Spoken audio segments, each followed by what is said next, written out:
No heroes, villains, one to blame. While wilted roses fill the stage, and the thrill is gone. Our debut was a masterpiece. Our lines we read so perfectly, but the show, it can't go on. We used to have it all, but now's our curtain call. So hold for the applause. Oh, oh, oh, oh. And wave out to the crowd and take our final bow. Oh, it's our time to go, but at least we stole the show. At least we stole the show. At least we stole the show. At least we stole the show.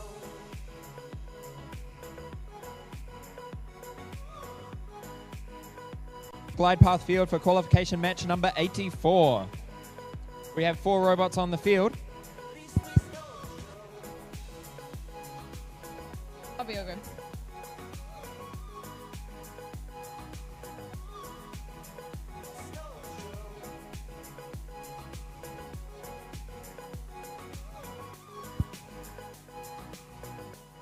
Hello?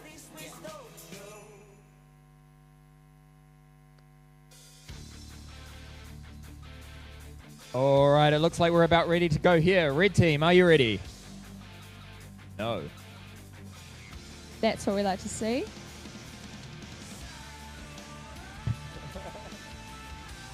Blue team, are you ready?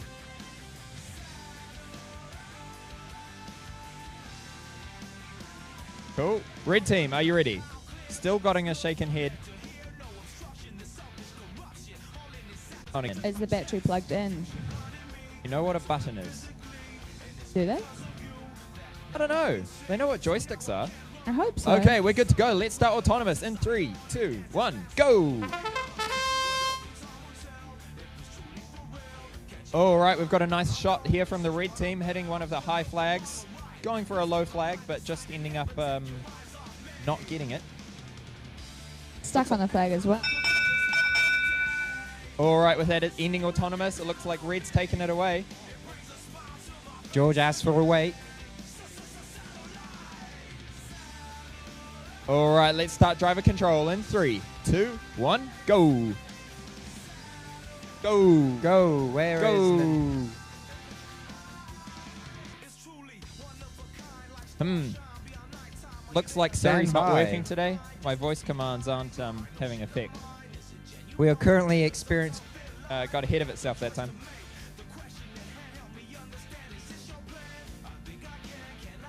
All right, so we've got all 4 robots on the field here making some action. Got one of our blue team robots going straight for all of the caps, trying to get them all flipped over to the blue side. Looks like one of the Palmy teams pushing against Mags.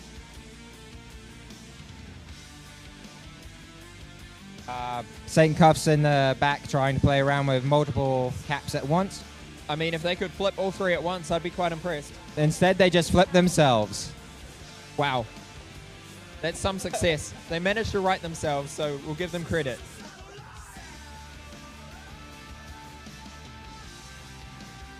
Mags is starting to stall itself out by the look of things. Saint Cuff's doing multiple flips by the look of things, getting it on its back.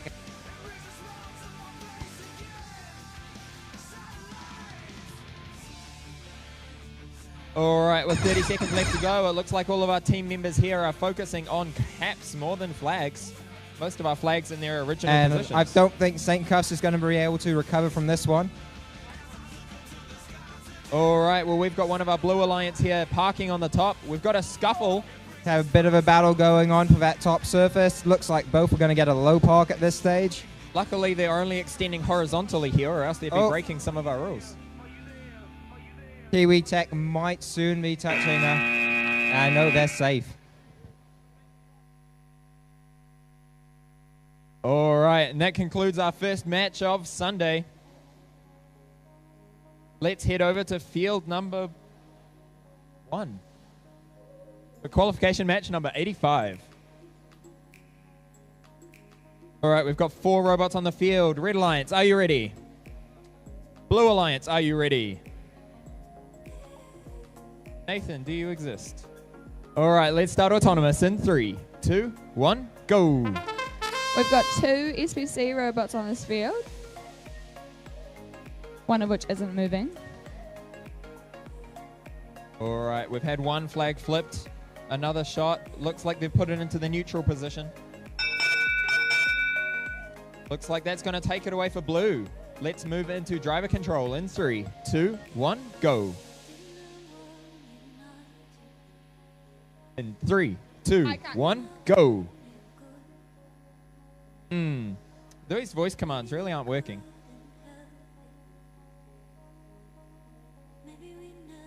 In 3, 2, 1, go. All right, all 4 robots are moving. Pulling up for the flags. They seem to be not quite strong enough, only hitting it to the neutral position instead of the whole way around. It looks like the Blue Alliance is going to be focusing on the flags more than the caps, whereas Red is going for the opposite strategy. I mean, so if it were me, I'd be going for the flags. They're worth more points than the caps are. there's just more of them more than anything else, isn't there? That's true. And unless they can get them on those top poles, which is the more where you get more points in this game with the caps, but it seems most teams have avoided that strategy. Exactly. We've only seen a few teams here who have taken the time to design a robot which can efficiently put caps on top of poles, leaving them in a great position.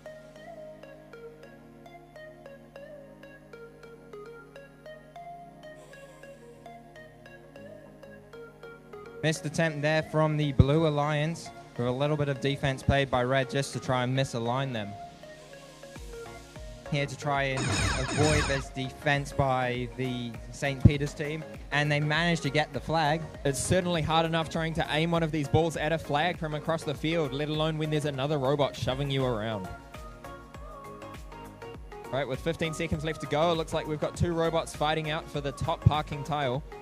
Looks like Linfield is pretty firmly stuck there with their arm down, trying to prevent the other robot getting on, the Blue Alliance robot. Certainly standing their ground. All right, well, that concludes it for this game. Let's move over to field number 2, the Fisher and Paykel field. Qualification match number 86. All right, we have 4 robots on the field. Blue Alliance, are you ready? Red Alliance, are you ready? Red Alliance, are you only on the red tile? And look, Fortune Roman, I'm going to have to leave you here. I'm passing over to... All right, Red Alliance, are we ready? Let's start autonomous in 3, 2, 1, go. It's interesting. Autonomous always starts fine, but driver control we have problems with. Some very nice moves here from the Red Alliance, hitting 2 of the high flags, setting one of the low flags into the neutral position, and going for a park. Not quite making it. Looks like they'll take it away anyway. Autonomous goes to Red Alliance. Let's move into driver control in 3, 2, 1, go. All right, looks like we've only got 3 out of 4 robots on the field here having some action. Onehunga A missed all of the flags in autonomous, but they've got them all in driver control very easily. Blue Alliance are definitely getting to work trying to make back the points they lost in that autonomous zone. Red Alliance not letting them have it that easily, shooting through the middle.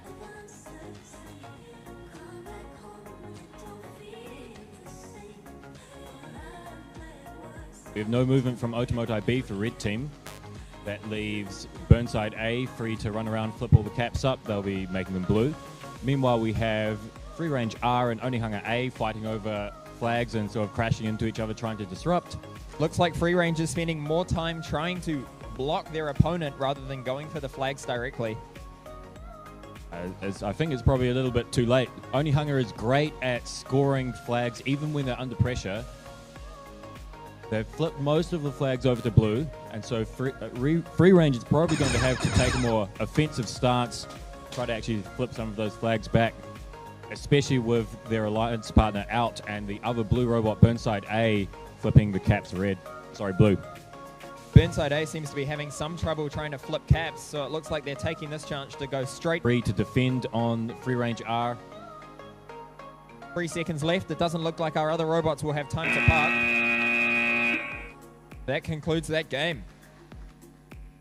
Let's move over to our glide path, field number 3. Qualification match number 87.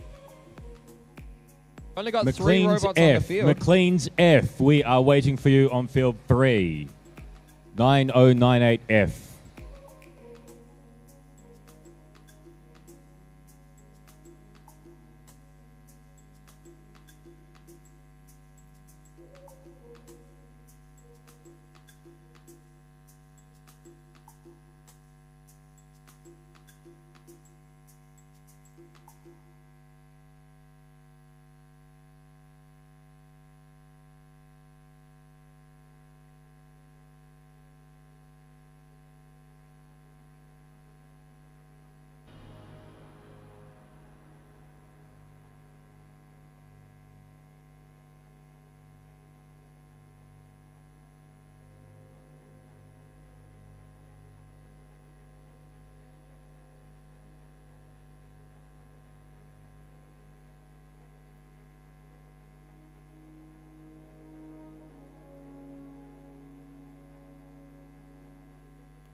All right, Blue Alliance, are you ready?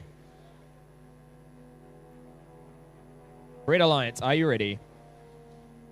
Let's start autonomous in 3, 2, 1, go. All right, so Red Alliance is going to have a bit of a rough time here trying to make it through with only 1 robot. Blue Alliance has hit one of the high flags through to the medium position. Not too much other movement. We've got 1 cap which has been scored for Blue. Looks like they're going to take it. So with Blue taking... The teams must be at the field ready to go when their match is scheduled to start.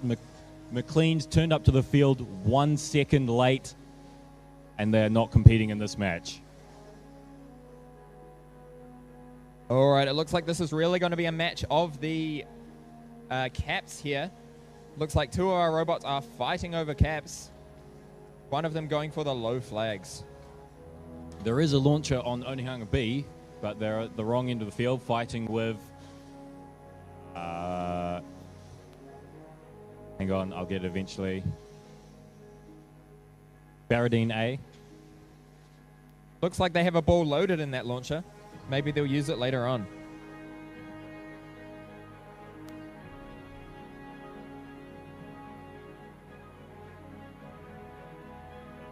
Onehunga B, red team fighting a losing battle here against 2 robots.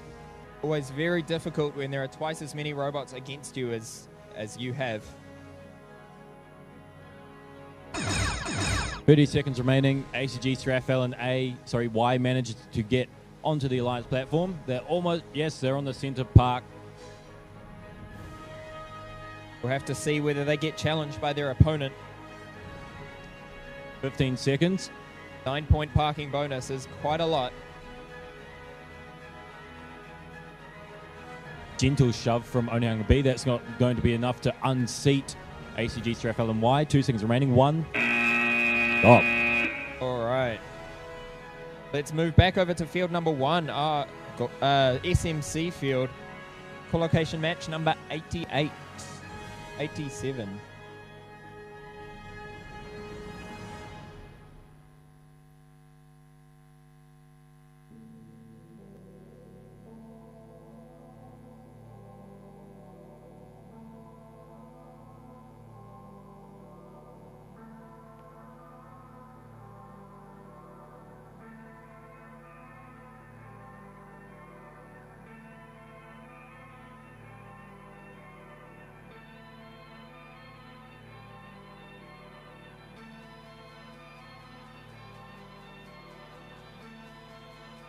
All right, it looks like we've got 4 robots on the field. Blue Alliance, are you ready?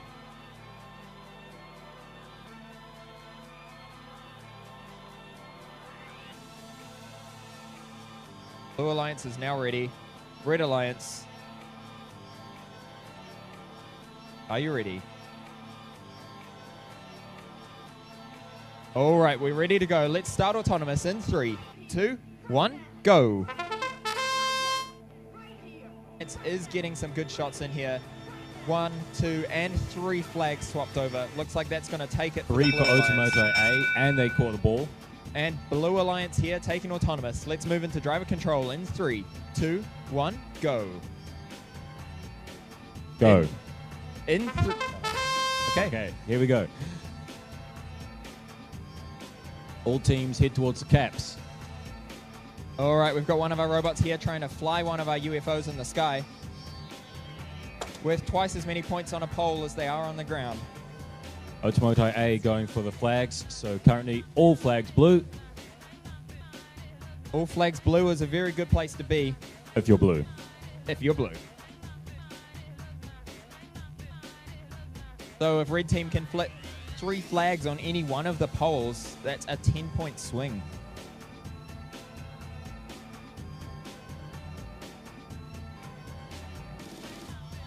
Bradford B have stripped one of the gears on their drive, so that robot's not going to go very far, I think. So the lone red robot now fielding B, having to defend against both Mags E and Automoto A. Mags E just drops a cap, doesn't quite get it, and Automoto A, they're trying to flip flags back to red for the strength of schedule points, but they're missing.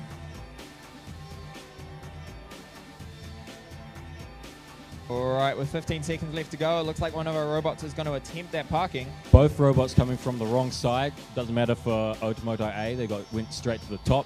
Very quickly got up. Fielding B is sort of hitting Automoto A, trying to, I don't know, beat them off. Pikel Field for qualification match number 89.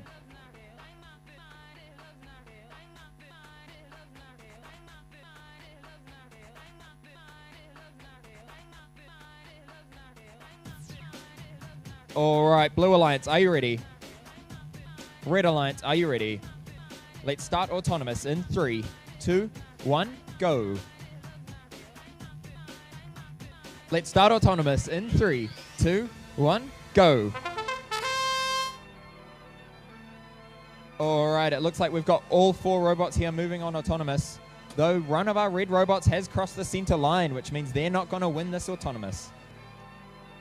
Kristen S got a low flag and got onto the platform, but yeah, because red crossed the line, it's not going to mean anything. Blue Alliance takes it away. Let's start driver control in 3, 2, 1, go. And somehow gets the low goal. And it looks like And free range top up, goal for focusing. the red team.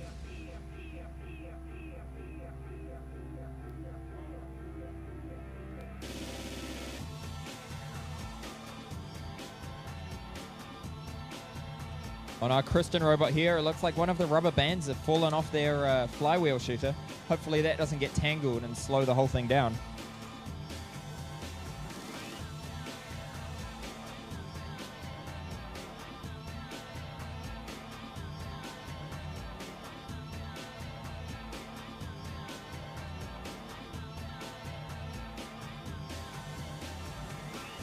All right, we've got Red Alliance shooting for the flags, trying to convert more of them over.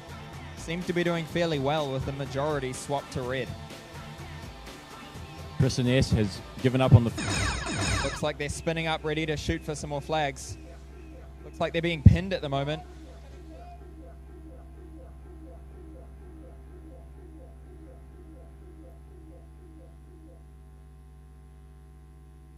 Burnside Beast, the red robot, stuck on Kristen S with 10 seconds remaining. Looks like they're stuck between the That's going to parking make tile. it really hard for Mags V to get onto the blue park tile. Free range F gets onto the center park tile, and All right. no challenge there.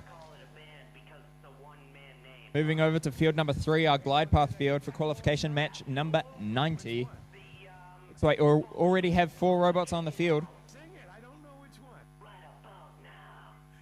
Waiting for a ruling on that trapping in the last game. Quite an interesting case there because our red robot got stuck in between the parking tile and the robot it was trapping.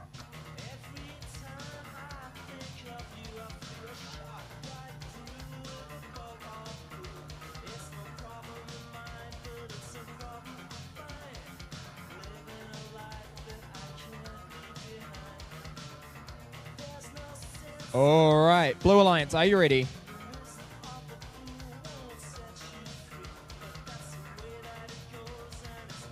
Red Alliance, are you ready?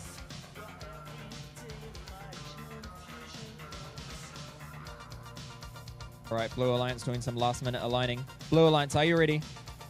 All right, let's start autonomous in 3, 2, 1, go. All right, Red Alliance here going straight for a couple of flags, successfully getting a high flag, making a low flag neutral. Wingus and Dingus gets a high cap, Their signature move here, they succeed in this very often. and both Kristen B and Wingus and Dingus are central. 3, 2, 1, go. The tracked robot Rutherford A red team finally manages to move off. They're trying to flip a red cap. It's a bit odd. Certainly seems beneficial in autonomous to go for flags over caps, given the point swing is a lot higher. Wingus and Dingus have scored 3 UFOs in the sky, so it looks like one of our Red Alliance robots is now trying to de-score one of them. They're not letting that go through too easily. I think the problem with scoring caps in autonomous is that in order to pick up more than 2 caps, you actually have to go around your alliance partner, between the alliance partner and the platform, in order to pick up one on the flag side. So it makes it risky to have a strategy where you get enough caps to win autonomous, because your alliance partner may well be in the way. That's right. Dingus and Dingus robot, they can't reach the higher poles, I believe. So they've got all the lower ones. They've got blue caps on all the lower poles. For red team, Rutherford A is capable of getting those higher caps, but they dropped one under pressure from Wingus and Dingus. Looks like Wingus and Dingus is doing its best now to try and keep as many of the flags on their side as they can. Lost a drive chain. That's not going to help when they try to park. But they don't seem to care. The chain does cause a bit of an obstacle, but they're settled now. We'll see if they get any challenge in the last 5 seconds. Here comes the big robot from Rutherford to try to push them off. Not this Not time. quite enough. All right, let's move over to field number 1, SMC field. Qualification match number 91.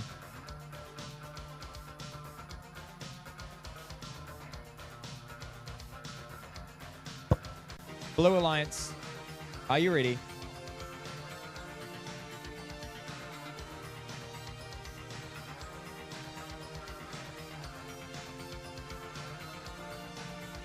All right, Blue Alliance, are you ready? Red Alliance, are you ready? Let's start autonomous in 3, 2, 1, go. All right, all 4 robots seem to be moving here in autonomous. Blue Alliance managing to flip 2 flags over to the neutral position. 3-point swing for blue so far. Plus there's 2 caps scored, which means they're going to take it away. Let's move into driver control in 3, 2, 1, go.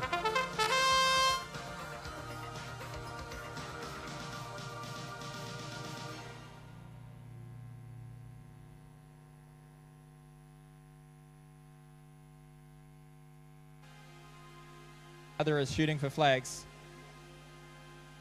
Red Alliance here having some trouble trying to flip over a cap, but managing to do it in the end.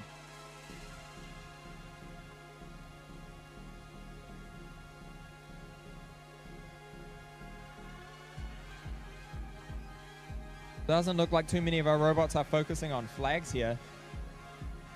But all the caps are up for blue. Like Red Alliance is getting pushed around a little here. They might have some trouble trying to flip these caps back over. The cute little Palmy Boys robot pushing around the much bigger Onihanga robot. That goes to show that it's not about the physical size, just about how strong your drivetrain is.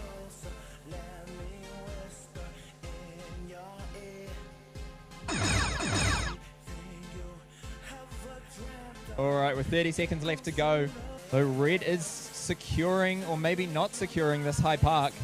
They seem to have fallen off slightly, trying to get a push up from their teammate, but Blue Alliance is driving in, pushing them out of the way.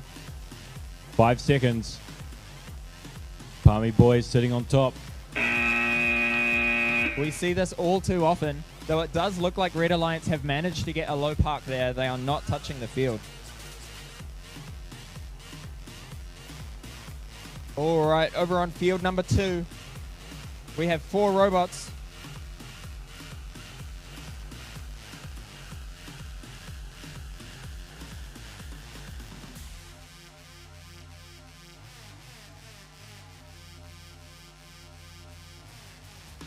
Okay, Red Alliance, are you ready? Blue Alliance, are you ready? Let's start autonomous in 3, 2, and hitting a flag. Other Blue Alliance robot.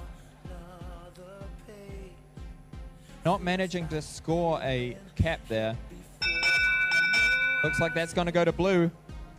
Let's move into driver control in 3, 2, 1, go. Yeah, so even though the Red Alliance managed to score 1 cap there, that is only 1 point for them, whereas Blue Alliance managed to flip a lower goal, making it a 2-point swing.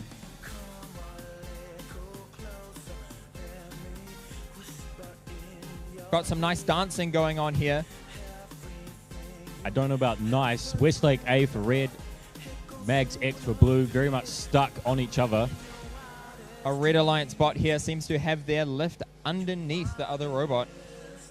Not sure this will end well for either of them.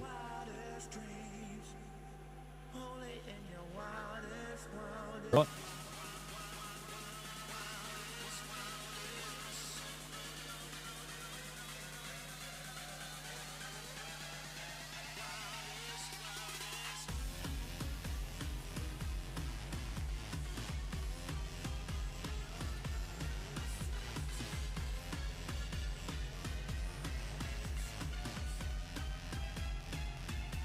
So, blue has autonomous.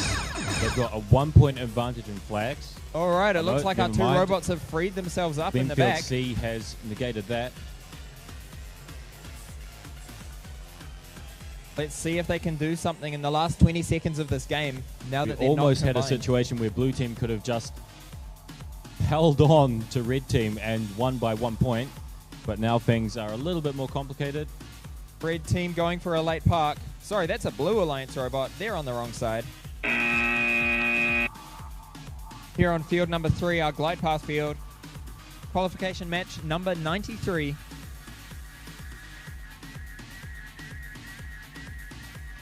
We have 4 robots on the field. Blue Alliance, are you ready?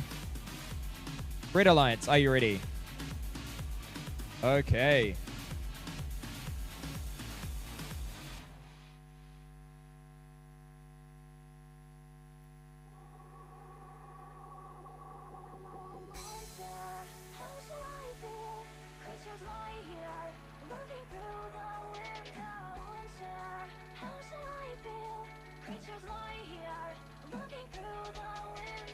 Okay, so let's start autonomous in 3, 2, 1, go.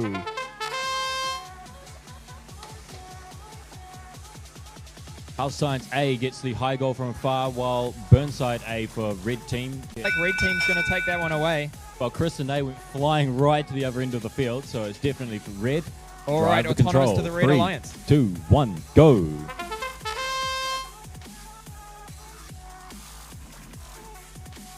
Okay, so we're looking to see Blue Alliance try and take back some of these points that Red Alliance scored in that autonomous. Burnside A has picked up a cap. I don't think it's supposed to do that. Oh, but it came out easily enough.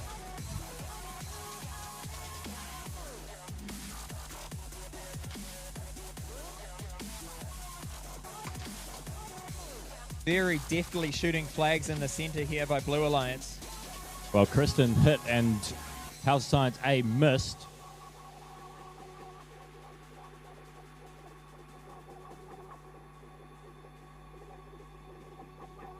Another miss from House of Science, so Kristen B is getting the better of the flags just at the...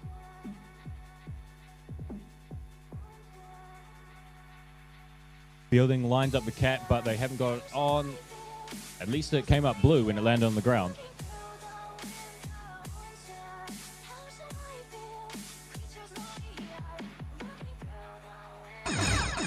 30 seconds remaining. See how many robots end up parked here. Blue Alliance are trying to fly a UFO, which they've done successfully.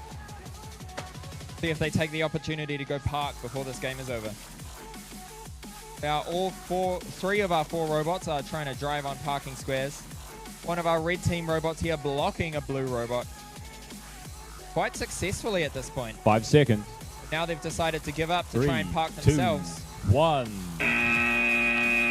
And a last-minute D-score there of a high park. Looks like both robots are going to end up with a low park.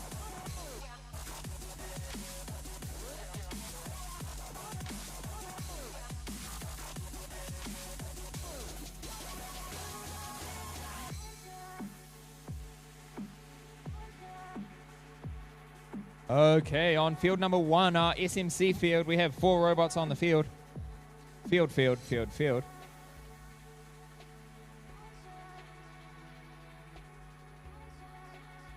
Looks like our referees are just checking something quickly from the previous match. Be ready to start in a moment.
All right, it looks like we're about ready to go here. Red Alliance, are you ready? I'll take that as a yes. Blue Alliance, are you ready? Great, let's start autonomous in 3, 2, 1, go.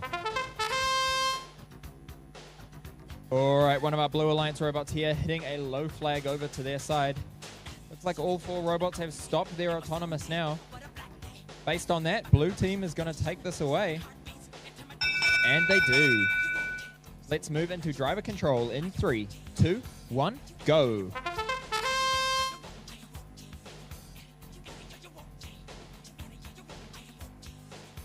All right, one of our Blue Alliance robots hitting a shot from a ball they had preloaded. It's a shame they didn't get that one in autonomous. Flipping all 3 flags have the majority of the caps.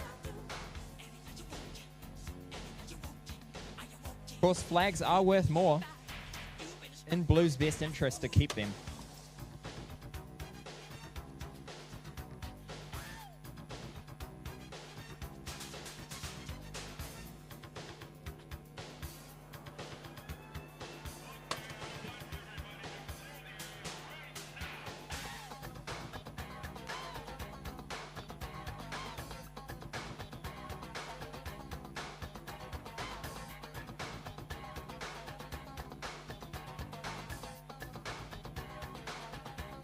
Kings B, red team, they've got stuck on the net. They've been ordered to disable their robot.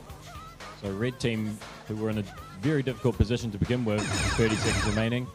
Now, very dire indeed. Michael Park School, A team, doing all they can to disrupt Onehunga C, stop them from getting... See if any of our robots attempt at some parking here. Like we have a low park attempt. Not quite lining it up successfully. There's a ball in the way, not quite making it up, giving the high park to their opponent. All right, over on Fisher and Paykel Field, our field number 2. 4 robots look pretty ready to go to me. Red Alliance, are you ready? I'll take no response as a yes. Blue Alliance, are you ready? All right, let's start autonomous in 3, 2, 1, go.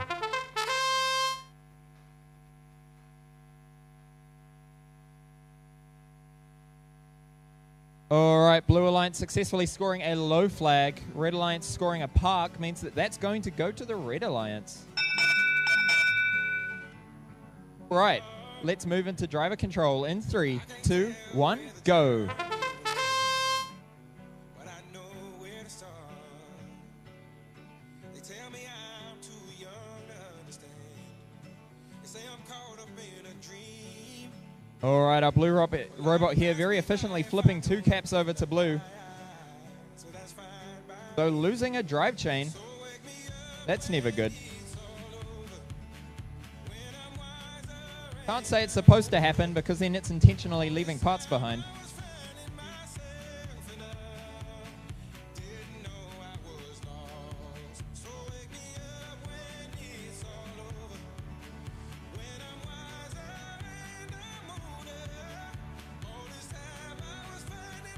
There's also a wheel on the ground. That's a little more exciting than we usually see. It's come off Mag's E's anti-tip device. Be interested to see what the ref's ruling would be if another team tried to shoot that at one of the flags. You're definitely not allowed to do that. Oh, it's not your robot. You're not intentionally disengaging parts.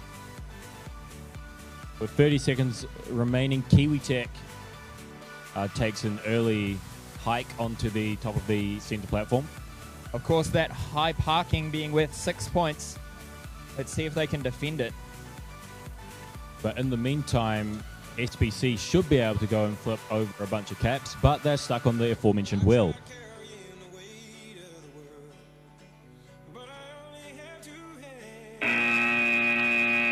All right, they successfully managed to defend that high park.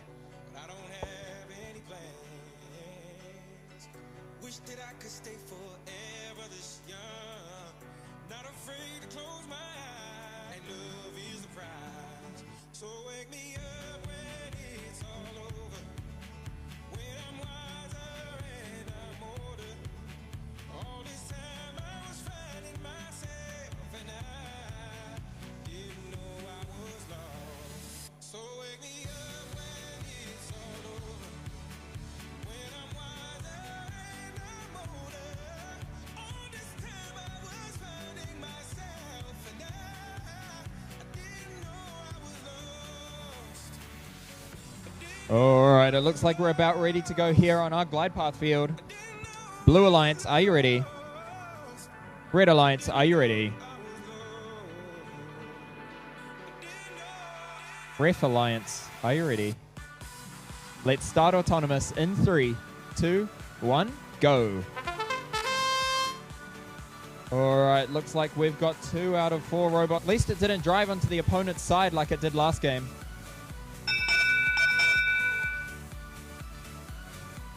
Still think it's going to go to Blue Alliance.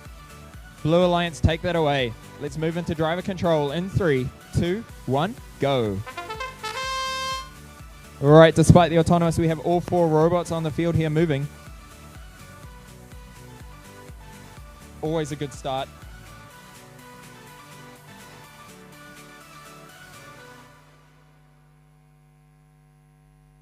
Blue Alliance have very quickly flicked all of the flags on their side of the field over to blue.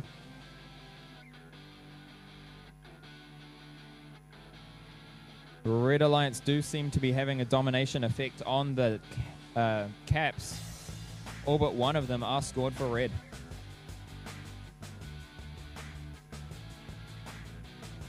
Both Red Alliance robots who would normally be trying to flip those over, and okay, so they got both high flags with 1 shot. I'm pretty sure that was lucky. So all of Red Team's efforts more or less in vain. Otomotai A now going and scoring flags for Red Team. It's always a very calculated move here. They're trying to get those SP so that they can rank higher. Got to make sure that you don't go too far and let the opponent win. They'll feel safer now that their alliance partner, Linfield D, is sitting atop the center platform. All right, with both blue robots parked, this might be an opportunity for red to take an advantage of every single thing left on the field. Yeah, Oates has decided that some of his caps should probably be flipped to blue, be a bit safer. Taking a few seconds to flip that cap and then successfully getting back onto the parking tile.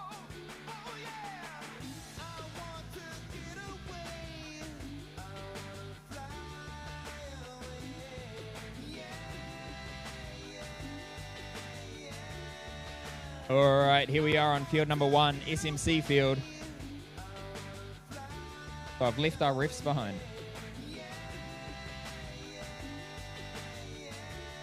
All right, we do have 4 robots on the field.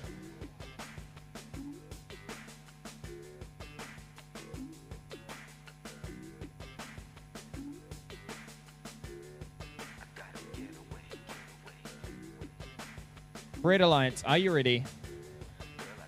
Blue Alliance, are you ready? Okay, let's start autonomous in 3, 2, 1, go. All right, we've got 4 big robots in this match.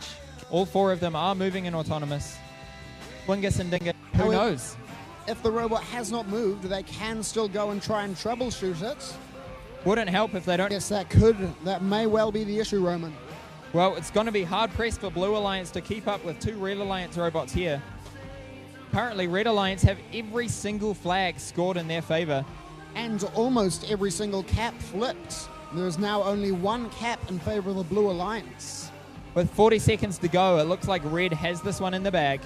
This could be a clean sweep for Red. 2900A here seem to be trying to flip some caps back over to Blue to try and get some SP.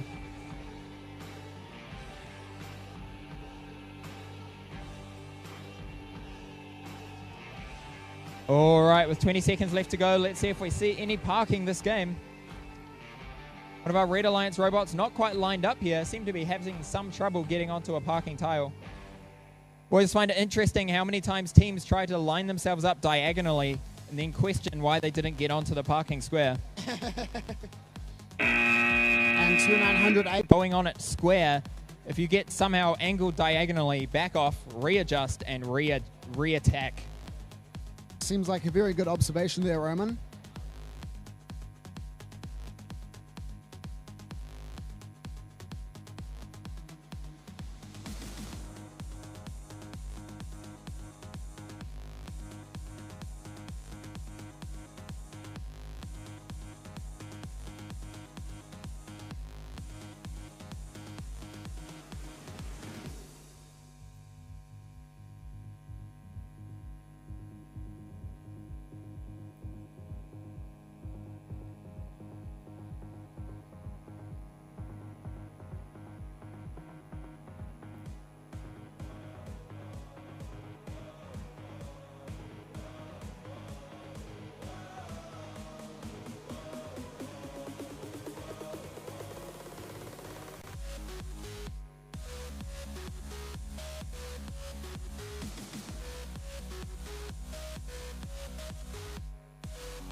All right, so we're here with qualification match number 103 on our SMC field.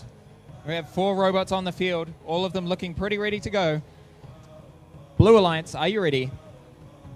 Red Alliance, are you ready? Okay, let's start autonomous in 3.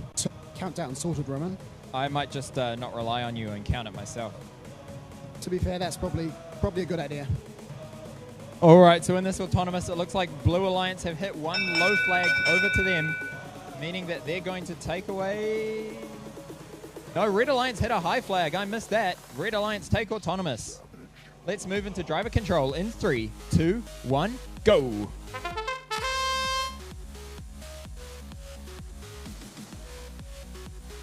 All right, we had a shot at the flags there, a little bit high, going right over the fence.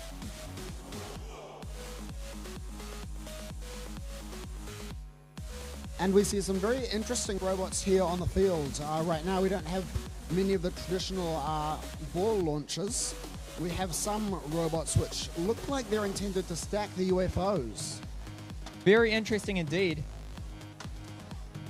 As I have said a few times in this competition, Although it looks like the 2900D robot has some sort of compounded 4-bar system to lift up and flip those caps. Sorry, UFOs. of course, well-known scoring technique is flying a UFO.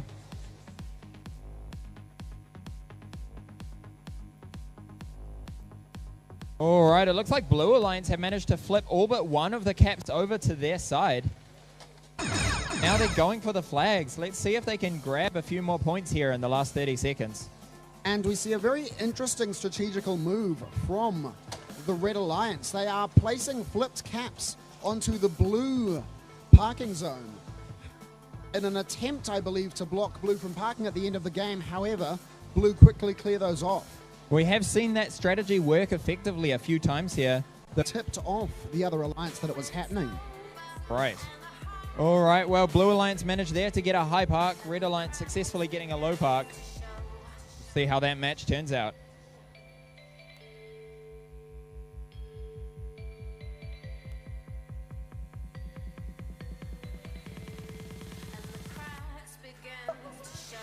So, Roman, you remember the plague of stickers we were talking about earlier with the head ref's face? I do remember those. What about them? The head ref has discovered that one has made it inside his hard hat. Well, it's now outside his hard hat. And There's it's on the front. No hiding now.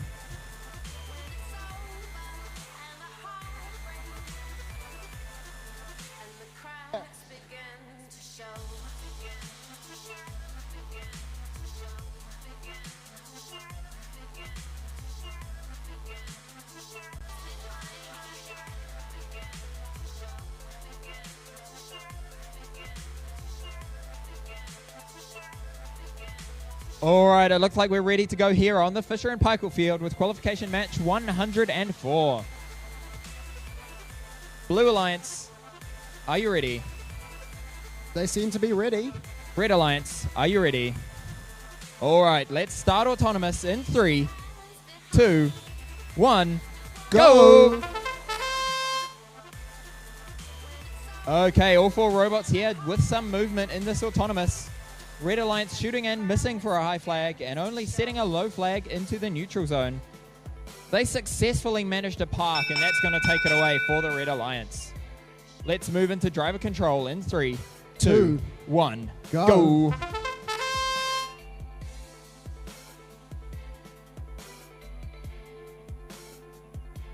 So we're seeing the Glenfield robot attempting to fly one of those UFOs by stacking it on the posts.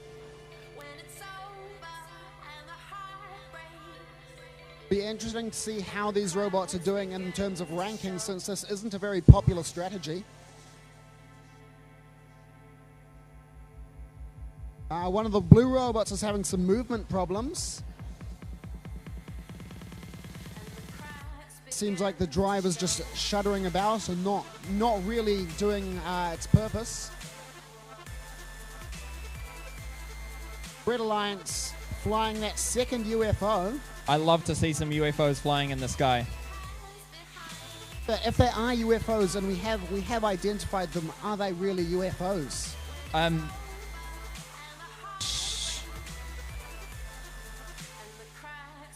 I don't like comments like that. I can't.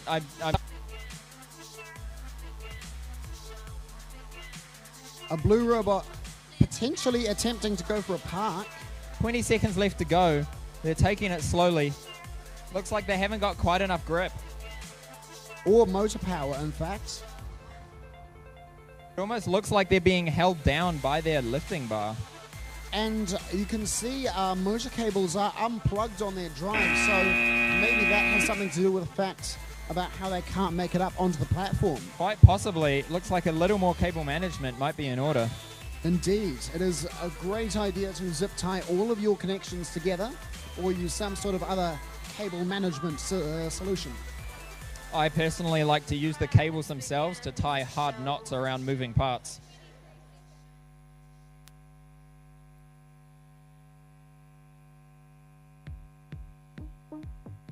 All right, so we're here on field number 3. Argyle, Blue Alliance, are you ready? Red Alliance, are you ready? Okay, let's start autonomous in 3, 2, 1, go. And we see the Mount Albert Grammar School team crossing the center line.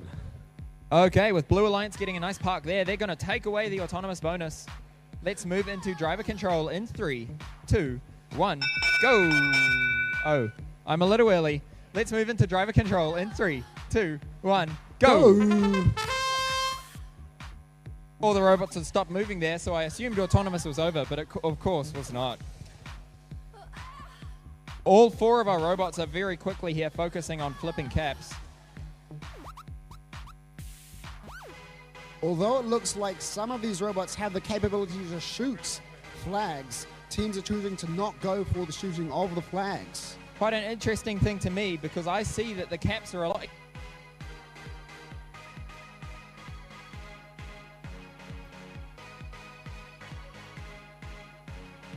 Alright, it looks like our Rutherford robot here on the Blue Alliance is struggling to move. Hopefully they can get a bit more movement into their motors and be able to help out their Alliance partner. And the Mags team looks like it's stuck on a ball and also has some sort of motor cable unplugged. This cannot be good. You can see a large number of cables there dangling in the middle of that robot. Never helps. And they're going up to fly a UFO. Well, I mean, we know my opinion on flying UFOs.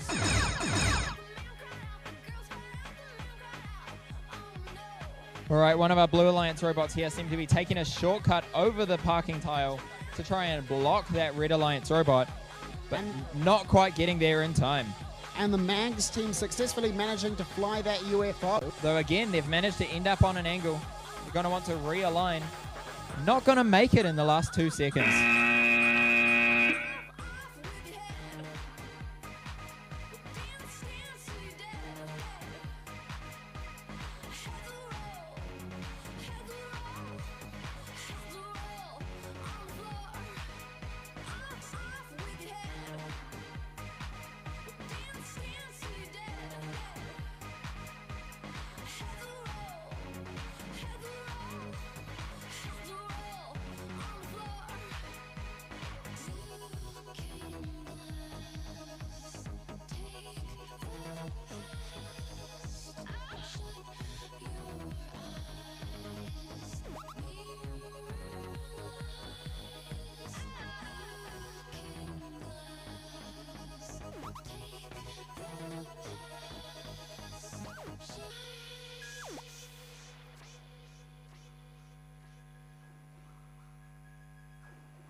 So we have the head ref getting Nate from VexDB onto the field to correctly set up the field.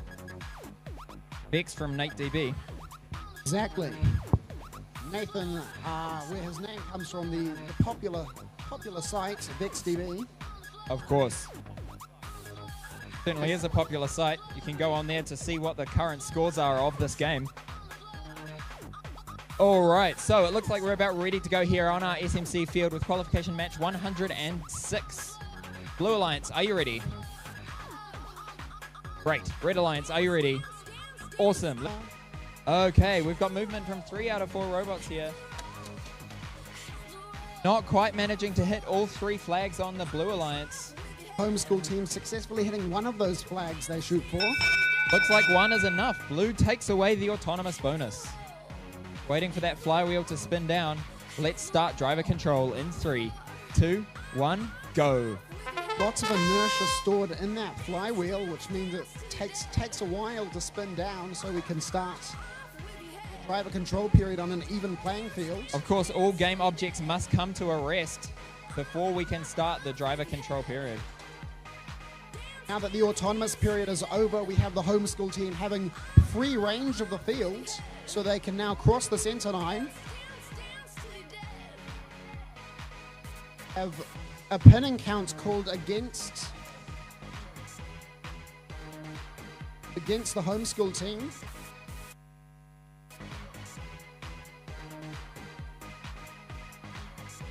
All right, it looks like one of our Red Alliance robots here has picked up a cap.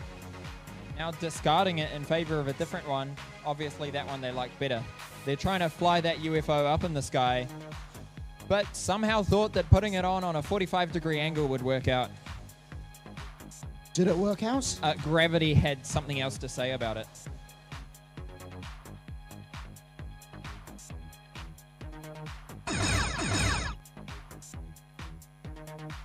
This robot has now unsuccessfully attempted to fly 2 UFOs, both of them coming crashing down to the ground.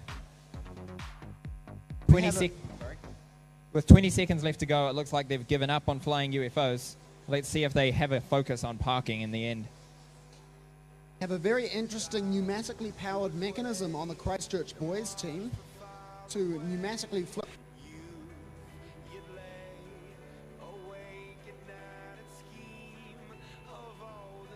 And it'll be interesting to see how this match goes, since the caps are very much in Red's favor, whereas the flags have swung very much in Blue's favor. Well, if I were a guessing man, I would say that Blue would have it, as the flags are worth twice as much as the caps.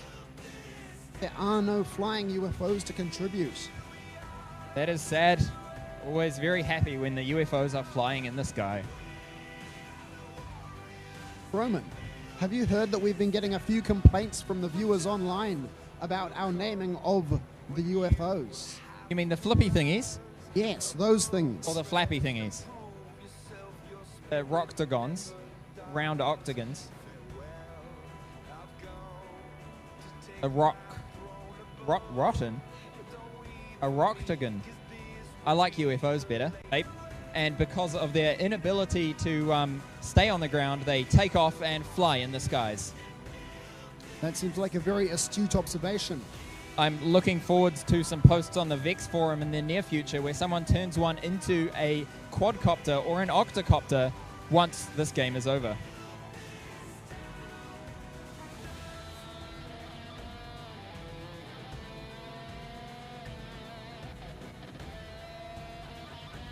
All right, it looks like we're about ready to go here. Blue Alliance, are you ready? All right, Red Alliance, are you ready? Let's start autonomous in 3, 2, 1, go! That worked. In 3, 2, 1, go! Second time lucky. And Blue Alliance going straight at for a high flag and a low flag. With their other alliance partner successfully parking, that'll be enough to take it away for Blue. Driver control in 3, 2, 1, go! All right, all 4 robots are on the move here in driver control. Let's see if Red Alliance can make back what they lost in the autonomous period. Those 4 points you get from the autonomous bonus are very crucial in swinging the match in your favor. Compared to some other Vex games we've had in the past, this one is relatively low scoring, so you have to stay very competitive and on top of it to try and get as many points through the whole game as you can. And those are 4 points that you can lock up at the beginning of the game and the opponents cannot take away from you. Certainly very valuable, especially if you can set yourself up in a position to win the rest of the game from it. And more crucially, getting points from winning the autonomous means that it contributes towards tiebreakers. Fairly a large number of our teams will be using that ranking system directly to influence who they choose as an alliance partner.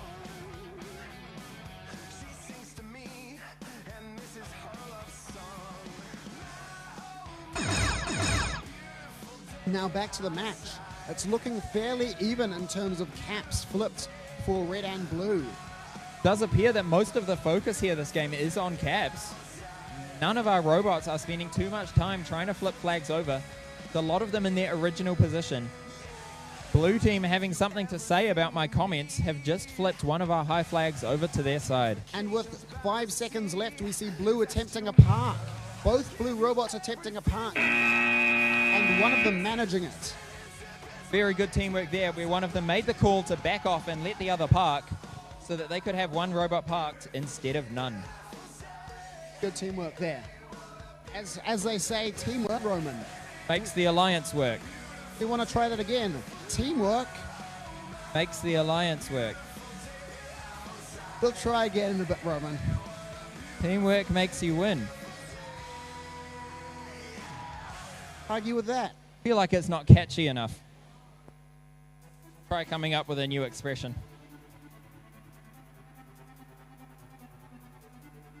All right, we're here on field number 3, our glide path field, for qualification match 108. We are only 10 matches away from a very interesting match, I believe. What is happening in that very interesting match, Harry? You'll have to wait and see. Wow, that hype is killing me. Please don't die. I'll do my best. I hear that the health and safety forms based on that are atrocious.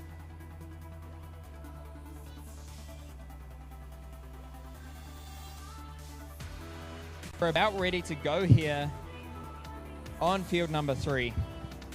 Blue Alliance, are you ready? Red Alliance, are we ready? Awesome, let's start autonomous in 3, 2, 1, go. Go. Okay, having a little bit of trouble here from one of the Red Alliance robots, while the other successfully gets the bottom flag. Looks like Red Alliance is going to take that away. 2 flags certainly seem like enough to do that. All right, Red Alliance do take autonomous. Let's start driver control in 3, 2, 1, go.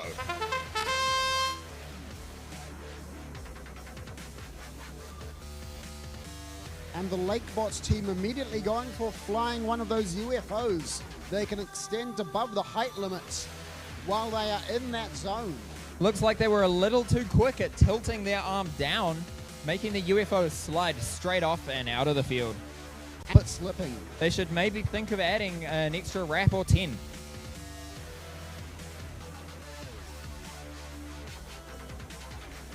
Certainly a lot of action going on here. Both teams have taken the strategy of shoving caps underneath the flags to try and make it harder to score that flag and keep those caps safe.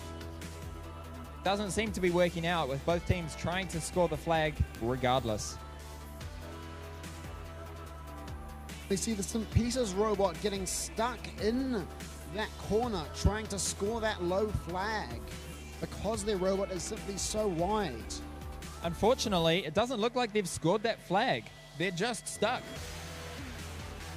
Very big shame for them. All right, looks like we're going for another flying UFO in the back there. And not quite successful there. Not quite lining it up, unfortunately.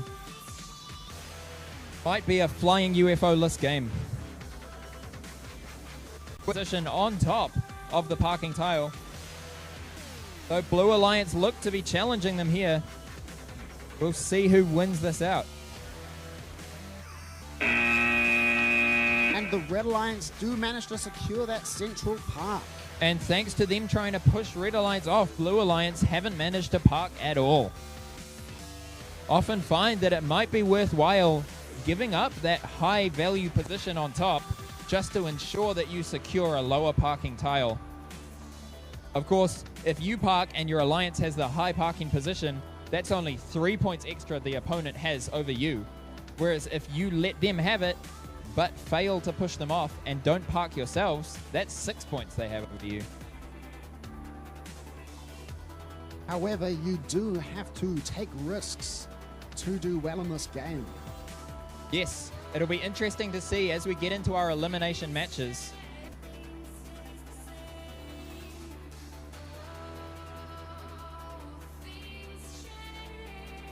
The nubs will have broken off.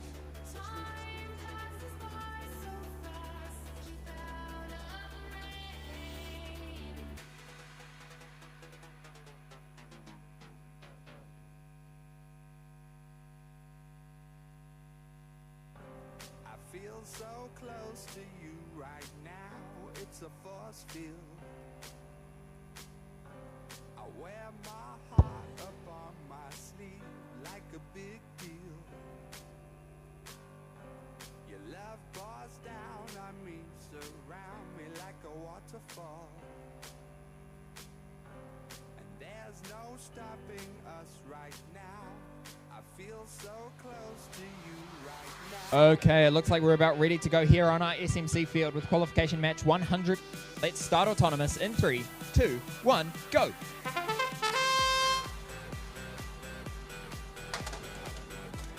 So our head ref asked a very valuable question. What does SMC stand for? I don't know the answer. What does it stand for, Harry? I believe the answer is sintered metal components. SMC, of course, make pneumatic components, which many of these teams use. All right, Red Alliance has taken away that autonomous bonus. Let's move into driver control in 3, 2, 1, go.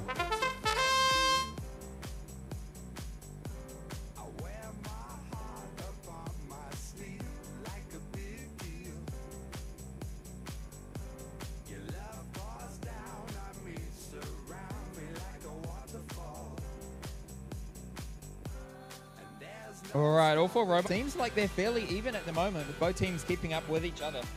However, this Only Hunger robot does have 2 balls inside its robot, and they are shooting, and don't quite manage to flip any of the flags in their favor. They flipped the top one. Ah, yes, they did. I am partially blind, it may seem. So it seems.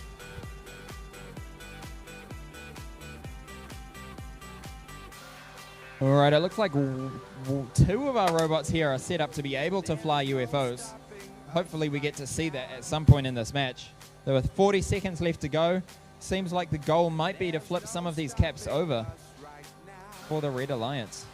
However, since half of these robots are set up to fly UFOs, it may not be such a good idea to fly UFOs early on in the match, since it means that other robots can come in and de-score them or score them for themselves. That foe, and now seem to be scoring one for their opponent. For those crucial SPs in the last 10 seconds. And looks like neither team are going to manage successfully parking on the high tile this game. although this team did manage to get up there, however, turned and fell off.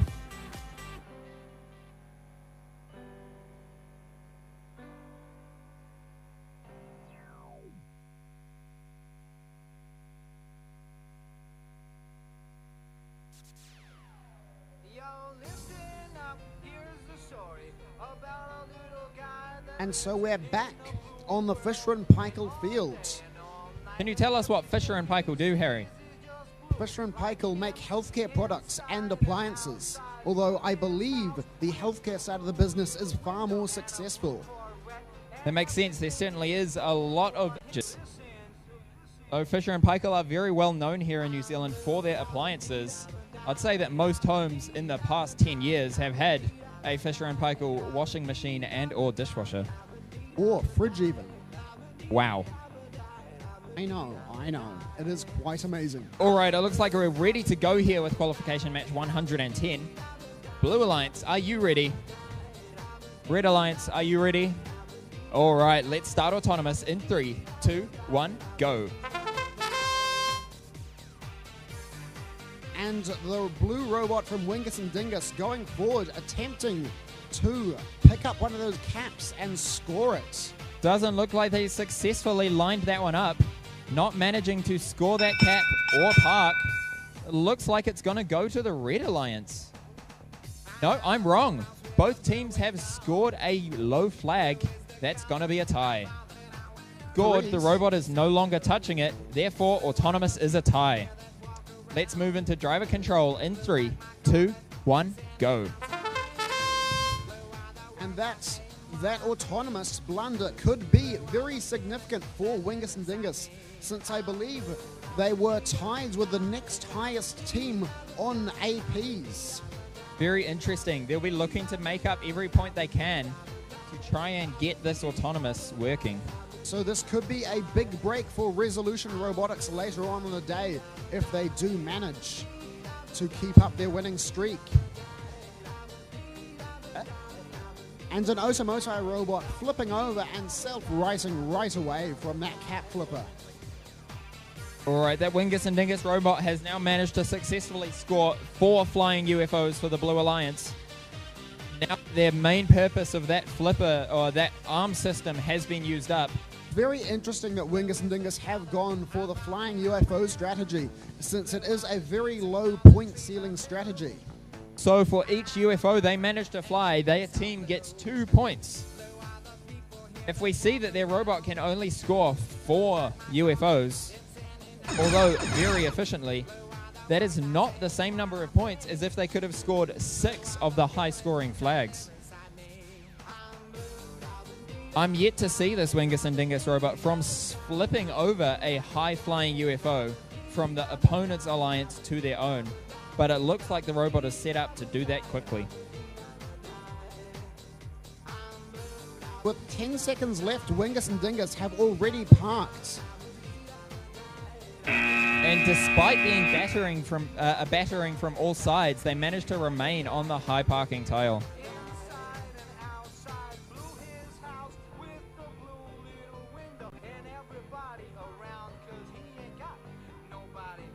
So we are here on match 111. This is our glide path field, or field number 3.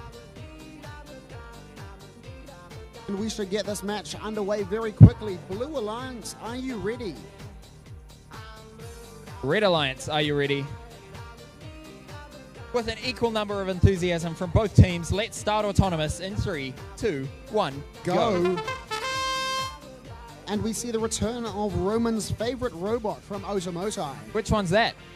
The one with the very interesting decorations on it. I still haven't had any youth explain what that means. I still don't understand. The end of autonomous. Based on that performance, red take it away. So let's move into blue take it away, sorry. Let's move into driver control in 3, 2, 1, go. Rapidly flipping those caps in their favor. Looks like one of our robots here is unable to move off the starting position. Ooh, Managed to get their robot back to life. That's a great sign. is a very good sign indeed from 2908X, who I regret to inform you I used to be a part of. Wow. Why is that so regrettable, Harry? Because they were very good years of my life. So you're regretting that you are no longer a part. Indeed. That's fair. Just because I called you up. All right, with 50 seconds left to go, it looks like the caps are fairly evenly balanced for both teams. However, blue do have the majority of the flags flipped for their side. One of our blue, though, to prove me wrong, they did. And with the buzzer sounding for 30 seconds left, we see that the caps are flipped heavily in blue's favor, and the flags have not really moved much from their starting positions. No. With blue securing a high park, it looks like they might be able to take this away, especially with a low park as well. Can they maintain these both parking positions for the final 5 seconds? Interesting choice from the Mags team to spin around in circles on the starting tile when there was a cap flipped in the blues' favor right next to them. May not have been the best strategic move there. We'll have to see what happens. All right, so heading straight back over to the SMC field, we have 4 robots ready and waiting for qualification match 112. Looks like all 4 robots. Both alliances are ready. We will have the match start in 3, 2, 1, go. So, of course, we have a 15-second autonomous period in this game where the robots have to be pre-programmed to do a sequence of events in order to try and score as many points as they can. Seeing the Red Alliance here try and hit some flags, the Blue Alliance doing the same. Based on this performance, I'm guessing that the Blue Alliance has taken this away. And the refs call it for the Blue Alliance. Oh. I am being informed by our head ref that we may need to do some maths here. Of course, maths is a very good technique for figuring out a winner of a match, though sometimes unnecessary. And it is also very good in many STEM-based disciplines. I believe it is even one of the letters of STEM, Which letter would that be, Roman? the S. All right, Blue took away the...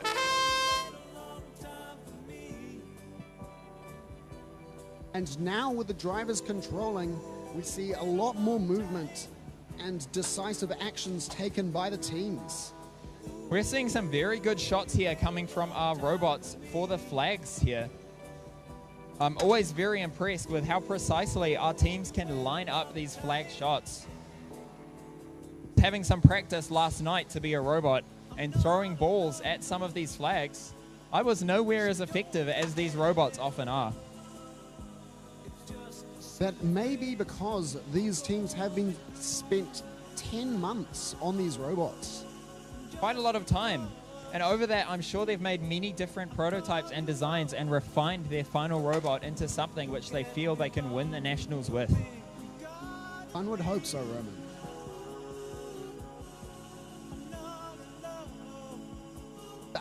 All of the flags are in Blue's favor. And as I've said a few times, our flags are worth more than caps on the ground. Therefore, Blue's probably looking to be in a comfortable position with the 30-second mark rolling around. This does not bode well for that alliance. We'll have to see if either of our teams manage to get a high park with caps in the way of all of the parking tiles. 10 seconds remain. Looks like our Blue Alliance robot here is content with a low park. Sounds like a good strategy to me. Red Alliance just managing to sneak in with a high park there in the final second. And this year I'm hearing a very disappointingly low amount of drive team members urging their drivers to park. Yes, it seems like, certainly like a rather easy Flipping flags is a better point opportunity towards the end of the game. I mean, of course, if you can flip 2 caps in those last 5 seconds, you are making more points than you would if you were to take a low park. Low parking, of course, being worth 3 points, and flipping a cap an effective score gain of 2. Very good point there, Roman.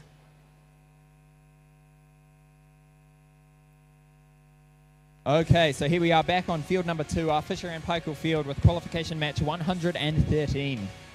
Looks like all 4 robots are ready to go. Let's check in with the alliances.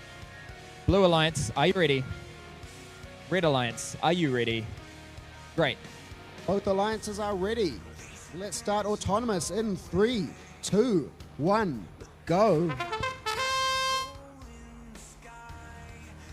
House of Science team driving forward and picking up balls to shoot. Flag and setting a low flag to neutral.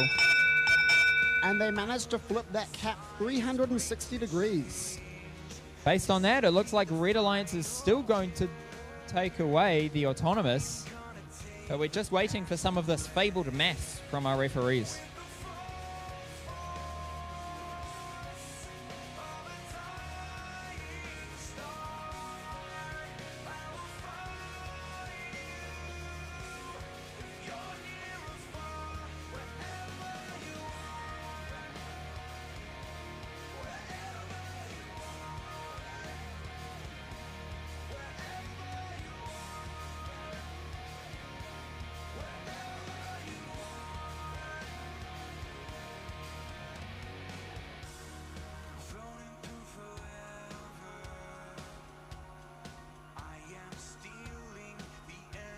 All right, Red takes away that autonomous.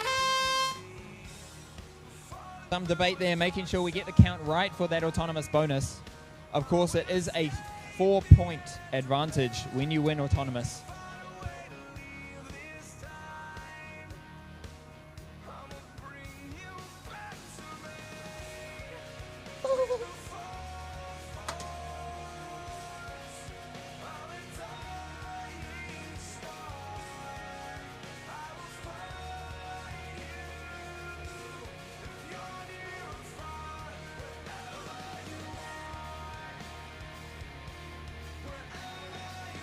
All right, it looks like we've lost a chain on one of our robots on the Blue Alliance.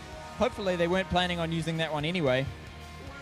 Although we do see quite a few Vex pieces appear on the fields over the course of the weekend, I can see some bolts and shaft collars underneath the central parking platform. Have been some fun things in my time at Aura. At times, we've even had motors left behind on the field, as well as batteries quite commonly. It seems remarkable that a team could forget a battery. Certainly are rather important to the operation of their robot. Well, with 20 seconds left to go in this match, got some last-minute shots going for the flags. Red Alliance trying to swing even more of them to their advantage. They have a definite domination over the flags. Our Blue Alliance robot, who lost a chain, is desperately trying to flip over some caps on the ground with their pneumatic flipper. And we see the House of Science team attempt to park onto the central parking zone from the tile. Didn't quite work out for them, and they didn't have quite enough time to park on their team parking tile.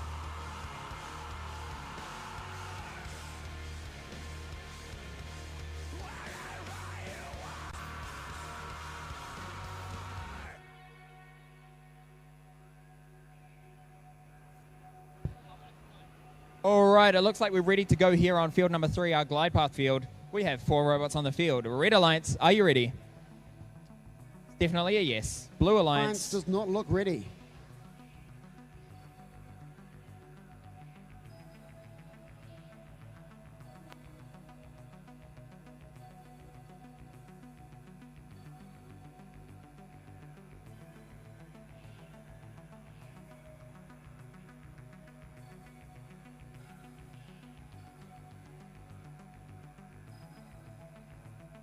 All right, Blue Alliance looks ready. Red Alliance looks ready. Let's start autonomous in 3, 2, 1, go.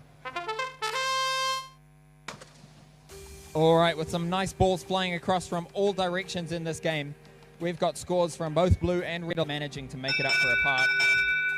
Based on that, I think Blue Alliance might have just taken it. Having some vigorous discussion among the refs.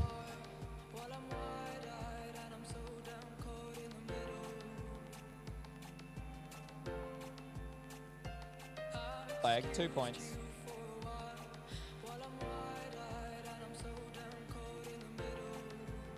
Red Alliance have taken that away, despite Blue's park. Let's move into driver control in 3, 2, 1, go.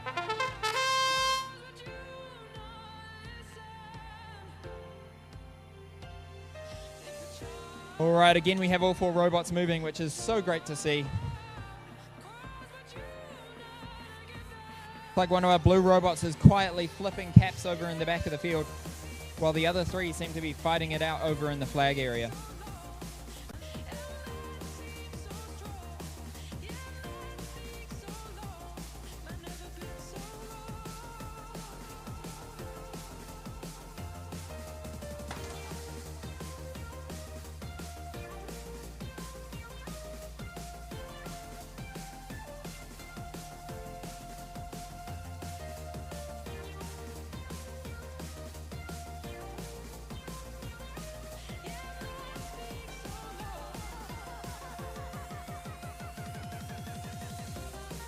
All right, so with 40 seconds left to go in this match, it looks like Red have taken a bit of a domination approach on the flags. They also have the majority of the caps flipped in their favor. Blue team has no time to mess around. They're going to have to spend all of the chances they have left to try and score this game back. Red Alliance taking advantage of them being in the lead with the time to hop onto the high parking square. Hopefully, our second Red Alliance robot here making an attempt for a park. Doesn't look like they have quite enough motor power to get up very easily. Looks like they balanced, but that of course wouldn't work. Once the motors go dead as the robots turn off, it would have rolled back down.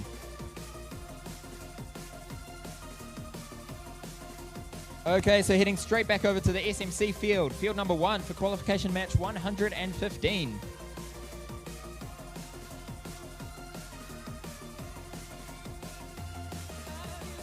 Looks like the teams are just doing a few last-minute placement adjustments.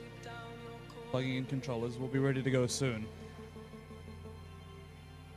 Good morning, Roman. I just got here. Good morning. How are you? I am good. I slept for a very long time. How many times? Around 3 times. 3 times. So I went to bed. I woke up at 4 to drop my partner off at work. And then I got in the middle of the night to like turn my alarm off. And then I went back to bed. You know, so my alarm would stop disturbing me. Of course. I mean, naturally, you want your alarm to stop disturbing you so you can sleep. I mean, alarms It's just true. get in the way. Yeah. Alarms are just like, by virtue of the fact that they are alarms, their one purpose is to disturb your sleep. They're quite rude devices, really. Yeah. I like my sleep, especially the worst. All right, it looks like we're ready to go here now. All the robots have got their drivers plugged in. Red Alliance, are you ready? Blue Alliance, are you ready? Let's start autonomous in 3, 2, 1, go. Right, we've got definite movement from both Red Alliance robots, though only one of our Blue Alliance robots has gone for a flag. They did successfully manage to hit one high flag over. Let's move on to driver control in 3, 2, 1, go. Yeah, earlier, Roman, you said that, In Wait. 3, 2, 1, go. oh, there we go. Yeah, second time's the charm. Much like alarm clocks, the first one never works. It's, I have a similar issue. There have been a number of times where I have waited for my alarm clock, turned it off, and got back to sleep, and then showed up late to work. Why isn't there a solution for that on the market? Maybe like a snooze button that allows you to snooze for a bit longer. I think that that is a horrible button that only disturbs your sleep more. You want a bed that throws me out of bed.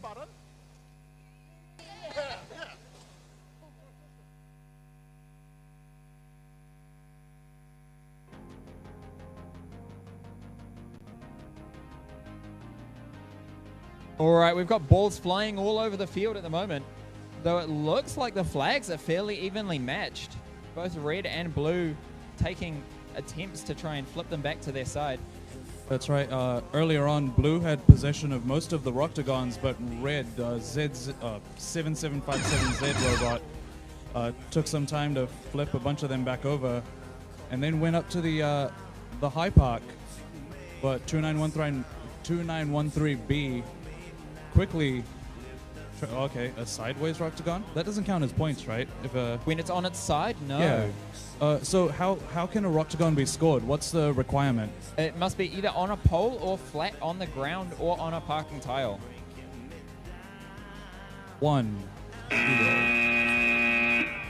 All right, so I had a question. So you know how you said it has to be flat on the ground? What if it? I believe that counts as scored. Okay. Cannot be held up by a ball as they are in their starting position. They are not scored currently. And that's referring to the 4 Roctagons in the center. Of course. I guess we're just doing some sizing checks, making sure the drivers are all plugged in. It's a well-known fact that you know if you're going to be a driver in VEX because you're actually born with a controller, and all you have to do when you build the robot is just plug the controller in, and that's actually an extension of yourself. So that's why the common phrase is making sure the driver is plugged in. I see. So they plug themselves in to the VEX field control system. That's right, Roman. Right, of course. Okay, well, it looks like we're about ready to start this match here. Blue Alliance, are you ready? Red Alliance.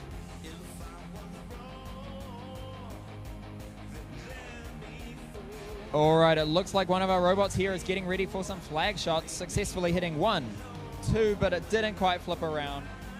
And not enough time to flip over a cap. Looks like Red Alliance is going to take that away.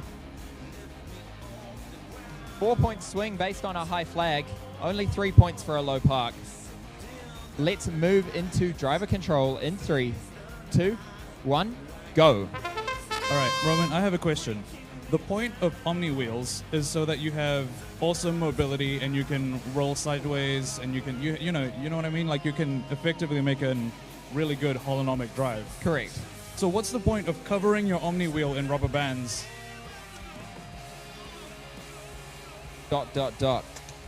Like that makes no sense to me, and I think that I would very much like to see that team's design. Covering Omni wheels in rubber bands.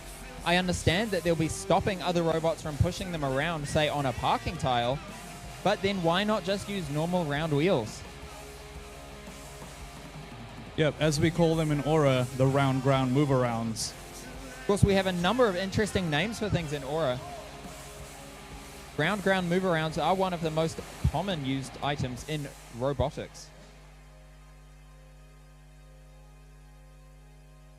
That's right. Second only to metal. Wow. The metal is everywhere. In wires, in batteries, in motors. That's the well-known 30-second remaining sound. What's your best impression of the 30-second remaining sound? I sound more like a cat. Meow. I like to think that's what the Vex designers... Or a robot kind of just plants itself into the ground. They seem to have a plate which they support their robot on that is covered in rubber bands for extra grip. Very interesting design choice there. I believe that's the first time I've seen that used so far. That's right. I don't think it was being used yesterday, but I think it works quite well. It's very difficult to push a robot. All right, Red Alliance, are you ready? Blue Alliance, are you ready? Let's start autonomous in 3, 2, 1, go. So here we are with qualification match 117 on our glide path field. Only one of our robots seemed to be doing any movement in this autonomous zone, though they didn't quite manage to hit the flag they aimed for. Though the other of their alliance partners have parked, meaning Red Alliance takes it away.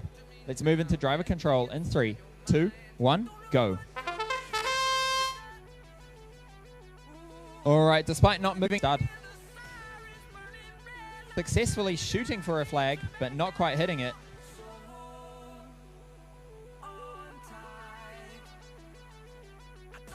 It looks like all of these robots are mostly equipped for flipping Rocktagons over, or UFOs as I like to call them. I disagree. I think that you like to call them Rocktagons. You're wrong.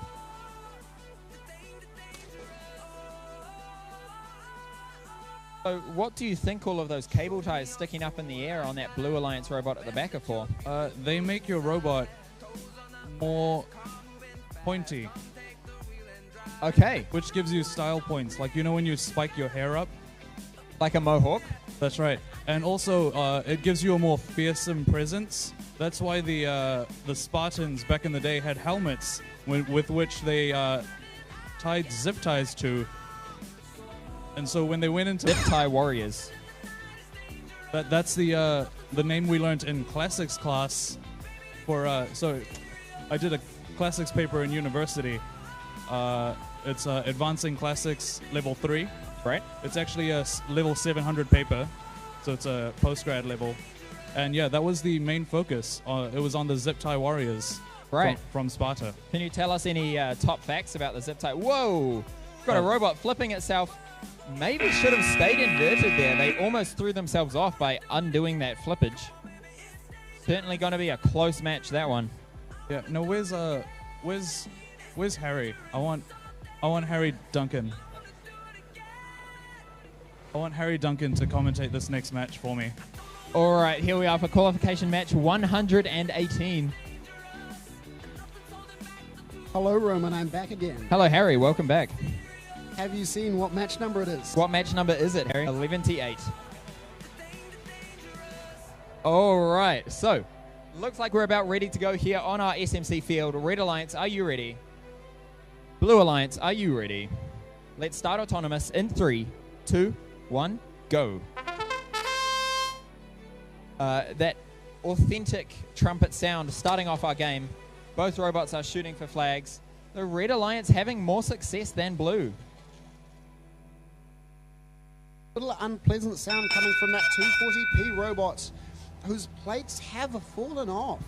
So All right, Red two- Alliance has taken that autonomous bonus, but we're waiting for 240p's robot to spin down.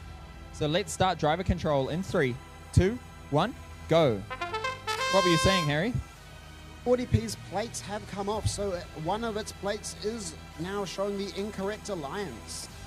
Of course, I always hope that when number plates fall off for a robot, they're going to get distracted and score for the other team. Seems to be a game of the flags so far. All 3 out of 4 of our robots are spending a lot of time shooting for flags from as far as across the field.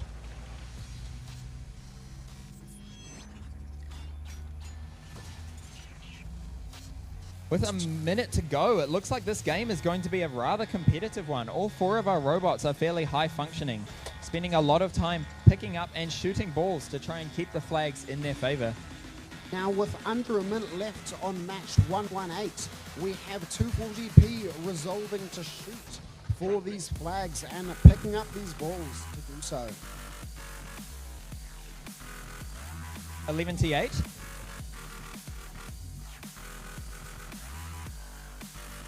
All right, so it looks like all of the high flags are on Blue's side at the moment, and the robots have taken to battling it out over the Roctagons instead.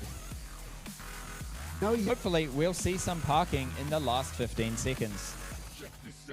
it's 240p struggling to get up there and falling off. They seem to have been suspended on some balls, making it very difficult for them to get up. Luckily, their alliance partner managed to take the high parking position and defend it against 2915B. Done on that match. Now I am going to hand back to the other commentator, Karan, to continue his glorious commentary. All right, so here we are on field number 2 with Fisher and Paykel Field for qualification match 119. Red Alliance, are you ready? Blue Alliance, are you ready? Let's start autonomous in 3, 2, 1, go. Oh man, so how many matches do we have in the qualification round all up? So how many do we think? All right, looks like autonomous goes to Red Alliance. Driver control in 3, 2, 1, go. There are 150 matches. The reason why Red Alliance won that was because Blue Alliance had a robot that crossed that center line, which immediately gives the autonomous win to the opposing alliance. Sounds pretty reasonable to me. Obviously, you can't get in the opponent's way in this game. So to answer your question, Karan, there are 150 qualification matches in our qualification round, meaning that there are just over 30 to go. Awesome.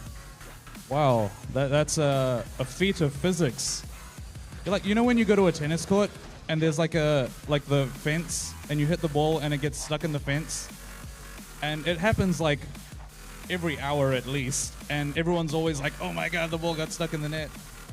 The same here, except it happens less than once. Fighting as flying UFOs. Unfortunately, this one at the back didn't manage to get in the sky, obviously missing some crucial thrusters. Well, they have another 37 seconds to keep trying, and it looks like they will keep trying.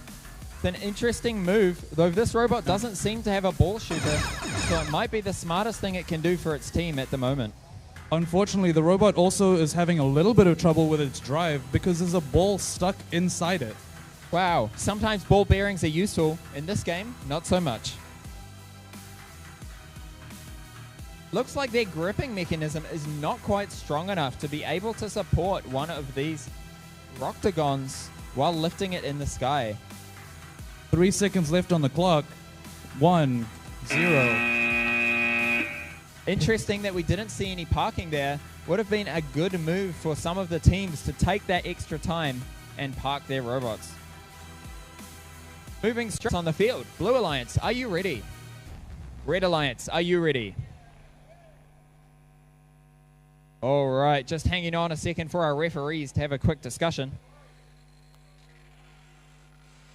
Just to put the pressure on for them, I'm going to start counting down for autonomous in 5, 4, 3, 2, 1, go. Oh.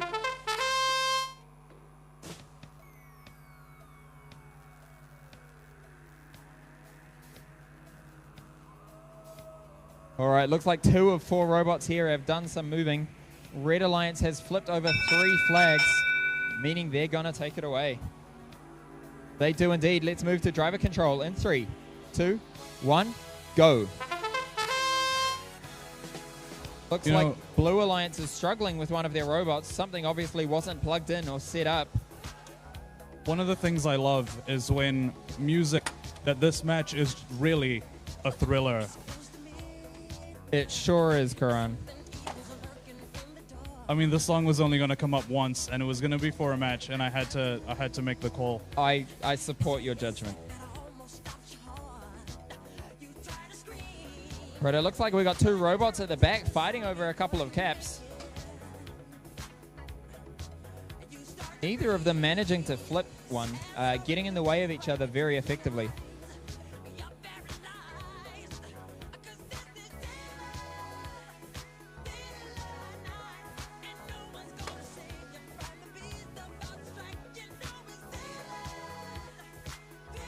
Now, Roman, what would you say is the easiest robot to build? So, like, if you had to achieve...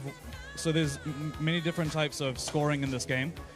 If you had to only go for one, and it had to be the robot that was the easiest to build, what would you be going for? I would be sticks up in the air, 12 inches.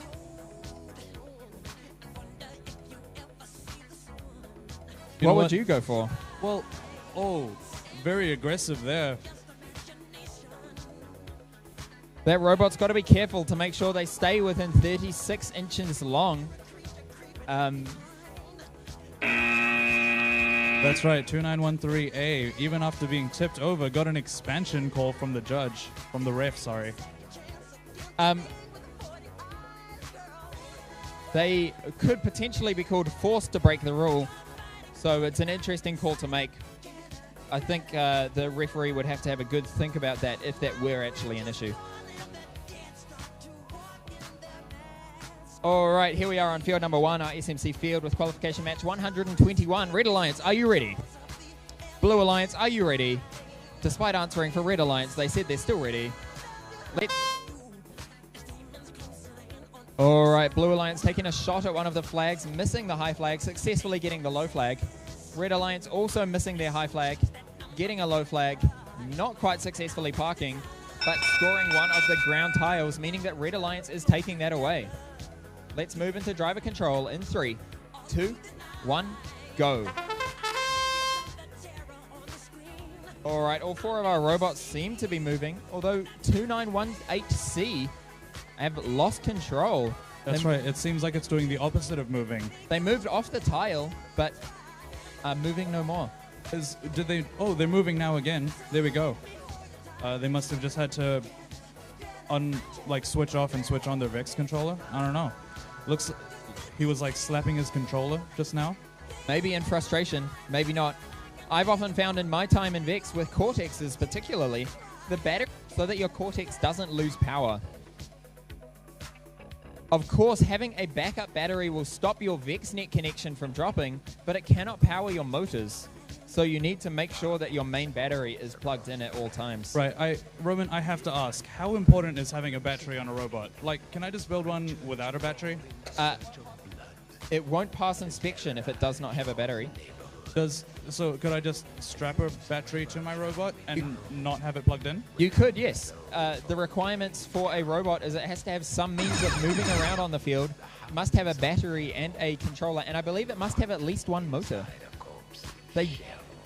And 2 license plates. There is no requirement for ability to move.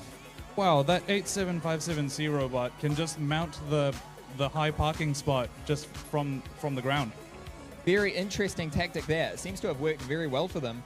You would be able to get around robots blocking them from getting up, themselves over and get them off the parking tile, but they were still maintaining an aggressive stance. All right, here we are on the Fisher and Paykel field with qualification match 122. We have 4 robots on the field. Red Alliance, are you ready? Blue Alliance, are you ready?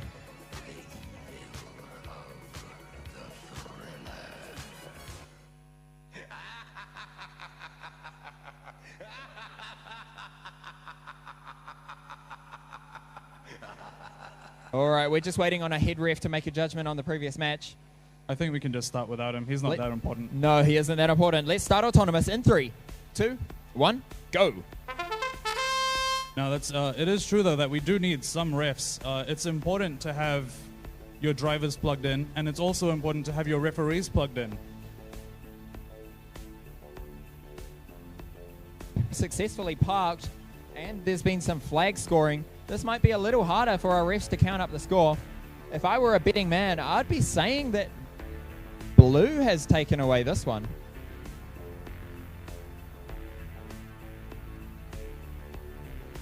It certainly is very close. There have been multiple things touched and scored here.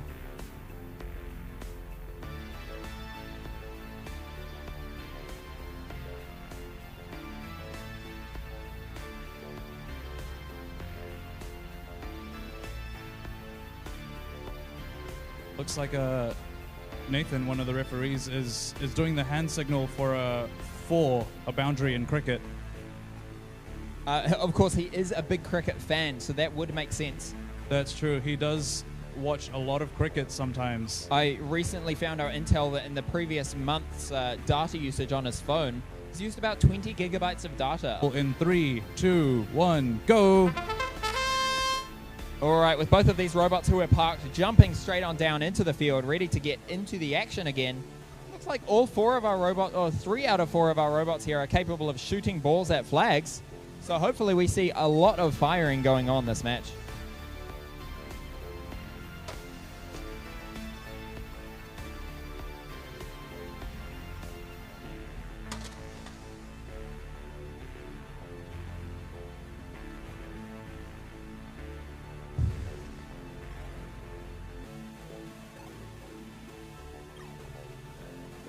(2904A) here seem to be struggling a little bit with that cap, though they might be trying to fly it as a UFO. Looks like they've got some solid stability in that lift, despite only having one set of this lift arms. Oh, there we go. That's a blue top hat for Blue Alliance. Very successful. I'm always very impressed at how effectively these drivers can line up their robots in order to shoot flags, despite being pushed around by other robots on the field. That's true, and that kind of thing always comes down to the skill of the driver and how stable you build your robot to be. Most certainly. I'd be quite interested to figure out how these drivers have learnt how far away they need to be from the flag to be able to score. That's right, Roman. There's a lot of practicing that goes into building these robots and driving these robots. Like I said, these drivers are born with the controllers. As soon as that robot is made, they have an inherent connection to it. All right, looks like Blue Alliance didn't quite manage to get their second robot up to a park in the last second of that game.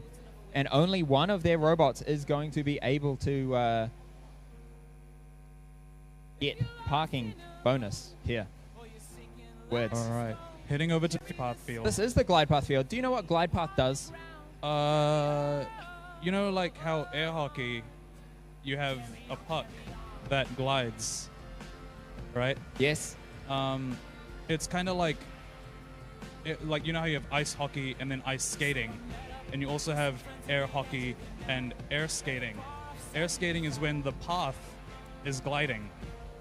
And that's what glide path specializes in. I think you actually might be wrong there. Air skating rinks. Though it's air related, glide path do a lot of work manufacturing conveyor systems for air parts, designing all of the control that sorts where the bags go, how they travel. They've also made things like automated check-in drops, lots of bag elevators, moved into the parcel sorting world. Quite an interesting company. Oh wow, so a lot of these would be a lot of the work you would see in airports. Is this Blue Alliance making some last adjustments?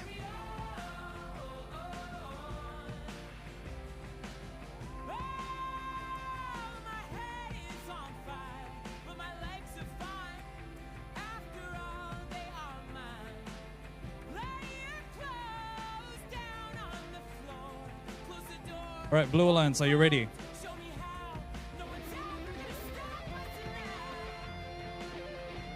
Apparently we're just waiting on another ref.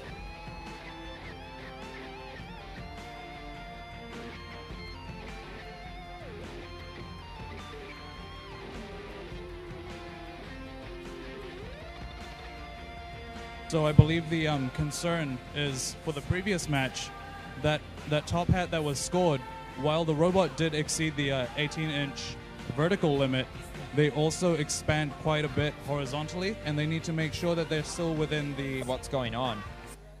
That's right. It looks like there is. But it looks like we have enough refs to start now. So, All right. Blue Alliance, are you ready? Red Alliance, are you ready? Let's start autonomous in 3, 2, 1, go. Now, it seems like we're running like 2 minutes behind schedule at the moment, but you know, we can pick up the pace a bit. Maybe we should just cut back on the length of driver time in these games. I think we can just make all the games roughly like a minute long. Works for me. All right, so we did have a lot of movement there with lots of caps being scored, but it looks like Red Alliance have taken away the win. Let's move into driver control in 3, 2, 1, go. Or what we could do is actually just end the game after the autonomous period. I've always wished for a game where you only have autonomous, although what I'm maybe thinking of is programming skills. Now, what's programming skills, Roman? How's 15 seconds of autonomous where the robot must be pre-programmed, followed by a minute and a half of driver control. However, in programming skills, you get, I believe, 2 minutes of programming only control time, where you must pre-program your robot to do everything. That sounds so intense. Definitely very difficult to make sure your robot knows where it is and is able to pick up balls and objects throughout those whole 2 minutes to stay effective. That's right. And with the game object, the tolerance increasing from 1 inch to 1.5 inches, that means that your robot now has to allow for even more inaccuracy. Certainly means that you have to have a lot of tolerance built in and a lot more sensing to adjust for it.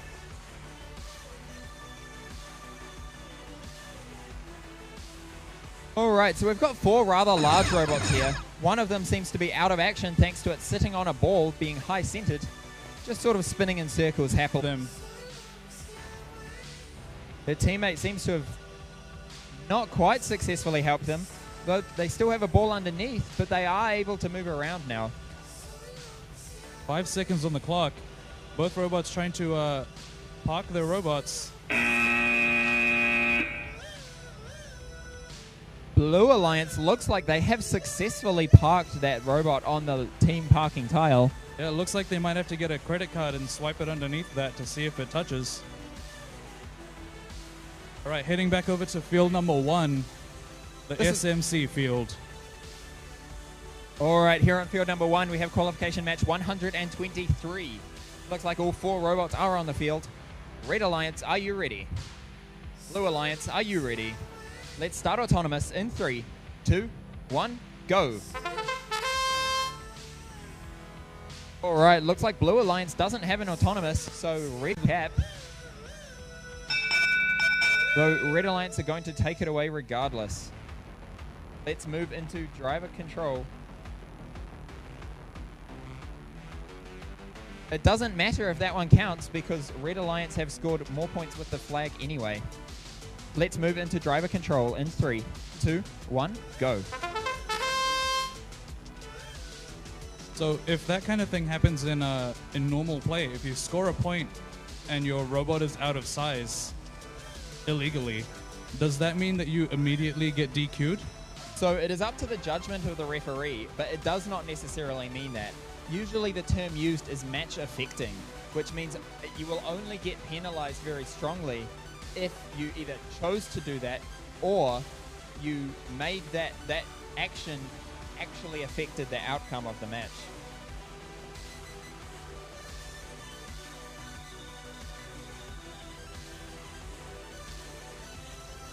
Yeah, so it seems like this year, any influence whatsoever for the expansion rule, vertical expansion over 18 inches without touching the expansion zones.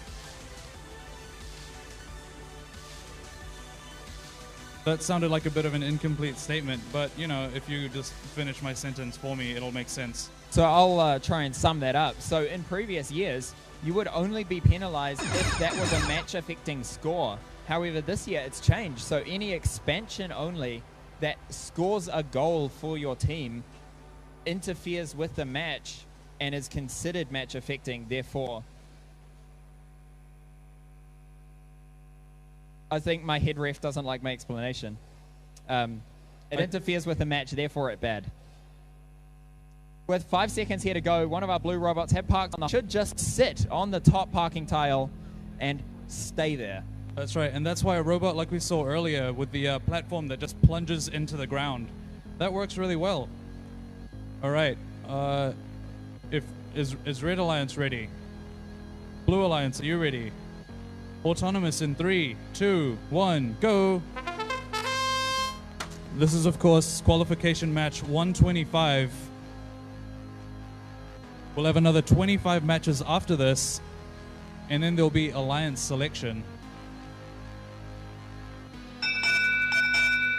All right, it looks like Red Alliance is going to take this autonomous away. Just waiting on a confirmation from our judges there, our referees. And that does go to the Red Alliance. Let's move into driver control in 3, 2, 1, go. So we have all 4 robots here. Looks like we have 2 head-to-head battles with pairs of robots in each case fighting each other, snagging an intake in one case. That's right, and it seems to me like a lot of the intakes used this season are the rolly type of intakes. I don't know what they're called. They're kind of like barrel spinners in combat robotics. They sure are. They seem to be usually constructed using a number of gears and rubber bands to form a flexible intake material so that it can mesh with the ball as it is sucked into the robot. That's right. Having a permeable intake is actually really useful for accepting different shapes or different consistencies of object. Exactly. Like a ball or roundy boys. Roundy balls. So my question is, how many rubber bands should you use for your intake? About 7 million. 7 million. So that 2900A robot basically has the right idea. Yeah. It only looks like they have 1 million. Maybe they blew their entire budget on graphics cards for their autonomous period. So as a result, they don't have enough for extra rubber bands. So I heard you talking about this yesterday. Can you explain why you need a graphics card for the autonomous period?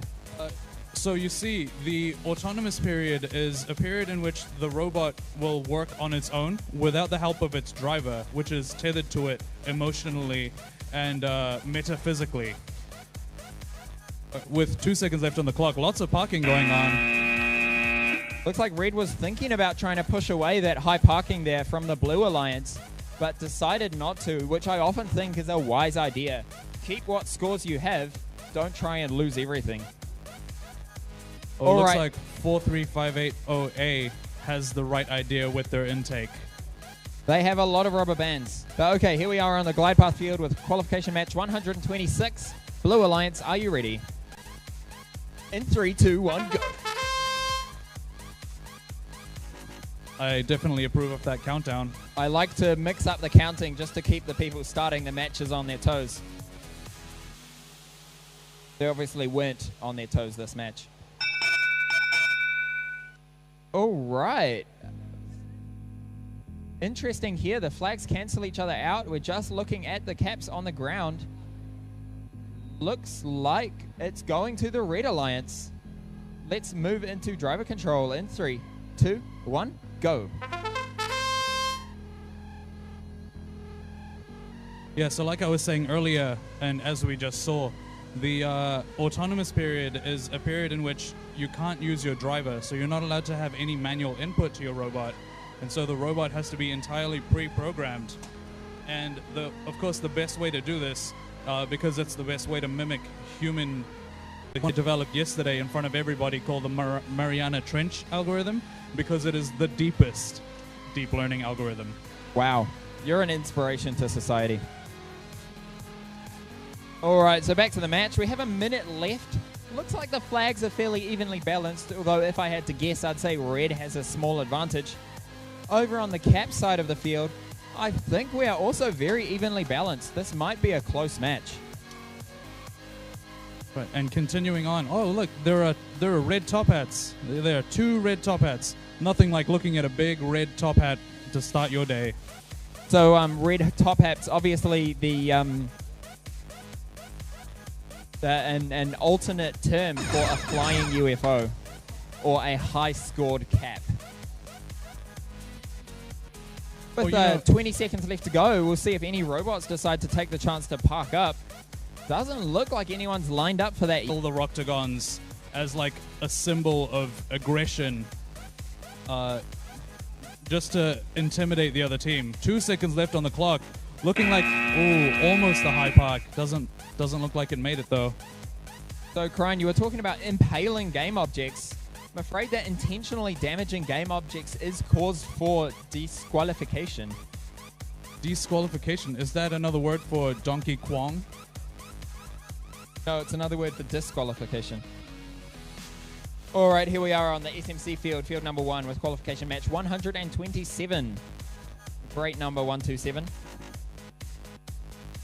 That's right. Ask if the Blue Alliance are ready. Blue Alliance, are you ready? Let's ask if the Red Alliance are ready. Red Alliance, are you ready? Let's ask if the referees are ready. Referee Alliance, are you ready? Wow. Looks like they're not ready. We'll just wait for a few minutes. Let's start.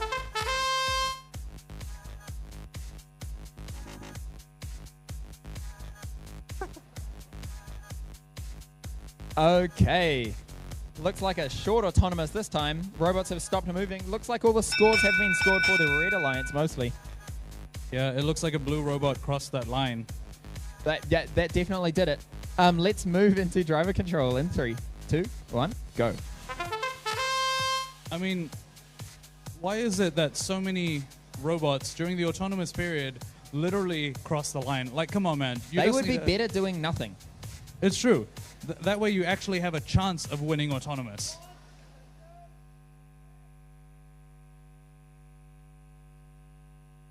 So that very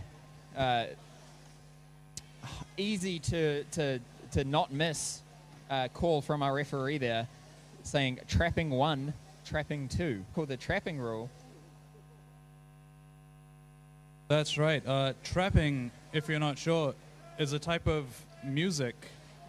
And so trap music is a type of music, and trapping is what you call dancing to that music. And obviously that sort of music is not allowed in VIX Robotics That's right. for more than 5 seconds. Exactly. It's banned for more than 5 seconds. But if you're going to do it for less than 5 seconds, it can actually be quite a good strategy. It can. You can get in another robot's way, stop them from doing something, trap them up against the wall, as that name comes from, provided you do it for fewer than 5 seconds and then move away for longer than 10 seconds. That's right. And it doesn't even have to be against a wall. It just has to be confining your opponent to a smaller part of the arena. I see. So stopping them from leaving. That's right. Effectively trapping them. I understand the name. It says, oh no, is that That's a Red Alliance Red robot. Alliance manages to park up. Looked like they were going to try and go for the high park, but they didn't quite make it. But yeah, here in New Zealand, the only type of trapping we like, other than the first 5 seconds of robot trapping, is trapping pests like possums, Ferrets, ferrets, rabbits, okay, mice, possums, stoats, rats. things that attack our national native creatures. Okay, it looks like we're good to go here on field number 2 with qualification match number 128. Blue Alliance, are you ready? Red Alliance, are you ready? Let's start autonomous in 3, 2, 1, go.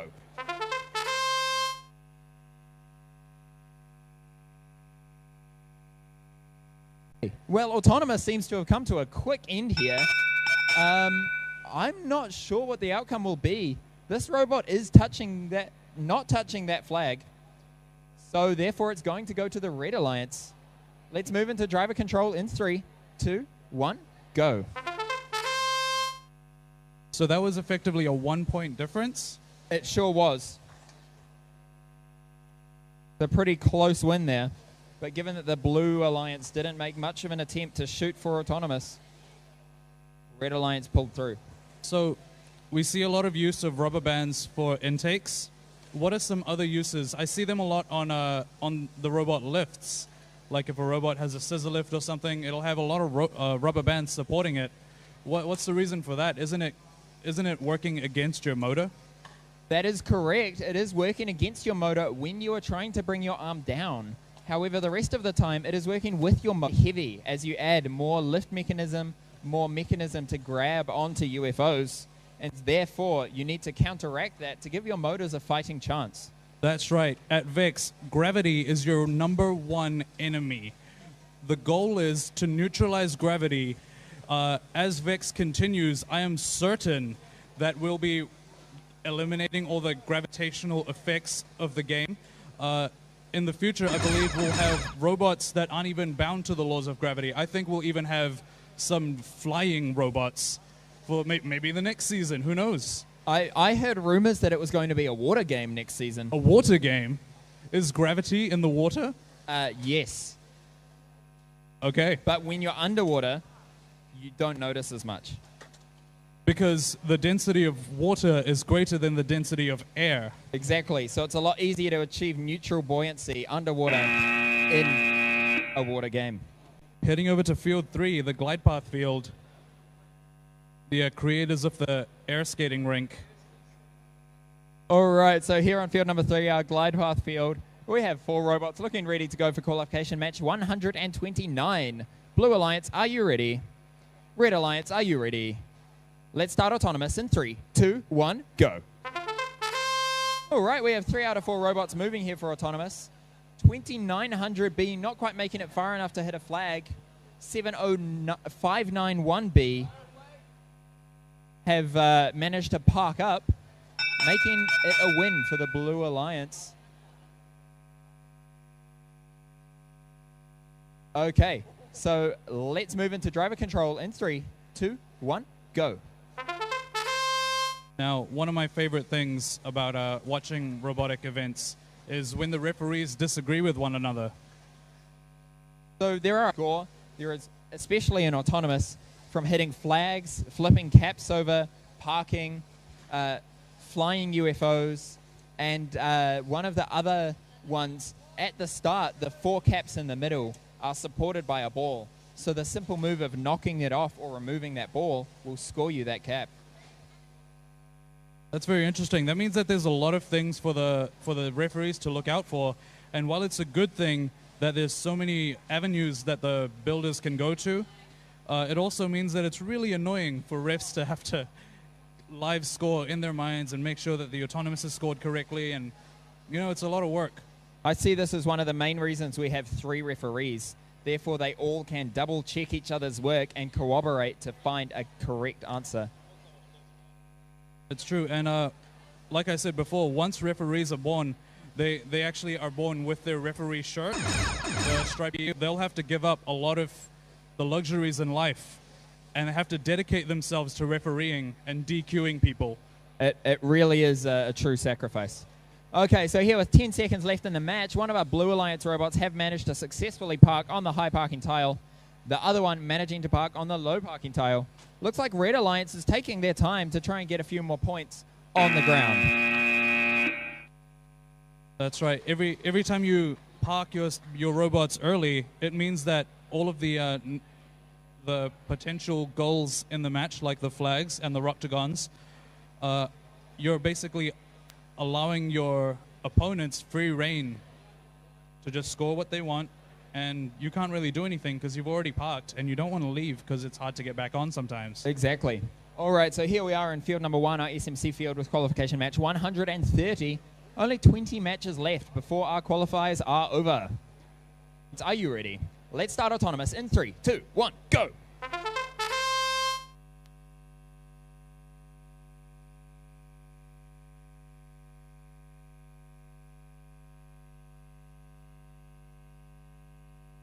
All right, so it looks like our Red Alliance here have scored a high flag. Blue Alliance have scored a low flag. Therefore, Red Alliance are going to take away the autonomous bonus.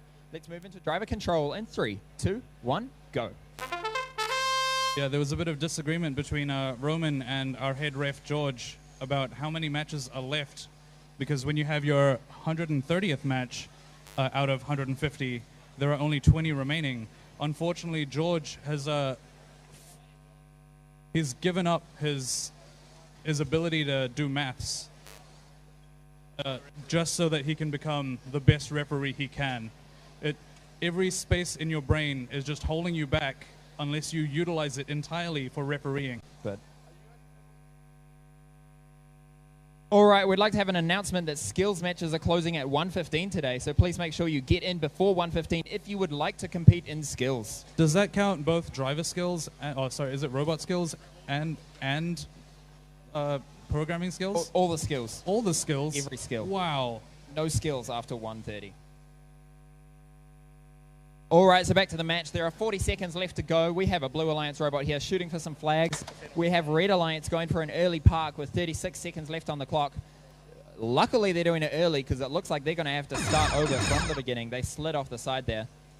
Potentially one of the disadvantages of these wheel types, but they very quickly managed to get up the second time. Now are having a fighting match against the Blue Alliance. Of course, just like Obi-Wan, they have the higher ground. They aren't going to let the Blue Alliance climb on up.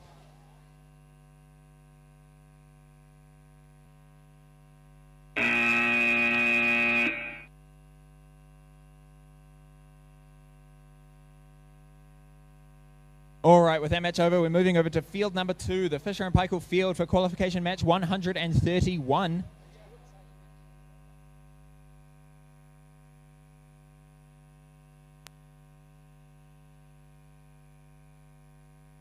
All right, so Red Alliance, are you ready? Blue Alliance, are you ready? The ref's just telling them to step back.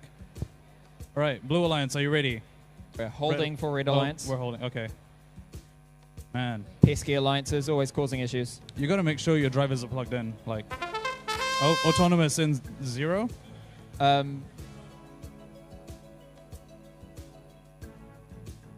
Oh, that blue robot just hurling roundy boys at the audience.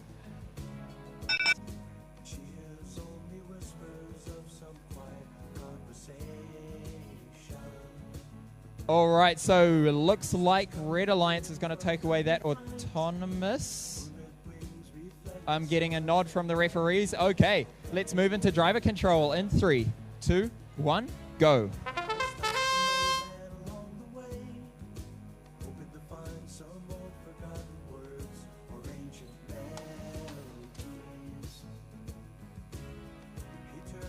All right, some very nice shots here on the Blue Alliance, very deftly taking out 3 flags for their team. Over on the Red Alliance, we've got a robot picking up a UFO.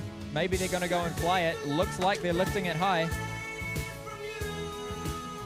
Oh, overshot. Let's see if they can get themselves tangled on the pole. Now, these athletes, often have to work on blue team, or next match they might be on red team. You know, they had blue team last time and the time before that.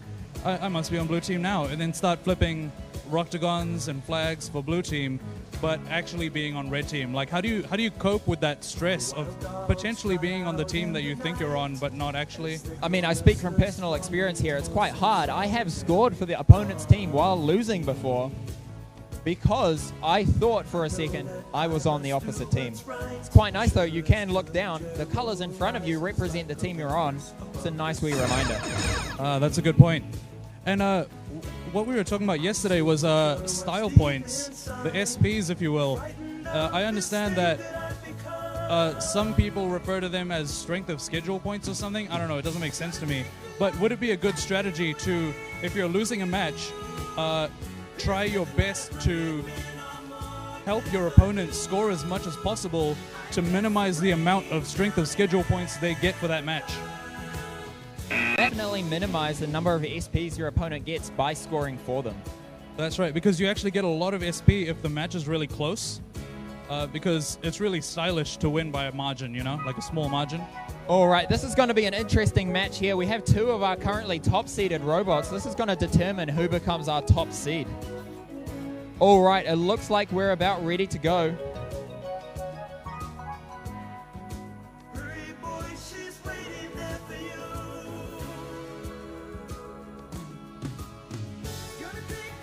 They just had to make a few last-minute adjustments to the game objects. They weren't within the 1.5-inch tolerance. They were not. Okay, so it looks like we're about ready to go. Let's check in with our alliances. Blue Alliance, are you ready? Red Alliance, are you ready? Great. Let's start autonomous in 3, 2, 1, go. All right, as we had not quite parking in this case. Some very impressive movements here. I think we're going to have to take a second for the referees to figure out who the score is. And it looks like the score is going for the Red Alliance. Let's move into driver control in 3, 2, 1, go. You know, that 240p robot actually does so much work. That was 5 flags that it toggled itself. And it also scored a Roctagon. That kind of autonomous doesn't come around every day. Very impressive. As you can see, and as I mentioned earlier, this is one of the more important games for these teams in the qualification matches. As you can see, it's quite important for the competition. We have a large number of spectators here watching. That's right. And speaking of how high you seed, I know that it's important to have a lot of wind, like a high win to loss ratio. But the style points, actual strength of schedule points. They certainly are. If you have the same number of win points as another team, it is your strength of schedule points which specify which team comes first. That's right, because it's a way of determining which of the teams had more difficult matches. Yes, but of course teams get around this by making their matches appear more quote-unquote difficult than they did by scoring for the opposition. That's right, and it's actually interesting because the better you are at this game, the lower your strength of schedule points are going to be. Because every time you score, you're reducing your opponent's score. That's correct. All right, so with 20 seconds to go, it looks like we've got a bit of a fight here over the top position. That Wingus and Dingus robot is holding on for dear life. It looks like it might tip at any moment. Certainly going to be interesting to see who can park here in the last 5 seconds. Some cross-field shots, successfully flipping over a flag. There's some very aggressive shouting from the Red Alliance. I think they're quite happy with their performance. It was a very well-fought match. That 8757B robot on the high park, supported by one of the Roctagons on the field. It definitely looks like the Wingus and Dingus robot here might get parking, but of course they're on the wrong side. Exactly. If they had approached from the opposite side, they may have had a chance there. Heading back over to field number 1, the SMC field. What does SMC do, by the way? They make sintered metal components, a number of pneumatic components, tanks, pistons, tubing, valves. Like military tanks? And military pistons? I cannot confirm. Military tubing? I cannot confirm.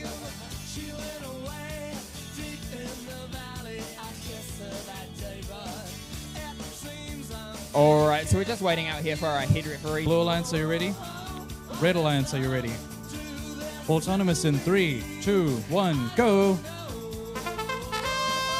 All right, Red Alliance getting straight to it, hitting a high flag.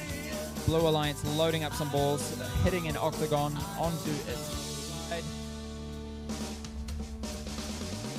Blue team ducking for cover in case their catapult goes off. And it slowly lowers a ball out of the arena. All right, Red Alliance has taken that away. Let's move into driver control in 3, 2, 1, go. In 3, 2, 1, go.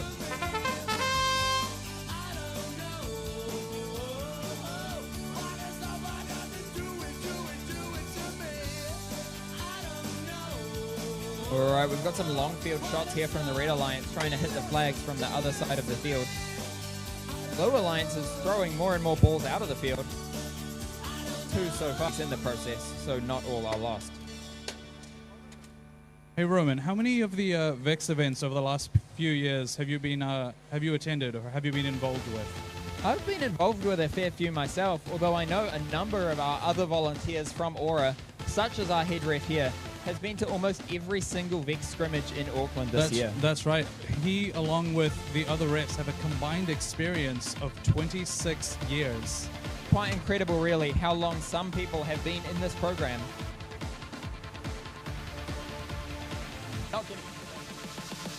But the reason why I asked you, Roman, is that I want to know which game was your favorite. Just from the ones you were involved with. So I started competing in VEX in Gateway. Wasn't very good in Gateway.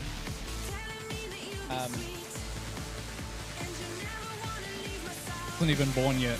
I don't remember. It was the one after that that was my favorite. Was it Roundup? That's something we used to kill weeds. Heading over to field number 2, the Fisher and Paykel field. What does Fisher and Paykel do? All right, we are missing a robot here on this field. Looks like We do not have 2915B, however, they are too late. We're going to have to start without them. we're ahead of schedule though.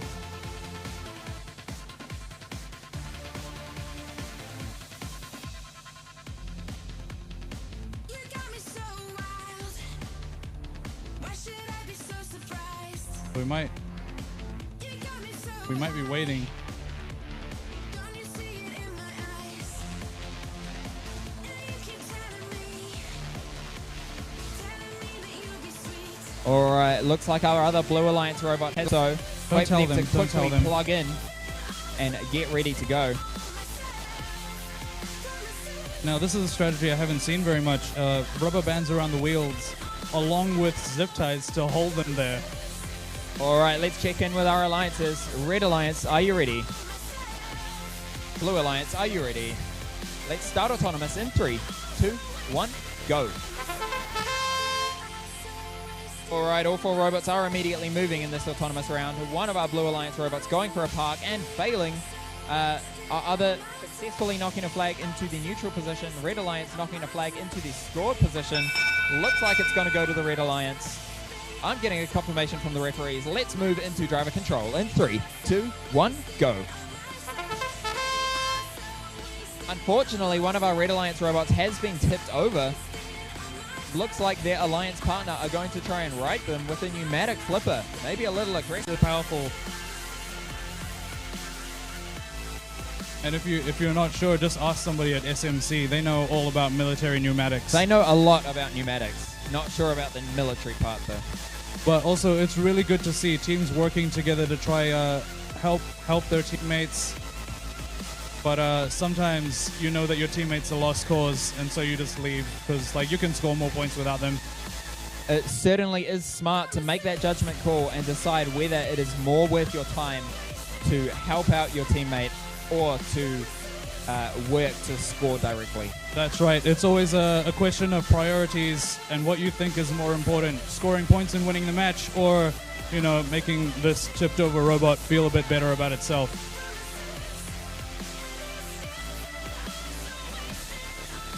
I find it quite interesting how easy it is to tip over a robot and how hard it can often be to right it back up. That's right. Any touch, like if you touch a circle, it'll start to roll. And it's interesting because we decide to put all of our robots on little circles to drive around, And The reason for that is that we can move them very easily on circles because of that inherent instability. That's true. And as a result, because you're on circles, it's easy. Wow, the 45964A robot trying to lift the parking tile off the ground. I'm not sure that's a very good move. That's just a sign of how powerful that pneumatic flipper is compared to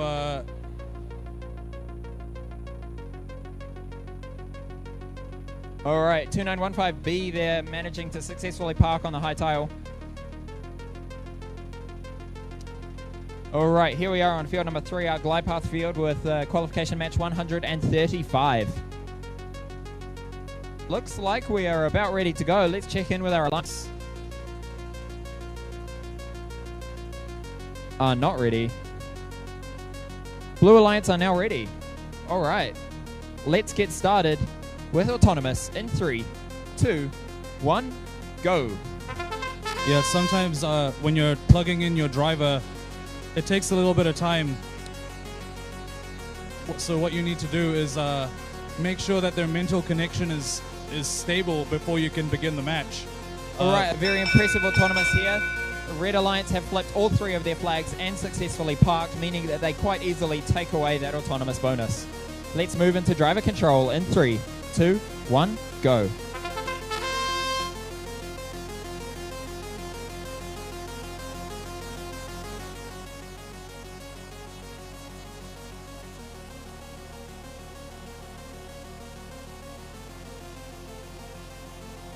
All right, the flags, however, tip to the Red Alliance.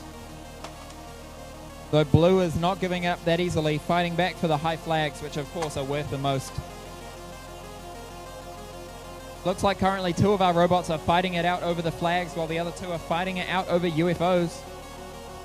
Minutes ago, we'll have to see what happens in this match.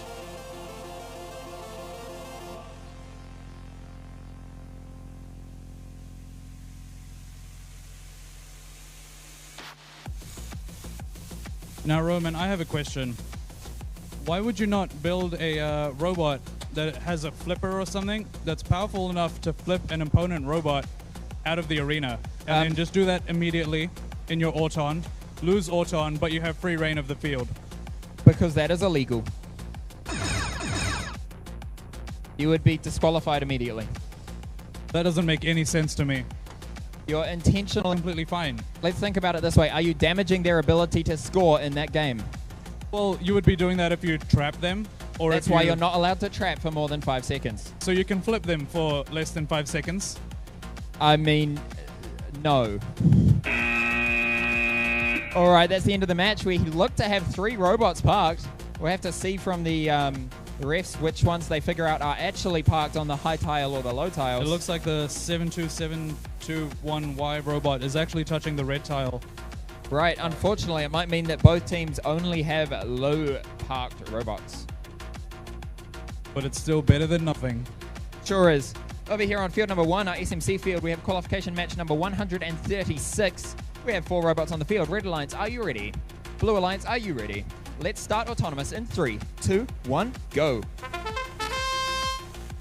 Now we've got a couple of complicated looking robots and a couple of and pushing the lower flags. Certainly looks like it. Looks like that parking has taken it away for the Red Alliance. So we will move into driver control in 3, 2, 1, go. Very easily parking there, the small Red Alliance robot. Let's see if they can as easily flip over some caps for their team.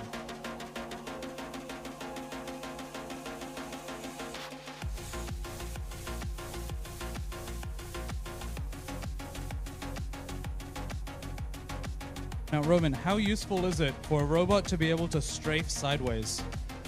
In this game, it is not necessarily as useful as it has been in others. Although if you are trying to get a UFO scored, it is a very useful thing for lining it up precisely. That's a really good point, Roman. And it's also important if you do have a strafing mechanism that because if you start to strafe with a flimsy arm, it's going to make it even harder. Exactly. Like if you've ever tried to tune a PID controller, but you can only increase the I, you get some insane integral windup. Definite oscillations.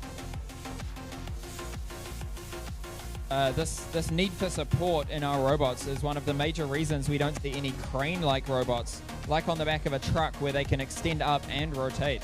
Usually they only extend and rely on the wheelbase for the movement. Some intense, aggressive contention for the middle park. Looks like Blue Alliance have secured it with only a couple of seconds left to go. Doesn't look like Red Alliance is successfully parked at all on the low park tile. Appears they may be touching the ground from my view. The blurriest camera feed I've ever seen. We're here on qualification match number 137.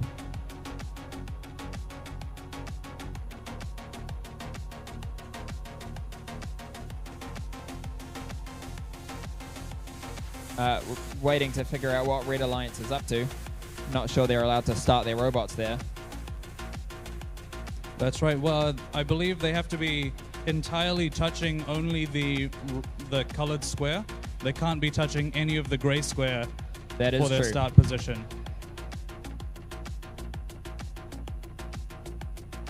All right, well, they finish up. Let's check in with the Blue Alliance. Are you ready? Great. Red Alliance, are you ready? Okay, let's start autonomous in 3, 2, 1, go.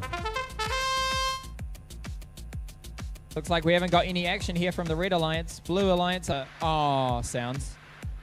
Looks like it's going to be not a tie. Blue Alliance managed to score a cap. They take it away. Let's move into driver control in 3, 2, 1, go.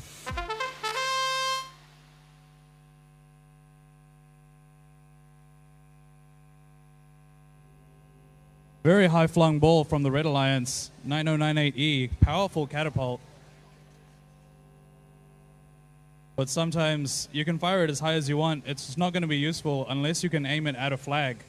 The balls serve no purpose other than to help you toggle the higher 2 flags. Why I mean- can't you hit the flags with an arm, Karan?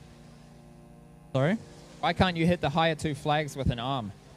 So the reason why you can't hit the higher 2 flags with your own robot is because it would require you to increase your robot size. That's right. You can do that. However, if you're not touching the expansion zone, you can get disqualified if you score any points or affect the game in any way. I see. So this game has been designed so that you have to use the balls in order to score high flags. Is that right? That is right, Roman. All right, that means that there's only 30 seconds left of this match. Right now, it's looking fairly evenly balanced to me. Both red and blue have a few flags on their side. But yeah, firing balls at flags has been a long tradition that was initially started by pirates. So back in the day, pirates would raise their flag as they went to attack another ship, and they would have to, in turn, raise their flag, and you would use your cannons to fire cannonballs at the opponent's flag. If you're able to hit your opponent's flag, you win the battle, and you are entitled to all of their treasure. That sounds like... All right, so we're at field 3, the glide path field, waiting for the last red robot.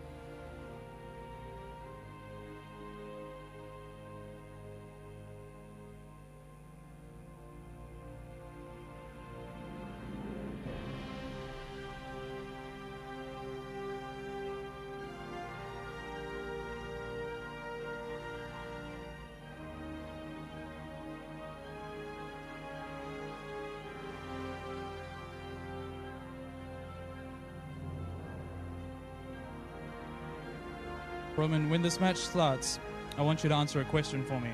Sure. So a lot of the time we've talked about the most important things that your robot should have, things you should remember. But I want to know, what is the least important thing that's still important for you to have a good robot? I'll let you think about that until the match. Are you ready? Red Alliance, are you ready? Autonomous in 3, 2, 1, go!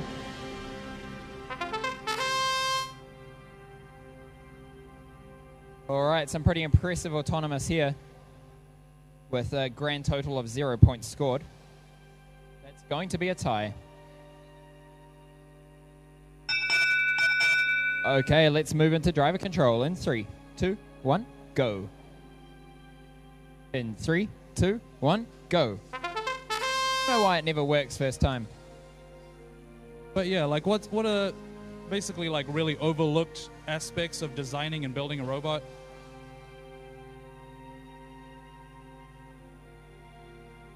Overlooked aspect of designing and building a robot that matters quite a lot.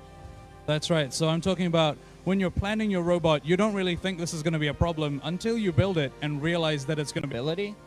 We quite often see motors overheating and stopping halfway through a match, and their drive will then lock up and they won't be able to move. So while it might seem easy to just throw a few motors on a drive, I feel like very often teams don't really realize how crucial that drive really is. That's right. So what should they do to make their drive as robust as possible? Be better. Solid advice from Roman. Everyone, if you're unsure about how to make your drivetrain better and not burn out your motors, just do it better. How would you do it? I agree with you. I would just do it better. Like, if you're not doing it better, then you're doing it not goodly. Yes. And you can do it more goodly by doing it better. Friction. You need more?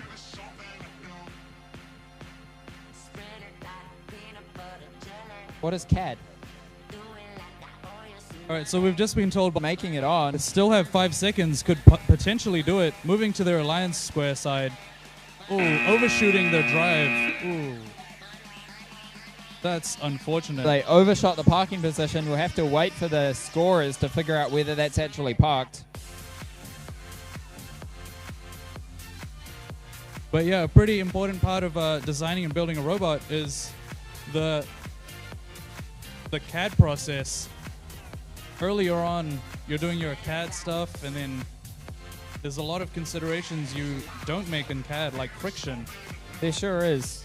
I mean, there are some CAD programs which let you model things like friction, but that takes a lot of setup.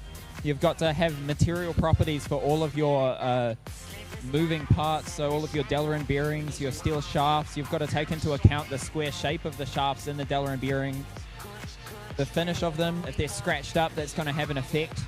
It's quite a lot.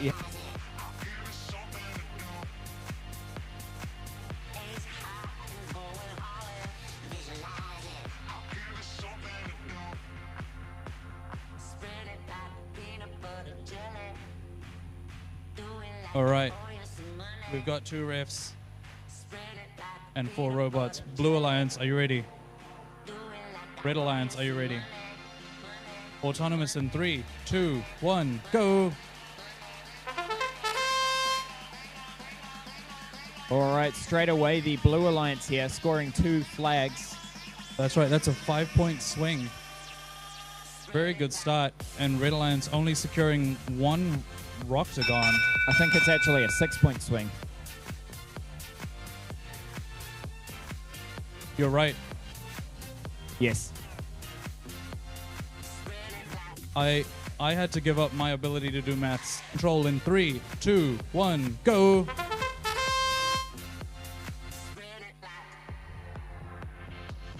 But yeah, based on the theory that whatever you're born with is your career, what were you born with, Roman? What did you come out of the world? What did you enter the world ready to do? Write embedded programs. Firmware. Nice, nice.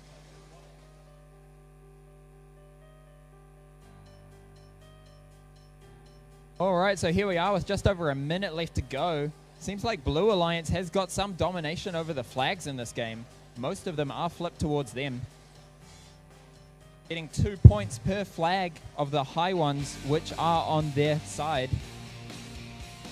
Blue Alliance and Red Alliance seem to be mostly battling out at the moment for the UFOs on the ground. Looks like... Seen some awesome shots coming in from long range for the 8757C robot. Man, it's really hard to say numbers.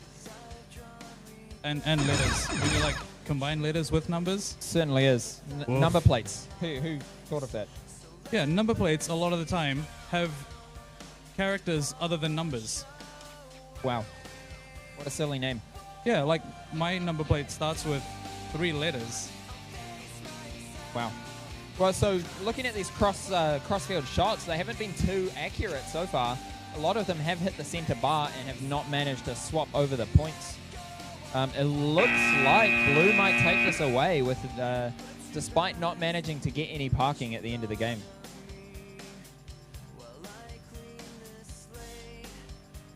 Move over to qualification match 140 here on the Fisher and Paykel field.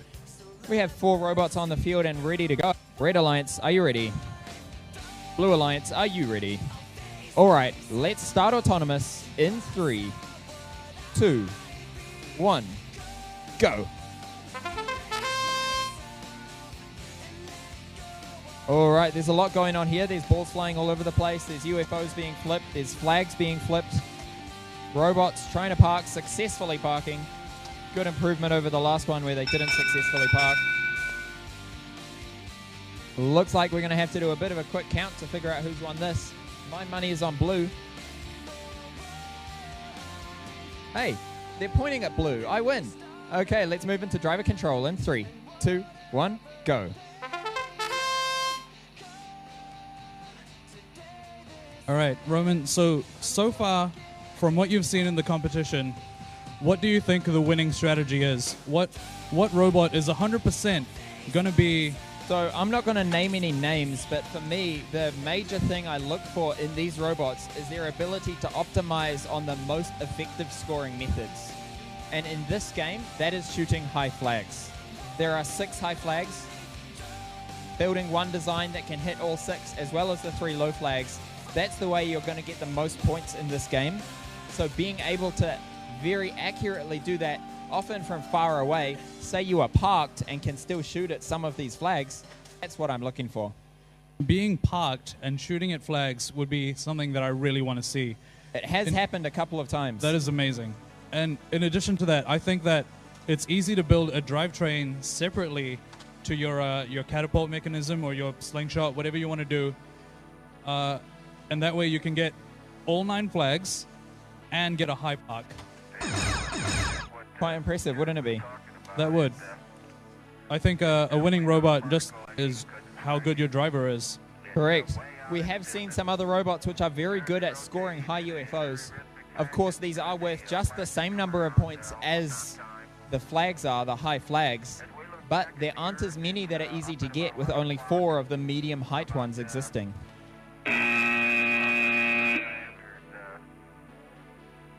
Now, while that's true, Roman, I think that a robot that can score top hats or high UFOs is essential for an alliance if your robot is, if the other robot is good at scoring flags. I agree. A combination of the two would be a truly hard to beat alliance. That's right, because the only way you can beat that is if you can outperform at least one of them. Exactly. And they're the best at their trade. They are. And we'll have to wait for our finals later on today to see which robots are the best at their trade. 2, 1, go! Immediate high flag for the Blue Alliance and a almost low flag. All right, Red. Blue Alliance got a high flag and a low flag. Looks like Blue Alliance is going to take it away based off that. And they do. Let's move into driver control in 3, 2, 1, go. That's right. Things could have potentially been different if the red robot had gotten parked properly, but I don't think that was the case. Now, a lot of the time, you expect autonomous to be exactly the same. Shouldn't it perform like it's carrying out the exact same sequence every time? Why do they not do the exact same thing every time? I've seen robots who sometimes hit both of the top flags and the lower flag, but sometimes they hit none of them. What's the reason behind that? So, being on an object on the ground, they have to make sure they have the ability to pick it up within plus or minus 1.5 inches of where it is meant to be. The other thing is that they also have to align their robot very accurately on the starting tile to make sure that it goes on the correct trajectory for their program sequence. That's very interesting, Roman. But also, you were talking about 1.5-inch tolerance. Unfortunately, I was raised in New Zealand, and inches is an imperial measurement that means nothing to me. So to convert that into something that is actually like of value to my brain, how many liters is 1.5 inches? It's about 4 centimeters. I mean, that's, yeah, okay. But that wasn't how many liters. How many liters? Yeah, how many liters translates to 1.5 inches? I need to know for my, because I'm designing my robot. 5 milliliters in a 1x1 No. Yes. How much does a teaspoon hold? I don't know. Inches. Alright, so we're here on field number 1, our SMC field.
All right, Blue Alliance, are you ready? Red Alliance, are you ready? I'll take that as a yes. All right, Autonomous in 3, 2, 1, go. Yeah, it was amusing because I'm like, Red Alliance, are you ready? And Red Alliance immediately shoves their hand into the arena.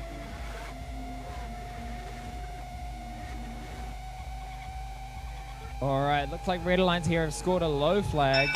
Blue Alliance scoring a high flag. Can't see the rest of the field. Looks like Blue Alliance have taken it.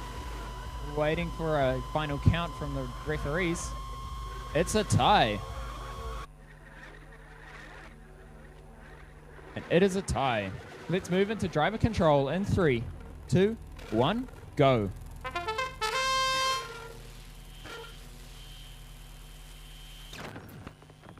Looks like one of the blue robots hasn't moved at all. They might be able to ask their ref if they can unplug or replug the battery or something.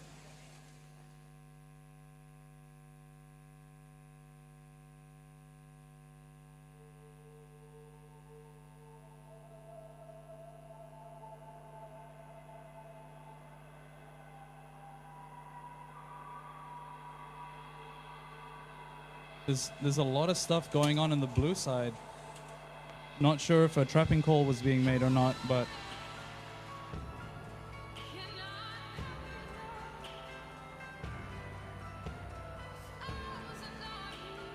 the sound of a happy robot. It's A robot tangled with its opponent's intake gets pulled to the ground because it doesn't have as powerful a drive. very interesting. Certainly going to make it difficult for the Blue Alliance to keep up with the Red Alliance now. 30 seconds left to go. Blue Alliance do seem to have a number of the flags in their favor. The Red Alliance have high parked in advance. Some loud yelling telling the Blue Alliance robot to park. We'll see if they can manage that in the last 10 seconds. 5 seconds left. Let's see if they decide to park. Too late, I think. They made that decision. Oh, they just go and give their teammate a little tackle. Just a wee hug.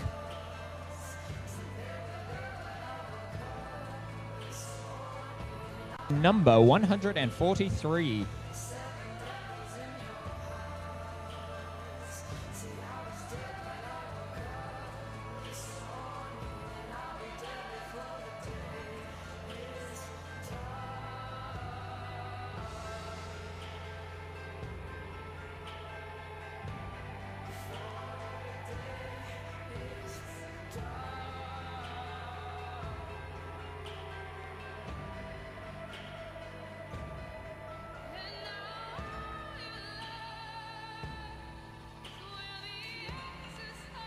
Right, so we just have to wait on our refs.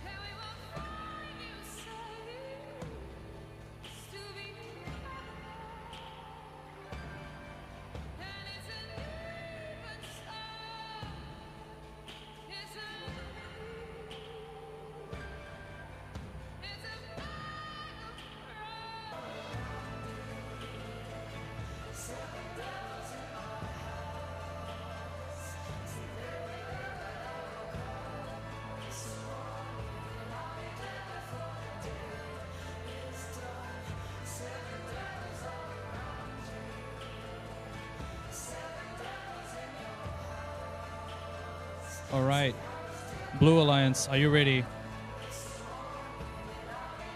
Red Alliance, are you ready? Autonomous in 3, 2, 1, go. And all four robots are springing into action in Autonomous. Whoa, Roman, you look really different and sound quite different. I know, I have changed a fair bit. I am Roman indeed. And that wraps up Autonomous. Looks like the refs are calling it for red. We're ready to go into driver control in 3, 2. So just over 90 seconds left on match 143. We are nearing the end of the qualification matches, are we not, Karan? We are indeed. After this match, there will only be 7 more matches, I think.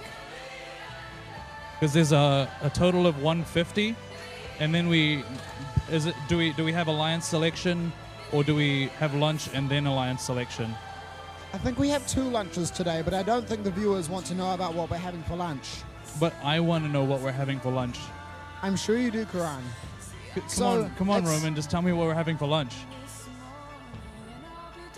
If we look back at the field, we can see that Blues dominating the cap scoring game a fair bit. However, it's roughly even for flags.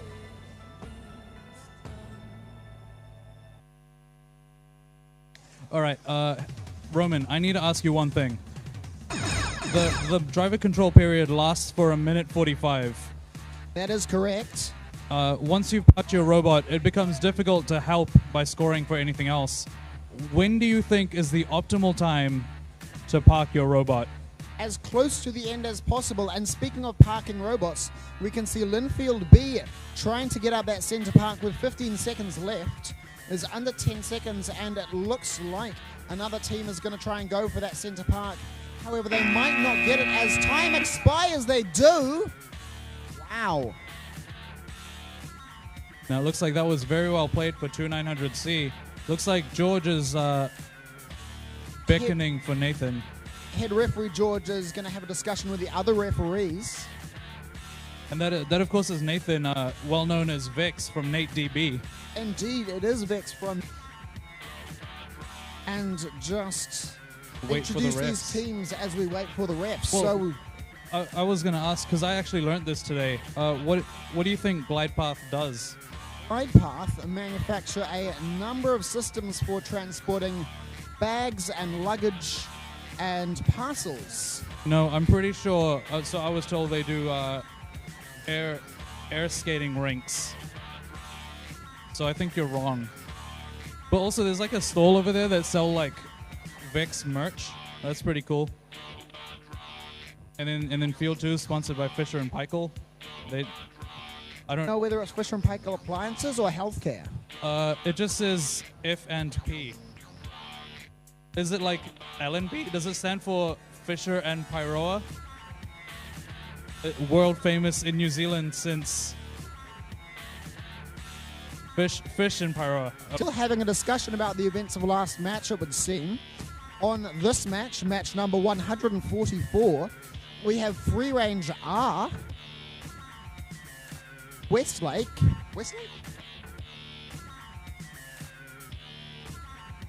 then Waiheke and Michael Park.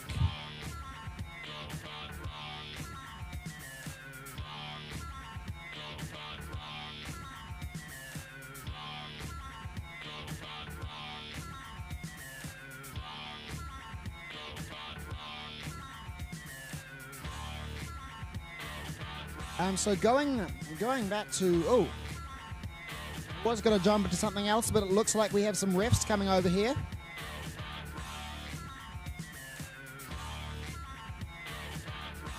Well, he's gone. He just walked off. All right, Blue Alliance, are you ready? Red Alliance, are you? Whoa, middle high flag. Very good impression of the autonomous sound there. That's almost 3 flags for the Red Alliance there. The DQ bot, Donkey Kwong. Almost an Alliance parking spot, but it looks like it still goes to Red Alliance for Auton. Driver control in 3, 2, 1, go! And so Free Range managed to score 2 flags, but just missed the 3rd flag and the park in Auton. It's a very strong routine, and they're going to be looking for an alliance partner very soon who will complement that Auton routine in the eliminations, since we are going into eliminations in 6 matches' time.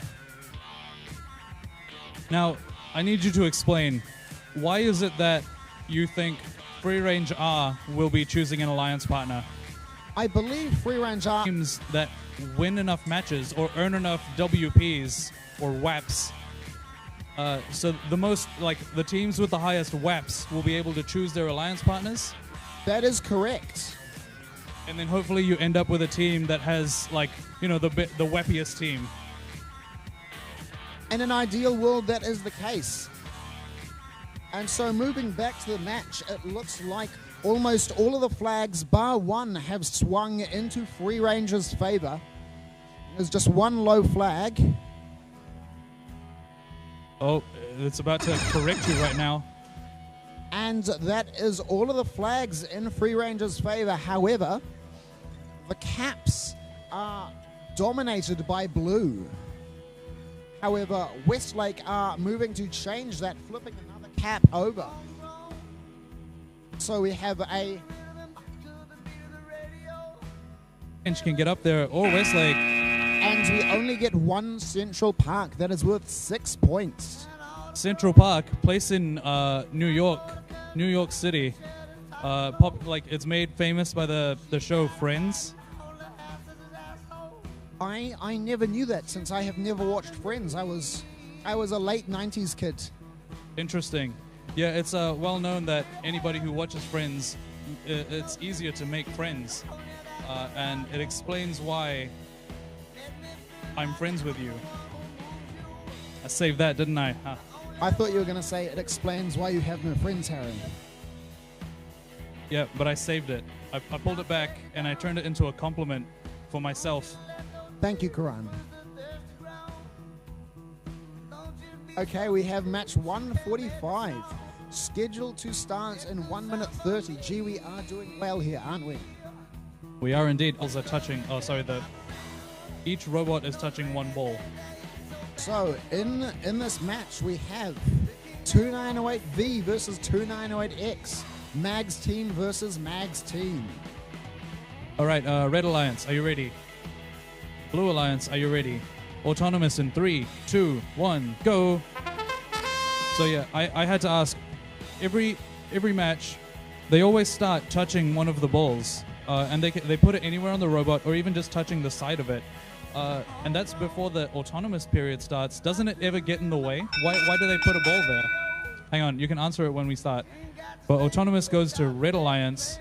Driver control in 3, 2, 1, go. 3, 2, 1, go.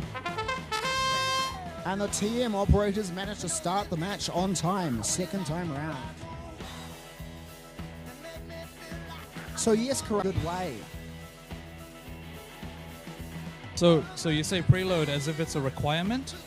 Yes, it is a requirement, I believe, if I have read the rules correctly. And head ref, who I believe is quite well versed in the rules this year, has read the rules. So we see Onihanga dump a UFO into the Mags X team, and the Mags X team managed to catapult it out of their robots. That's right. Catapults are quite an effective way of launching things. But I have to ask. Oh, there's a top hat being placed. UFO flying. For blue team, Mags V, I believe. See, earlier we talked about a robot being able to strafe. That would make this problem much easier for them. Unfortunately, now they have to do like a turn or like a dogleg move. They do manage to sink the cap on there and successfully let go. That UFO is flying for blue.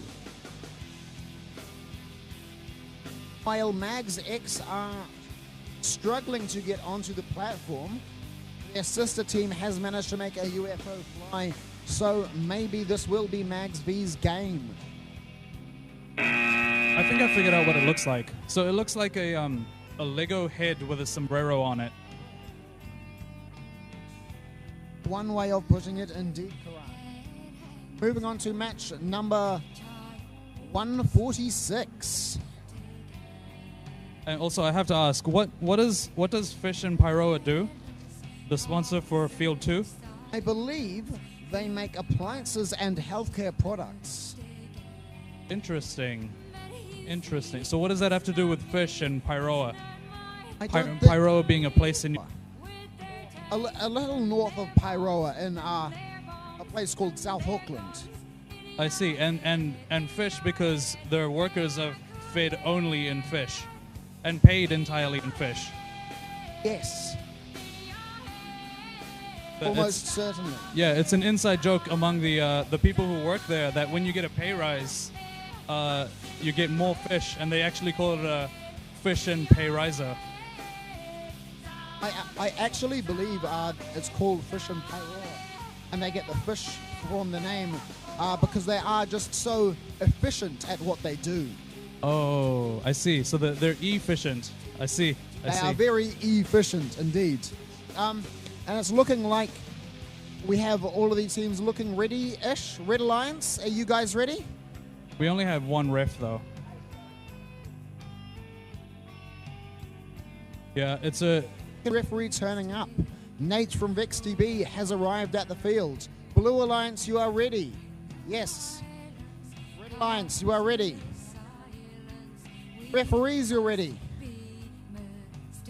Autonomous Okay. in 3, 2, 1, go. Ba-da-ba-da-ba-da. Oh, perfect impersonation. Thank you, Karan. There But we yeah, are. We have the Christchurch team hitting the high flag and also managing to hit the low flag and grapple one of those UFOs. Looks like Autonomous goes to Red Team for that performance. There's also a top hat by Wingus and Dingus. All right, driver control in 3, 2, 1, go.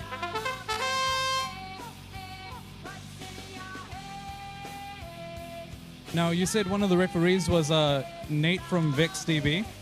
Yes, Is that he is a He definitely is.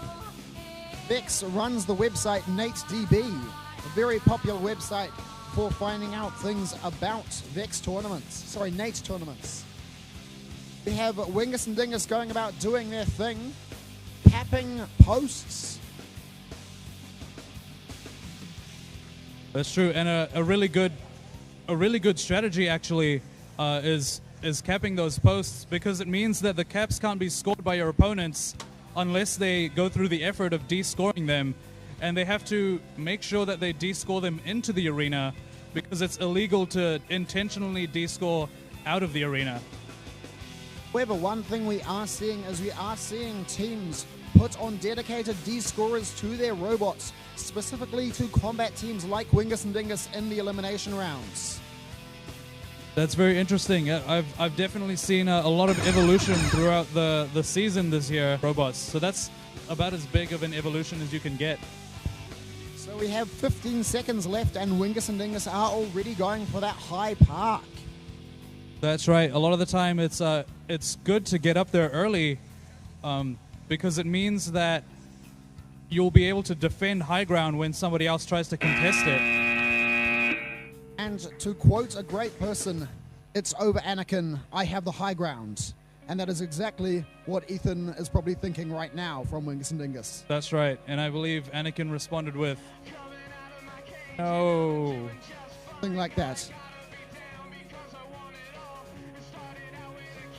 Pretty sure, yeah. Like I've definitely seen Lord of the Rings, so I know all of the quotes.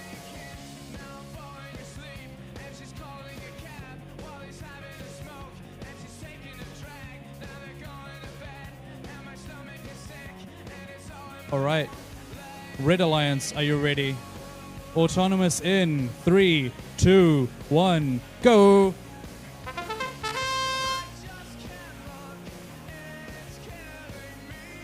Now, sometimes it takes a little while for the game to start after I count down, because sound is a wireless medium, and wireless mediums are always a bit less secure than wired mediums. Looks like Autonomous goes to blue team.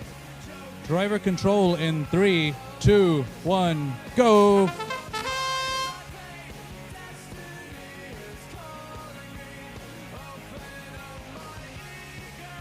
So as we open up our eager eyes and start to watch this match, we can see although the Red Alliance has lost the Autonomous bonus, if they look on the bright side, they still can score enough caps and balls to get this one, to up some flags on the right side of the field. The right side, that is, not the bright side.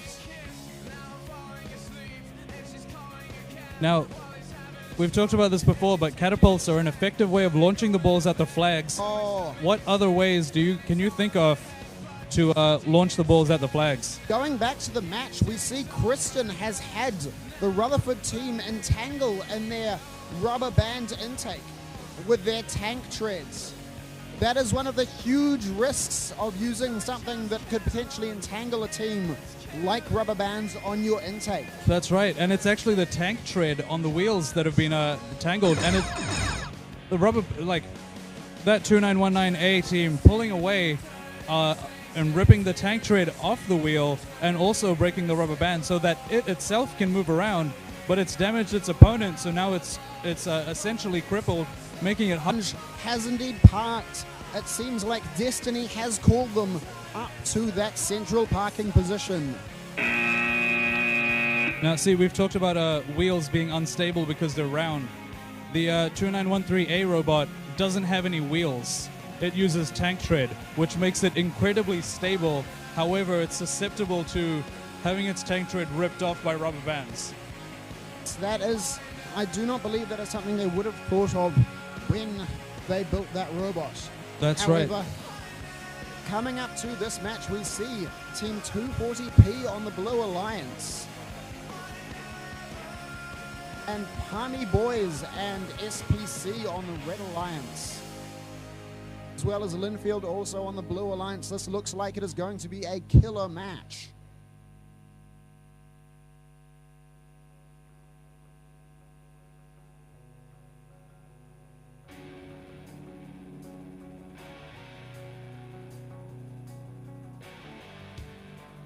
So this is qualification match number 148. There are 3 matches left, I believe, until lunchtime and alliance selection. All right. So teams should be looking for a team to alliance with them or pick them for the elimination round. Hey, Red Alliance, are you ready? Blue Alliance, are you ready? Autonomous in 3, 2, 1, go!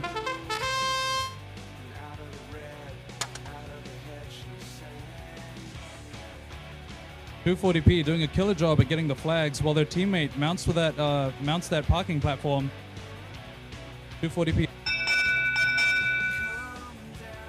And I must say, every time in Autonomous, when Robot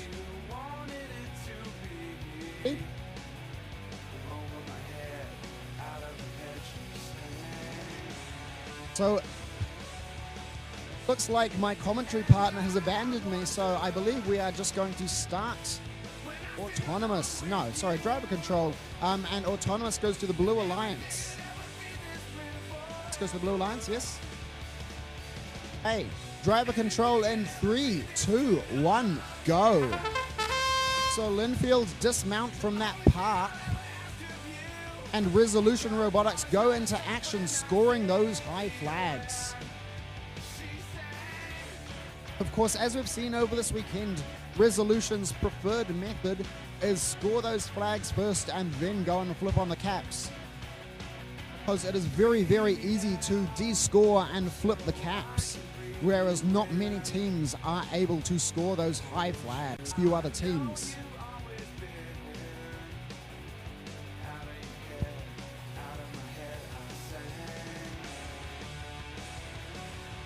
One minute remaining in the match.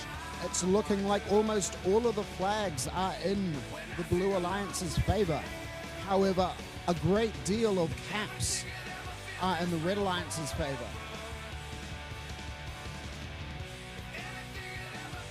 Paran, are you back here to commentate? I am. Sorry, my mic died, so I went to go get more batteries. I know everyone was like, must have been really happy. They'd be like, oh my god, that commentator's mic's dead. I was very, very sad. Yeah. Solid shot from the that red robot. And 22 seconds, and a robot is already parked on the central parking spot. That does seem quite an early park, but let's see if 3 seconds left. Looks like they're just going to settle. I believe that is in fact a blue robot which has the incorrect plates on.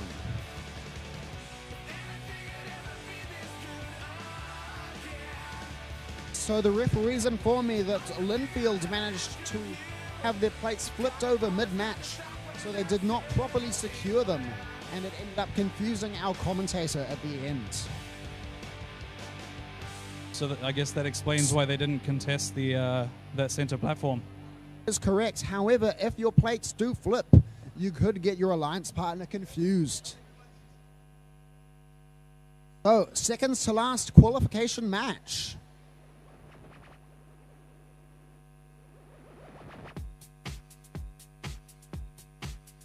Blue Alliance, are you ready? Kiwitech and House of Science are ready. Red Alliance, ready. The referees look ready and eager for this game to begin. Autonomous, ready to go in 3, 2, 1. Activate.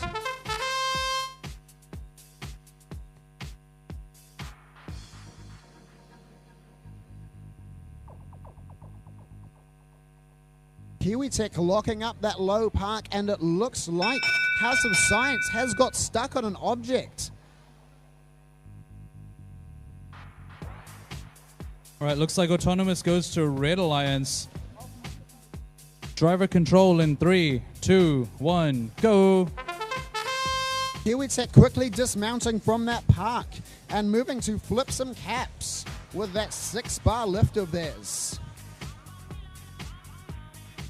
Now, 6-bar lifts are cool, but have you heard of a reverse double 4-bar? Yes, I have heard of, and Mount Albert Grammar School going for the strategy of capping posts with reverse double 4-bar lifts. And we'll wait until eliminations until we see how successful that strategy is.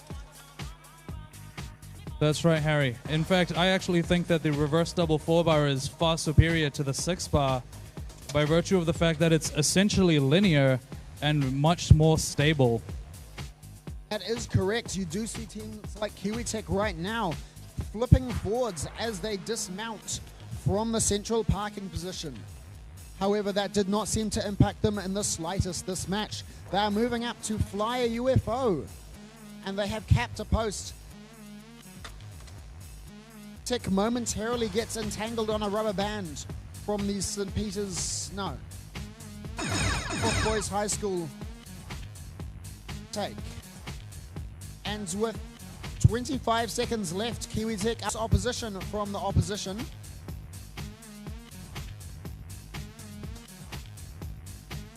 House of Science have managed to get on the wrong platform. However, move up to the high platform.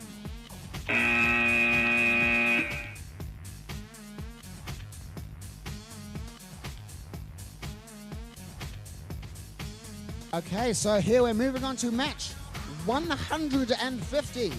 This is the last qualification match before lunch. It is the last qualification match at all this weekend, in fact. It is scary to think that we have had 149 matches so far, and this is the 150th, Karan, is it not? It is indeed. 150 matches all up. In fact, we actually had a match that had to be replayed yesterday. So this is the 150th match we have played, potentially. Hey, so just before we start this match, I'm going to remind teams that as soon as this match finishes, we are going to have a short half-an-hour break and ask teams to be back here at 1:40 p.m.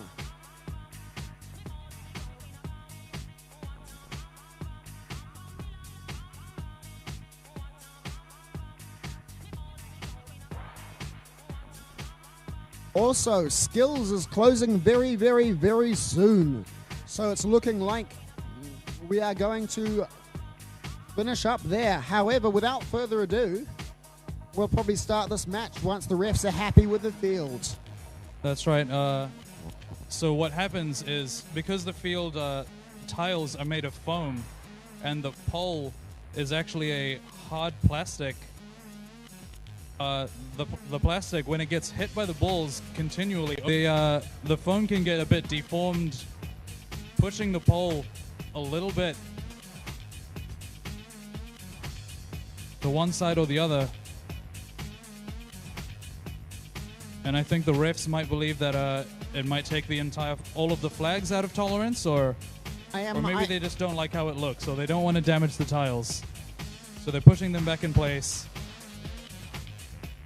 Thank you very much for that commentary, Karan. It was very, very valuable to hear material science commentary from a mechatronics student who obviously does lots of material science courses at university. Now, that's not even true because I'm not a student anymore.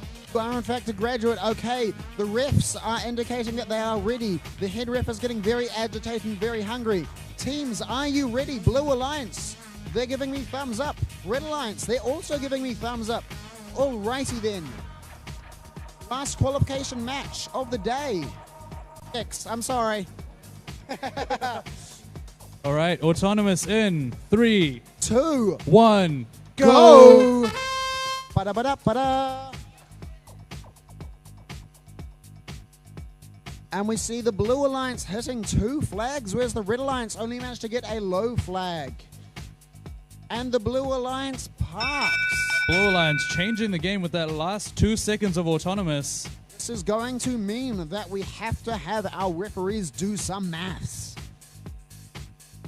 That's right. They've only retained the most basic of maths, but it looks like autonomous still goes to Red Alliance.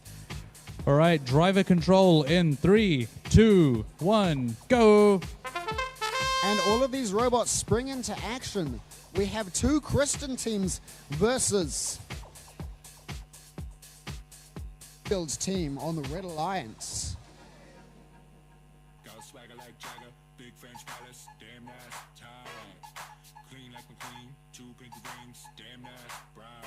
If we look over on the blue side of the field, we see Kristen B with their ginormous 6-bar cap, one of the high posts with a UFO, and they manage to get it to fly. We have 1 UFO flying. That's right. That was really well done. And the entire time, I could see how wobbly that was. It takes a lot of driving skill to be able to control that little cap onto that tiny post. However, we see that this Kristen team, who's trying to get another cap to cap the post, is getting bodied around by the Linfield team with a very strong Mechanim drive.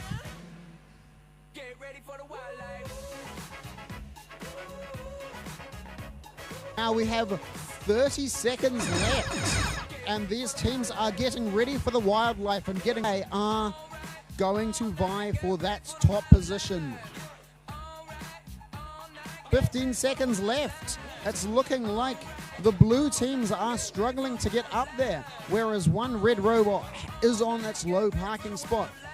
4, 3, 2, 1, and that is the match. And those are qualifications. So, well done to all teams, and we will see you back here in half an hour for Alliance selection. Am I correct? Yep. Right, Alliance selection. So Alliance selection is happening at 1:40 p.m. So could we please have a representative from every team down here at 1:40 sharp after lunchtime? So Karan, do you think it's time for us to go and have lunch? Let's go and find out. All right.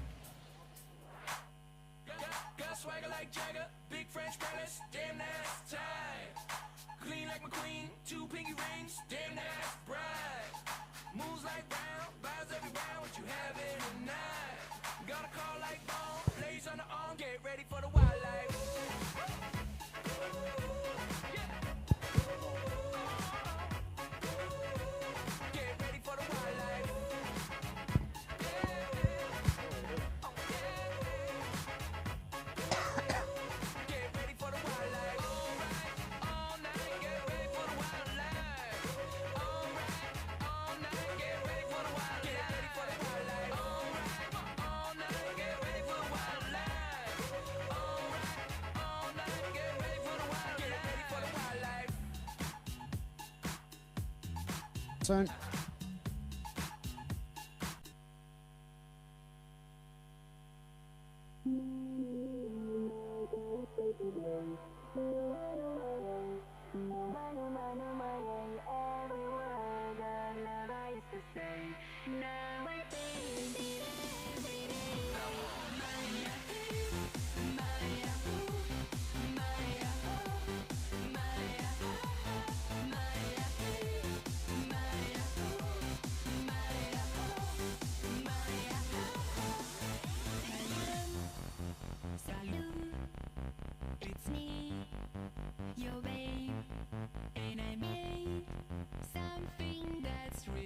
show you how I feel.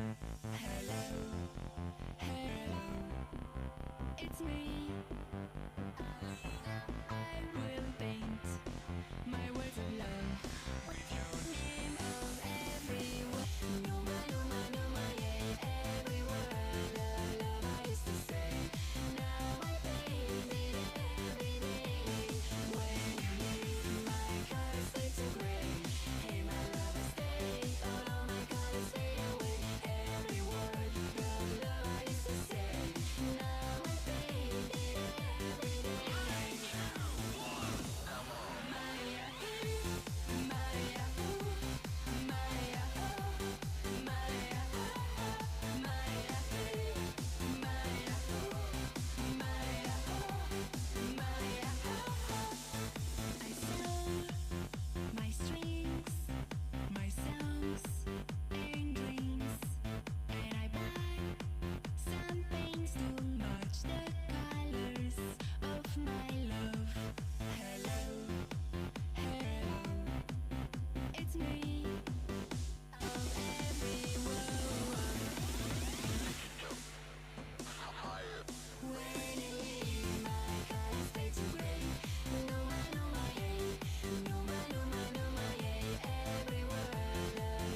you somewhere, so you know I care.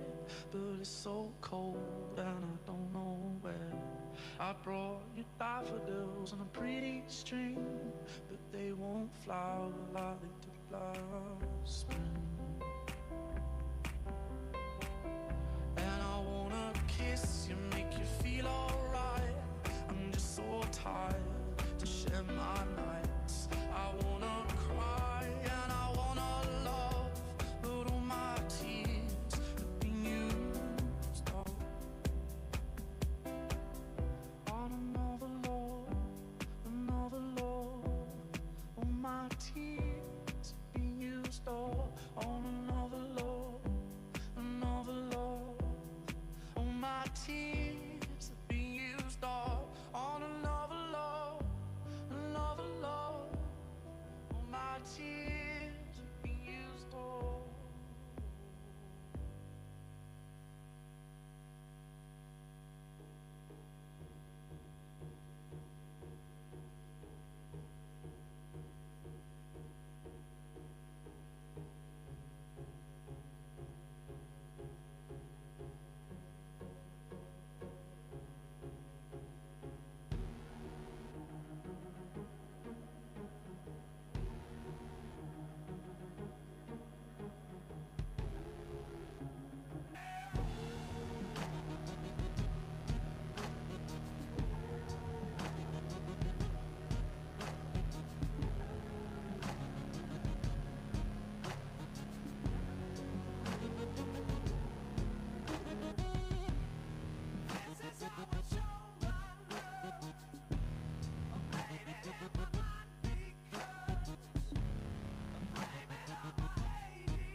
Does it feel like a head to lean on?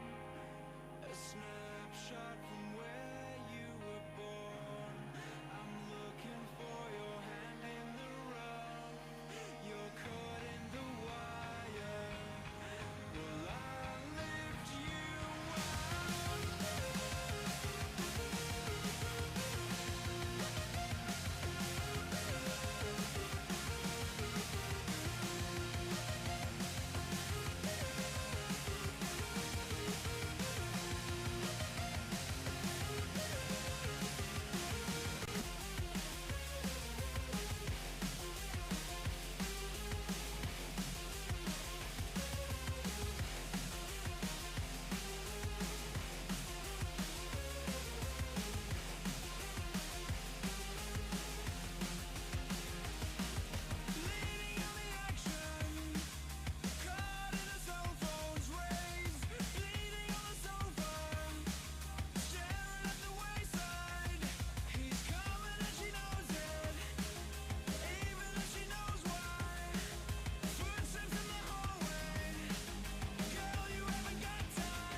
Hello, hello, hello.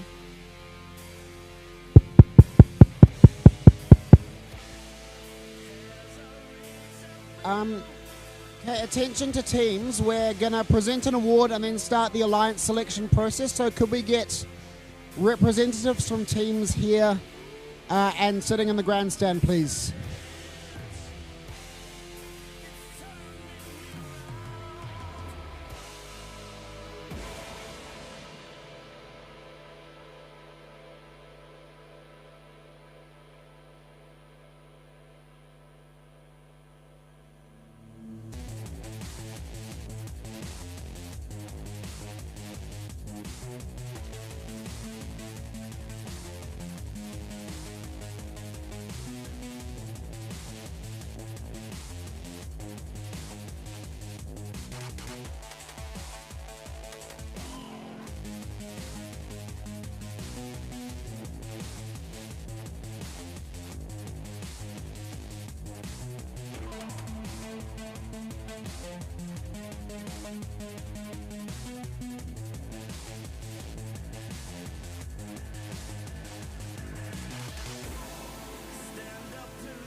So just continue, come in, sit down. We're going to present an award or two and then ask for each team to send one representative down. So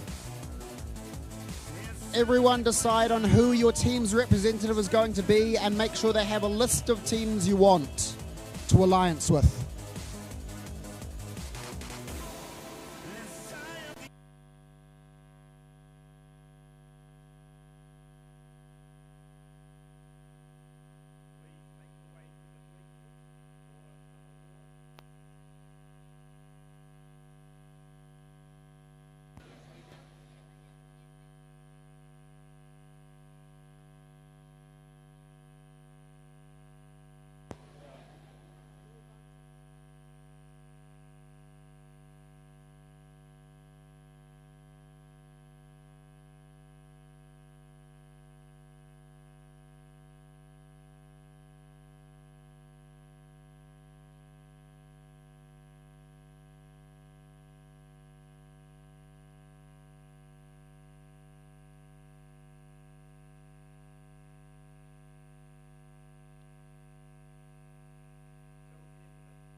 This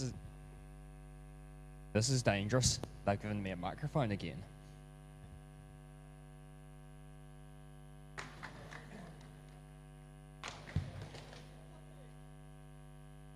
So, are you guys ready? What we're going to need is everyone, not everyone, one representative from each team to come down to the front and stand along the red line. Ideally, it will be in ranking, I believe. Do we want it in ranking or just anyone? Yeah, why not? So, one representative from each team down to the front.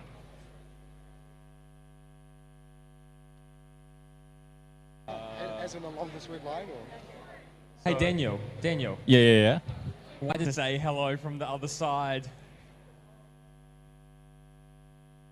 Okay, so I'm looking for 240p over here.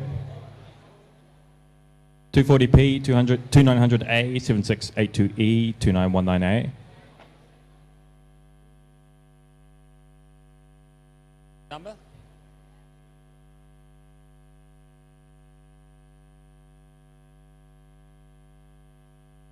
So where I'm standing, I need 240p.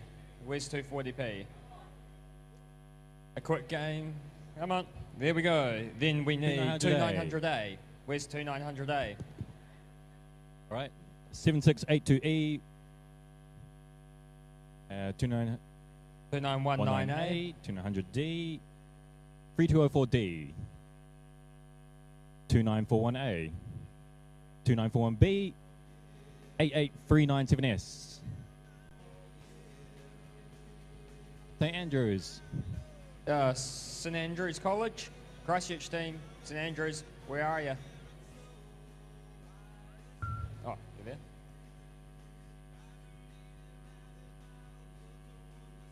Why are you wearing a Rutherford shirt?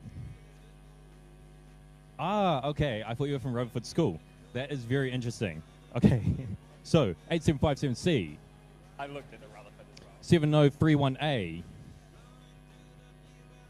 2903S. So can everyone move down a little bit? Yep. 9098E, Mags E. Sorry, McLean Z. 2921R. 5606A. 2900C, 2923B. Yep. Okay. And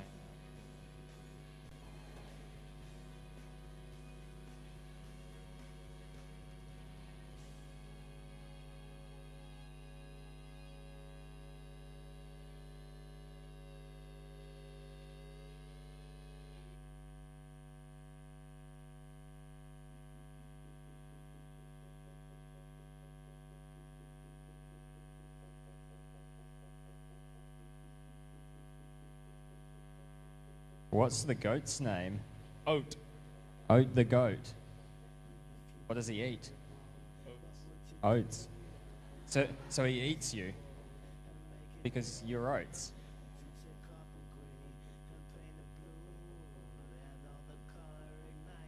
How come you're laughing if it's not funny?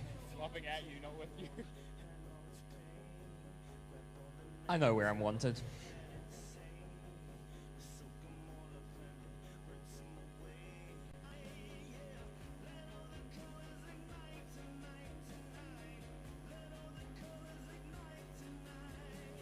Two 2950B. St. Cuffs B. Where are you?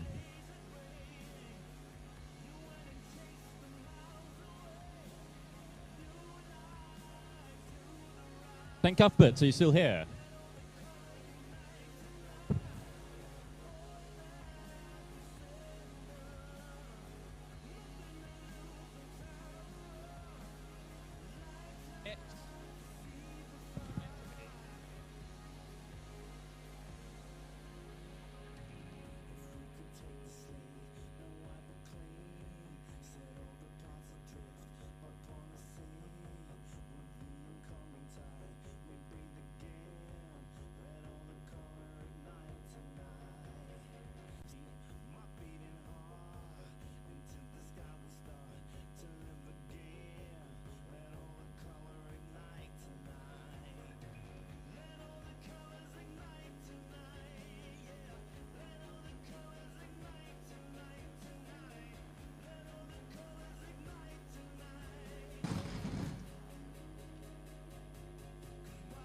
Kristen B.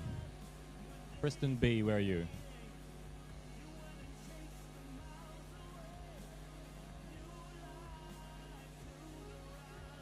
All right, now we've got everyone. We good? Actually, we've given everyone plenty of time to discuss what they want to do. So we'll start at the top. All right, Gary, get out of the way. 240p, who are you going to pick?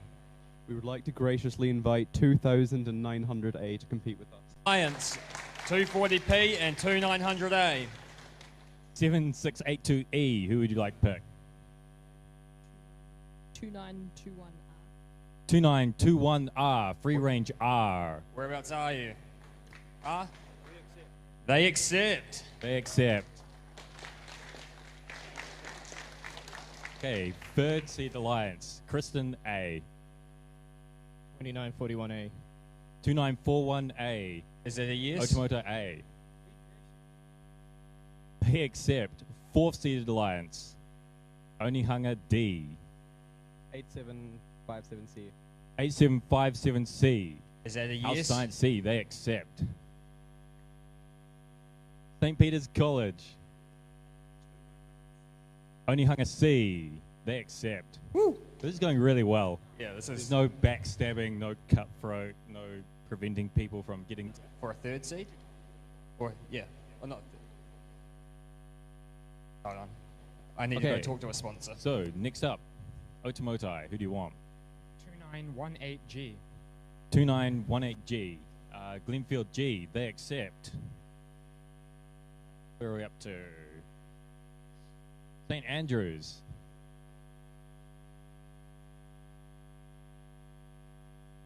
Okay, Christchurch Boys High. Do you accept? They accept. Okay, so the Christchurch team is going together. All right.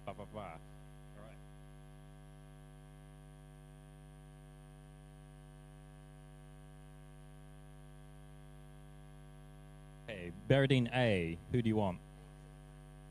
8757B, House Science B, they accept. Palmy Boys S, who do you want? Accept. Mags E, sorry, McLean, did the same thing again. McLean's E. 2921F, free range F. I see a thumb I see in a the air. thumb. I think that's acceptance.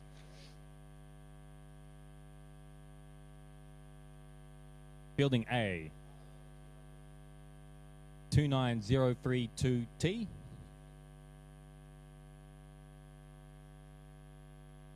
2903T, Palmy Boys T.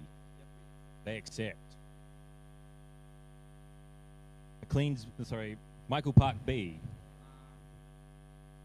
Onihunga G. Onihunga G, do you accept? Right down the back somewhere. Onihunga G, is that thumbs up? Is that a yes? Yes, they accept. Alrighty. Glenfield H. They accept.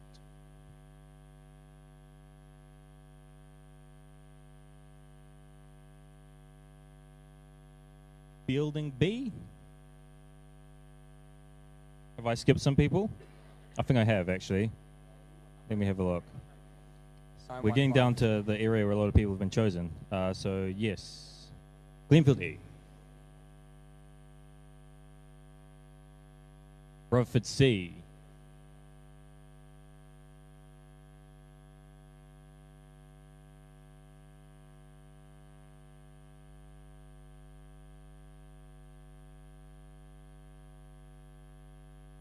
Okay, so they do not accept. 40678 Burnside A. Burnside A, do you accept? They accept. Okay, so Rutherford, having not accepted, who do you? 545964A. They accept. And our last alliance. Okay, so we've got 16th seed alliance captain, Fielding B.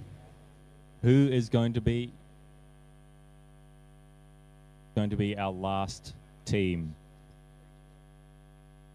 3204E, SPCE. Do you accept? They accept. Woo. Alrighty, we have our 16 alliances. Let's get our robots ready, batteries charged, and we'll get a match schedule up.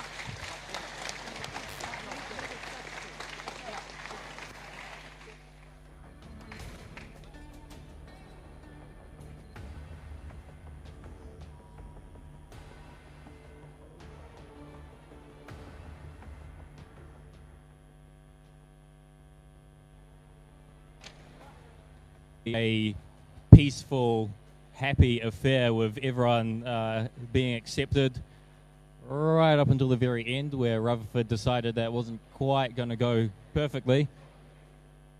Adam from Kristen, please wave your hand up higher. And the nice lady sitting next to you, it's run while you can.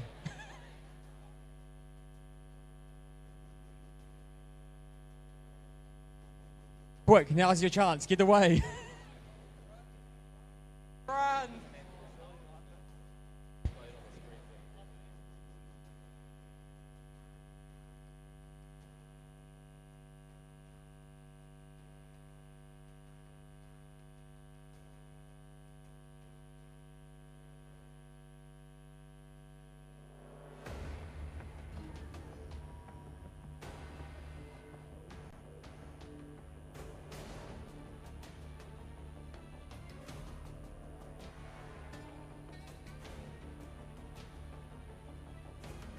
That's not going to take long, man.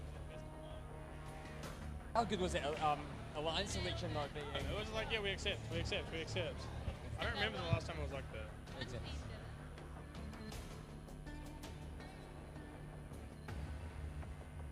Announce first match. I'll do it.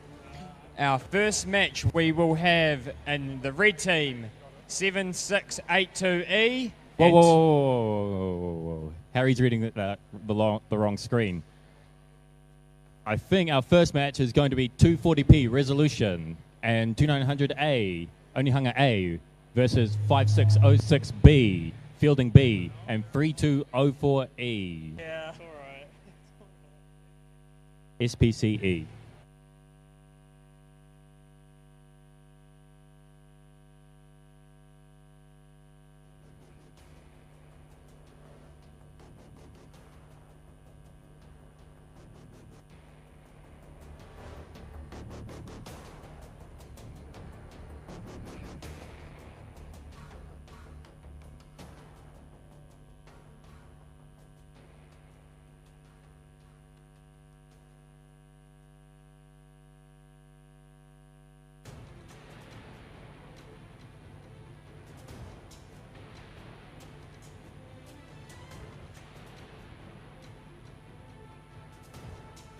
We'll also need teams.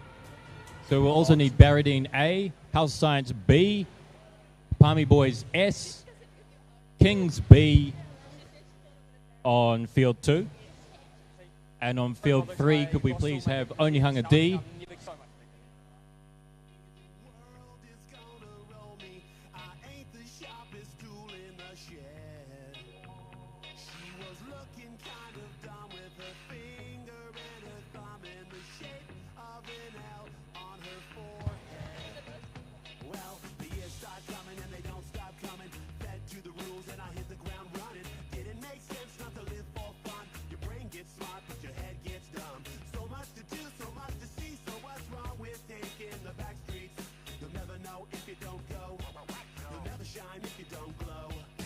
Hey now, you're a rock star.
ago. Now the memories on the wall. I hear the songs from the places where I was born. That's where I had my first heartbreak. I still remember how it all changed.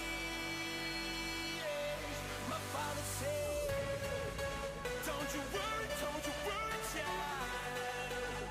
See, heaven's got a plan for you. Don't you worry now. Yeah.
Don't you worry, child. See, heaven's got a plan,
I suppose I should point out that the elimination round will actually begin at 2:30. So at 2:30, we'll have the first elimination match.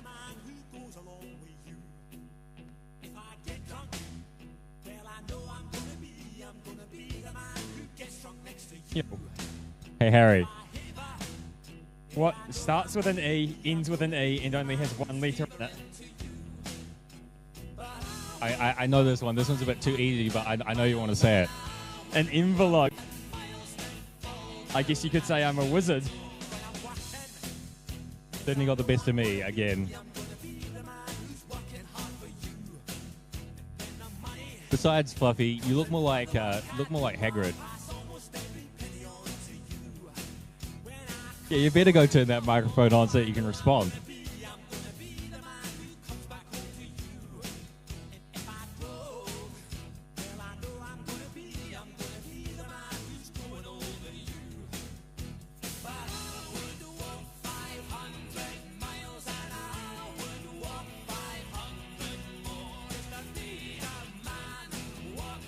Yes, so now we're going to have pun time with Fluffy and Karan. All right, so Daniel's off the commentary team. The dream team's back. Hell yeah.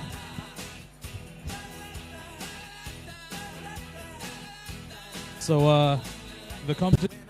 Do you think the teams are gonna like unleash some unseen tactics? Like, do they have some secrets up their sleeve? I believe so, yes. I'm expecting to see robots taking more risks. Because this is a best of one situation, I have a feeling teams are going to push harder when it comes to the platform, for example.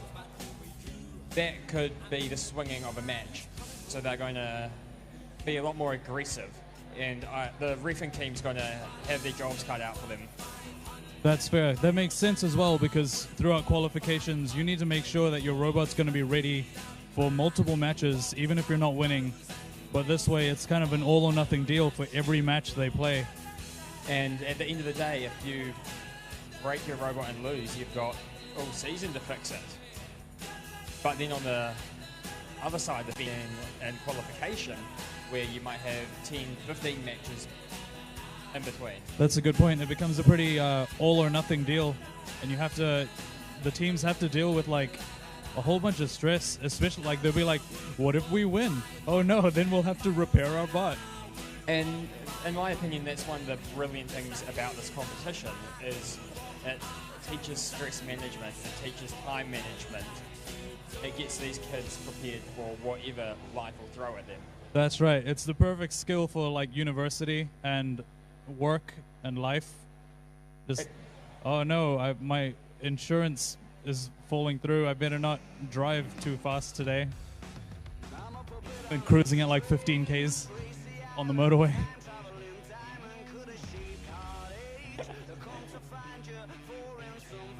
And they learn to plan ahead, so the whole do today thing. We built our robot in a day, so it's not as good as it could be. And we're like, yeah, sure. But like in the real world, that kind of stuff still happens. But when people hear it, it's no longer an accepted excuse. If you're like, I built my robot in a day, so it's not as good as it could be, people are just going to be like, well, that's your problem. You had more than a day to prepare. Your fault for only using a day. Exactly. It's 100% true. And you can tell the teams who have put in more than a week or more than a day's worth of building, and even the ones who have finished their robot 2 months ago and have spent the last 2 months just practicing driving, learning how it reacts and learning how it moves. So, I understand you've been judging this nationals as well, and that means you've gone through all of the pits and their design notebooks. How do you think, compared to previous seasons, how much evolution of their designs have you seen throughout the season? That's a very hard one, because being a new game, it's a whole new set of challenges. So the evolution of the robots, you can see aspects of them from previous seasons. So what was it, 2-3 seasons ago, Nothing But Net? Yep, Nothing But Net. We saw a lot of flyball launches. Oh, flywheel, sorry. Oh, anyway, words mother. And what do we see this year? Flywheels. But they can't just be a flywheel, they've got other tasks they have to do. That's right. You can't just optimize your flywheel that you need to be able to do. And so I feel like this year in particular we've had a lot of because of the different types of scoring you can do, a lot of systems that incorporate a bunch of different subsystems, as opposed to before where you could focus on one main primary like scoring mechanism, and then everything else is just making sure your driver's good and it's robust. Yes, definitely. As you were saying, in previous years you would only have to focus on one system and one scoring method. But with this game, I don't think I've seen a single robot that can do all of the tasks. And I guess the teams at the start of the season, or as their robots evolved, they would have had to have those discussions of Trades Master of None comes into play.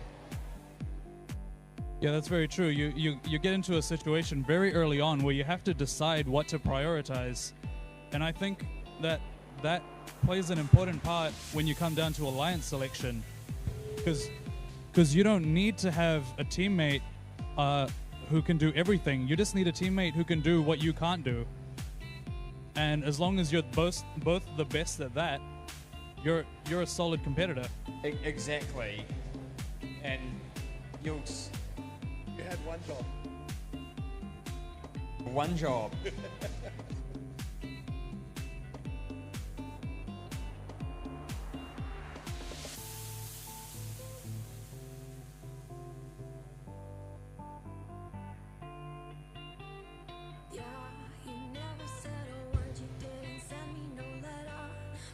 What time was the first elimination match starting? But no one tells me nothing around here.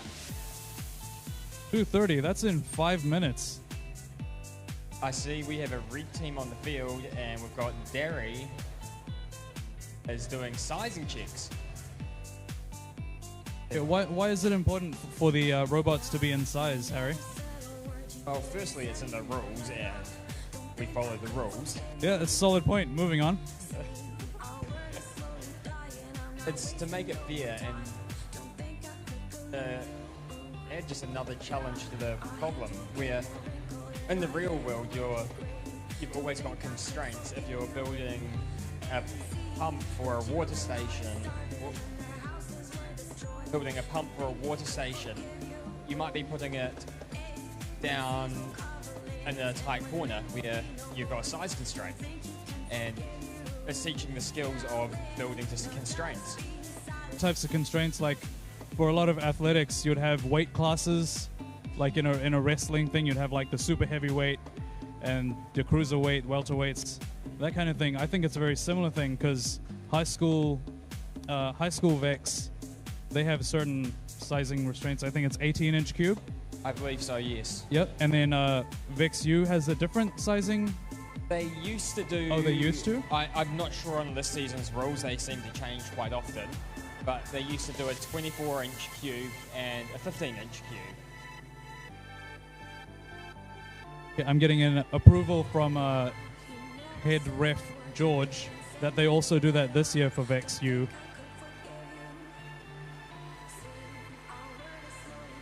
And unlimited motors in Vex U.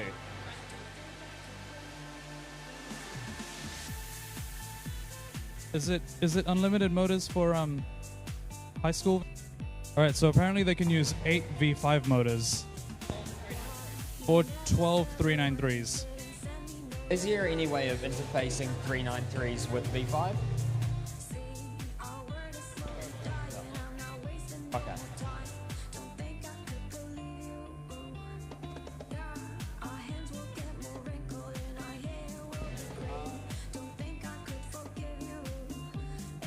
So what are your thoughts? Nowhere is safe to stand. Everywhere there's feedback. Oh, there are going to be many other things than feedback. All right, what were you asking? Sorry. what are your opinions on this game? What do you think the main challenge has been?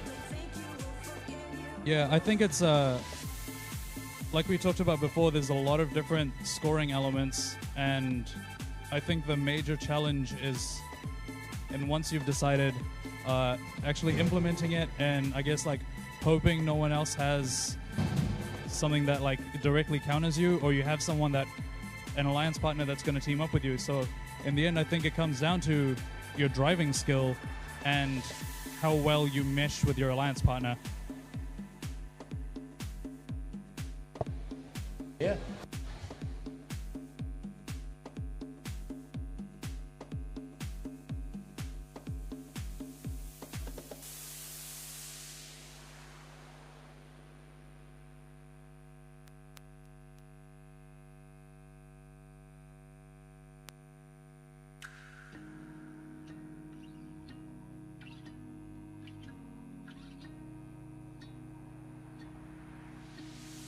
So this is apparently the first time New Zealand Nationals has done a best of one main, like, what effect does that have on the tournament, having a best of one versus a best of three, and having only 2 alliance members instead of 3? Well, the first thing that's nice about it is that you get more teams in the elimination round. So I guess it's more inclusive like that. Certainly it's a more inclusive system. More people get into the eliminations, and basically everyone has a better shot because you're more likely to win by luck. Is that a good thing? Well, I've just got a quick announcement to make. We are going to be running 2 mobile cameras along the red line at the front. So if you're walking to and from the bleachers, please be aware of cables and camera crew. Thank you.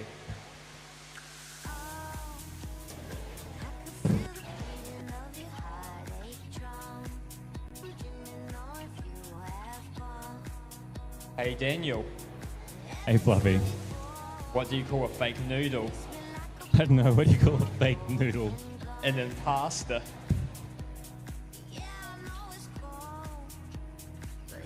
He's back.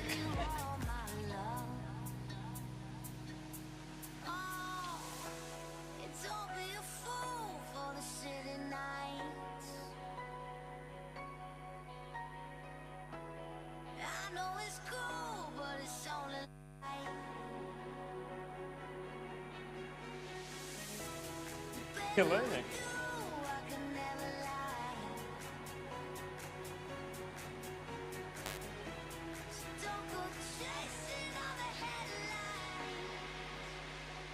Okay, everyone inside. Hacksaws are not necessary this time. So does that mean we're about to start? Cool, okay, here we go. Blue team, are you ready? Red team, are you ready? Audience, are you ready? Hey, some energy, that's what I like. Here we go, autonomous. 3, 2, 1, go! Okay, we got the first hit from Fielding.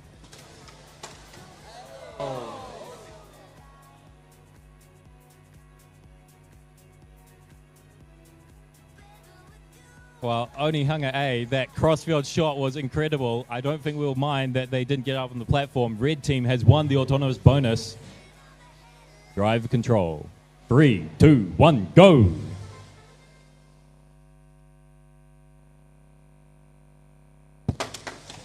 On the blue Resolution team, immediately.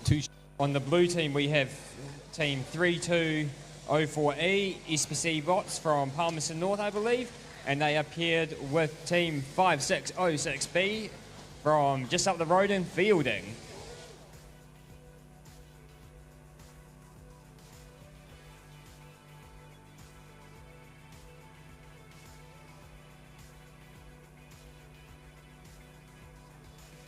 Well, all the flags are red, all the caps are red. Resolution has nothing better to do than to harass SPCE.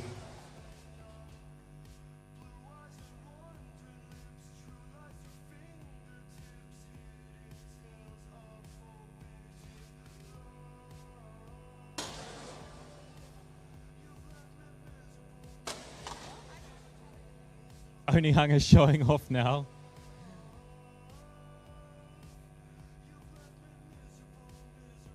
Defending on Fielding, who are still trying to score. Fielding 20 going- seconds. Going for the climb. All robots are going to fight over the platform. Red team doesn't want to give blue team anything. Looks like we have 3 parks there. 5 seconds. 3, 2, 1.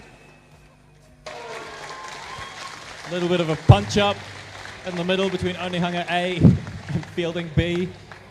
What a match. Now, I think this is possibly another effect of the 16 alliance of 2 teams each, is that there's a much bigger gap between the first and last seed. But that doesn't mean there won't be upsets. Oh, it does. Hey, that was on the same parking.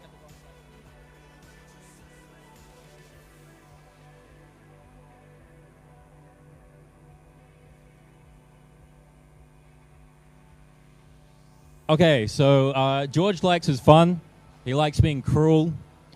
So I'd like to remind all teams that you must have the correct colored ID plates.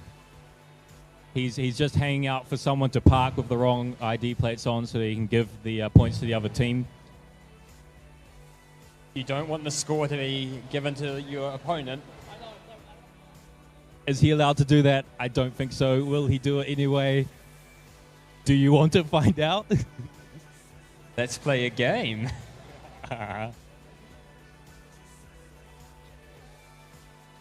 Round of 16, match number 2. Blue team, are you ready? Red team, are you ready? Hey, we have a shot from Kings B. It touches the flag but doesn't quite hit it. They then get onto the platform. Looks like House of Science, House of Science 3, B.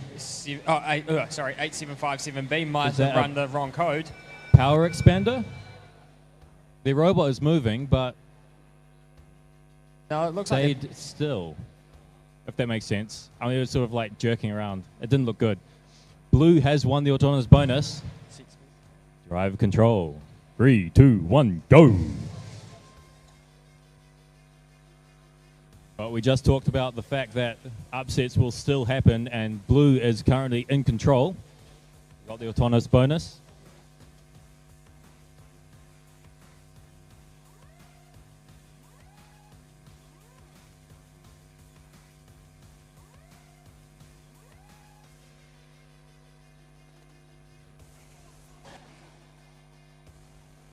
You see multiple different designs on the field right now. So right in front of me right now, we have 2903S Bunny boys. running a linear punch, which is exactly how it sounds. It's a linear slider that uses rubber bands to punch the ball in a very linear fashion. Sector gear, is that the term you're looking for? Not necessarily slip gear, because you can use Sector. Let's not use Vex terms, let's use real world terms. The real world? What's that? Right, we're in fun and games land. Oh yeah. 30 seconds remaining. House of Science B goes for the park, as does Kings B. Kings B got up there pretty easily during autonomous. Oh no, the blue teams are fighting against each other for that spot. Can they unseat House of Science? Are they Kings trying to pick House of Science up. 3 seconds remaining. 2, 1, stop. I tell you what, it looks pretty close. Yeah, I can't tell. Quite possibly that park for red will make a difference. The flags are fairly even, so are the caps. Our next match, round of 16, match number 3 on the red team. We have House of Science C and Onehunga D.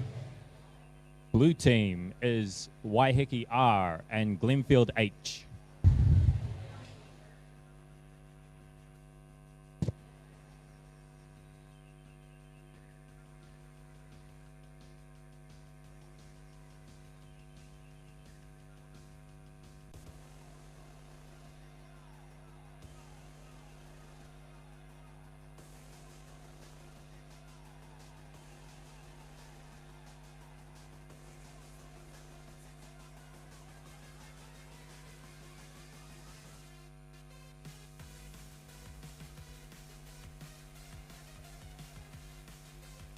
All right. I'll actually ask the teams. Red team, are you ready?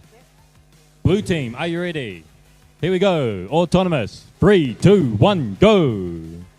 Oh, yeah, everything does work. Oh, that was pretty close. Only hung a D. And Waiheke, they got it. Both teams aiming for the same flag in the middle. Interesting strategy because it's only worth 2 points rather than the 4 for the ones right in front of them. Red team has won the autonomous bonus by virtue of leveling caps. Oh, sorry. Because 3, 2, 1, go. House of Science forgot to plug their batteries in. A rookie move. This could cost them the match. Both House of Science B and C having problems in their first match. Not setting up right. They've had all the time in the world.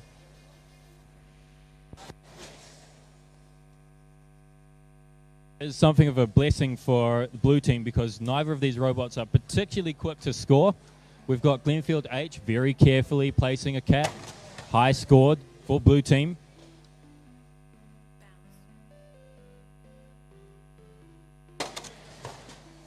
Only hung a D for red team. We Little have bit of push and movement shove with Waiheke. We have movement from House of Science, 8757. Only hung a D trying to convert that high scored cap. Very nicely done. I've never seen them actually score high caps before, so I think it's just easier for them to see with H because it took them a long time to get that clap there.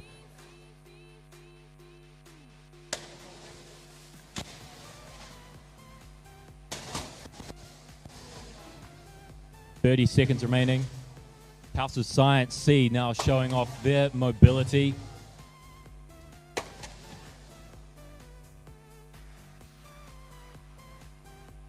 Very quickly erasing anything blue team tries to do.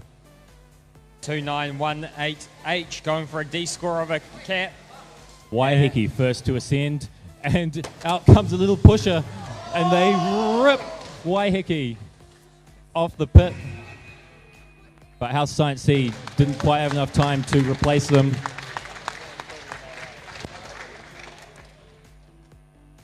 But yeah, that was pretty exciting when that little dragger just And this gets out. back to that point of it's do or die. Teams are willing to take those risks now. Red robots in that match pulling out new techniques that they'd been holding on to.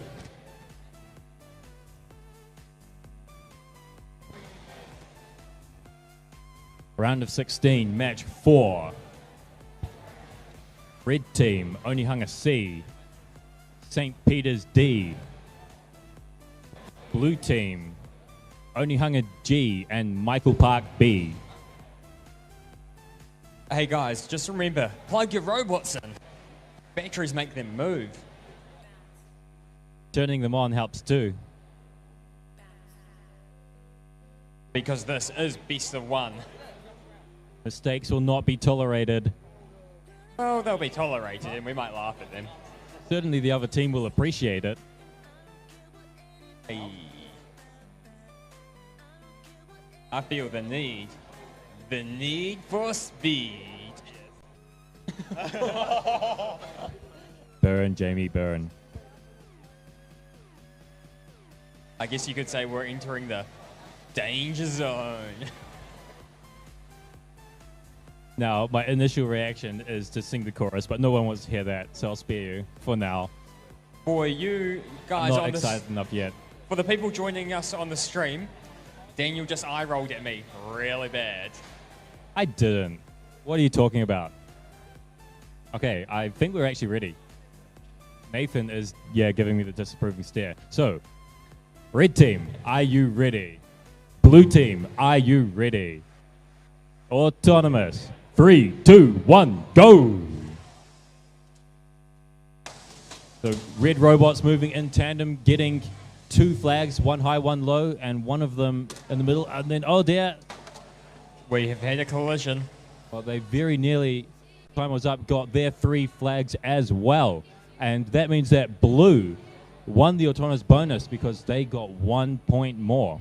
Sorry, 2 points more from the flags. Driver control. And a park from Michael Park. I never get tired of that. Drive control. 3, 2, 1, go. Only Hunger must be pretty happy with this situation. They have a team on the red team and a team on the blue team. So no matter what happens, an Only Hunger team will win. Not really a team that plays favorites, though. Wow, okay. That was crazy. It was Only Hunger C fired a ball, hit the net, bounced off, and then hit the... and we made it blue again.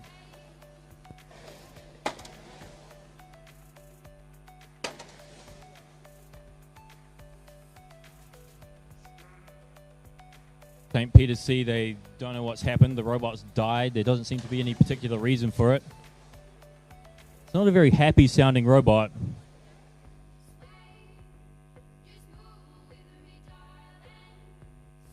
Please aim for the flags, not me. That's a foul. No home runs in this game. 30 seconds left. Anyone's game. Well, we've got Only Hunger G for blue team scoring flags and Michael Park doing all the caps.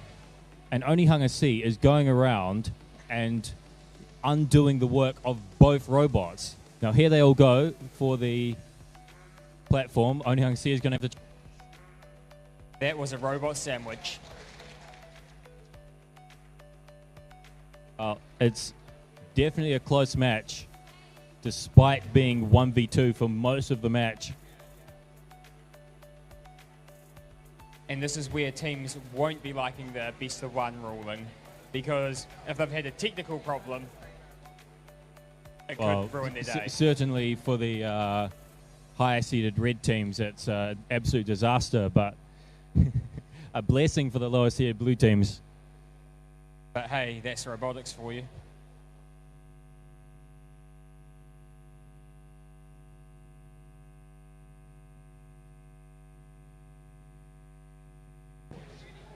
That Tauranga Boys 45964A, that's a cool looking robot. Looks like it runs suspension.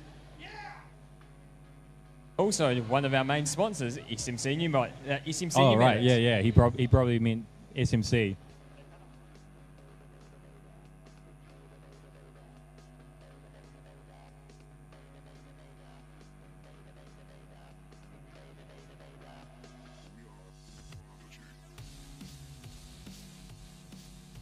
So, red team, Wingus and Dingus E and Free Range R, are you ready? Blue team, Rutherford C and Tauranga Boys A, are you ready? They don't seem too happy, but I think they're as ready as they're going to be. So, let's get started. Autonomous. 3, 2, 1, go! So, Tauranga Boys immediately goes for the platform. Wingus and Dingus goes for the high cap, and they get it. Absolute display on Autonomous. Everything getting done, but it's red team who takes it away. Drive control. 3, 2, 1, go! Not an ideal situation for Tauranga Boys. They have lost the drivetrain on one of their wheels. So they've now got a 3-wheel drive. Correct. It doesn't seem to be hampering their performance. It doesn't seem to be affecting them at all. I guess it will show when they go to climb where they won't have traction on one of their wheels when they'll need it. Now, I think most teams have cottoned on to the fact that they need to defend against Wingus and Dingus, stop them from scoring those caps. But this time, blue team, both robots trying to stop Wingus and Dingus. Free Range are absolutely free to do whatever they like. They've got all the flags red. They're now going around polishing the last few blue caps. The Wingus and Dingus robot seems to be getting bullied a bit. I believe it's a lighter robot than normal. Or not than normal, but in this competition it seems to be fairly light. Just scored on the low tower, but I believe going for another one. Still 35 seconds, and Free Range is confident. Blue team has no points, and so they just jump up onto the center platform. They're waving their arm aggressively, trying to get goading Rutherford C, who gets pushed off by Wingus and Dingus. Wingus and Dingus takes the Alliance platform as well. Some weird kind of handshake, high five thing. Very nearly a maximum score. There's just this one cap not quite touching the ground. 3 seconds left. 2, 1.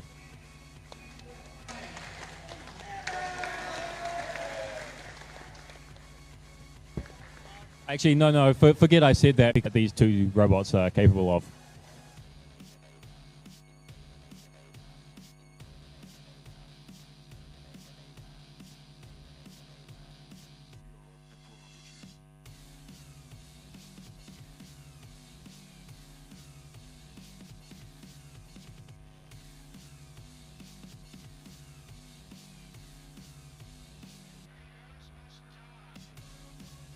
If you were to build a robot this season, Daniel, what would you have built? Well, I think that Wingus and Dingus have done something very clever in putting all of their effort into high scoring the caps. It makes their robot very valuable, because all the other of the best robots here are really good at flags, but pretty much ignore the caps. So it means that they're a highly sought after alliance partner.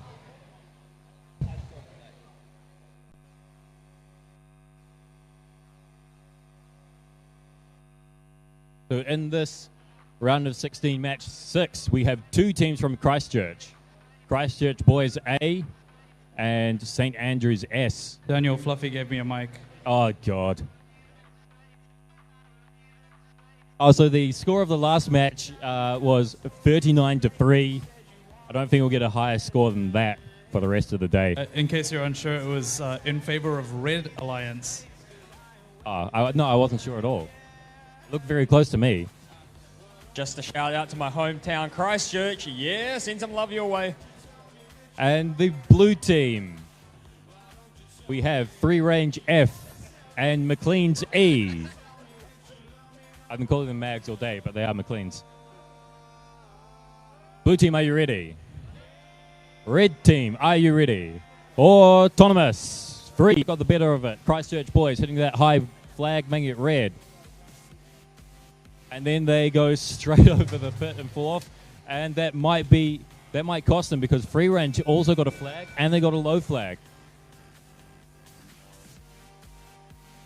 This one's going to take a couple of seconds. While we let the judges do the math. Sorry, refs do the math.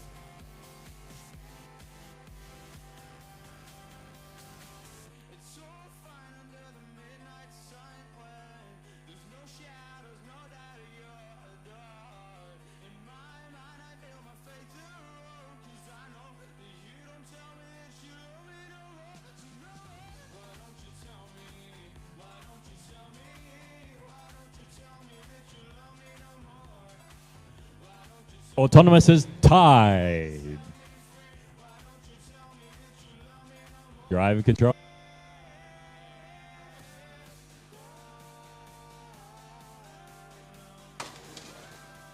So we can see that both of these teams have spent a little bit on their strategy. Although the Christchurch teams can both go for the flags. They've got one going for flags. They'll take care of that. That's St. Andrews. While Christchurch Boys goes around and flips the caps. Also at the flag end of the field, we have Free Range F. Now they've dealt with the flags on their side of the field. Now both robots fighting over the middle, St. Andrews and Free Range F.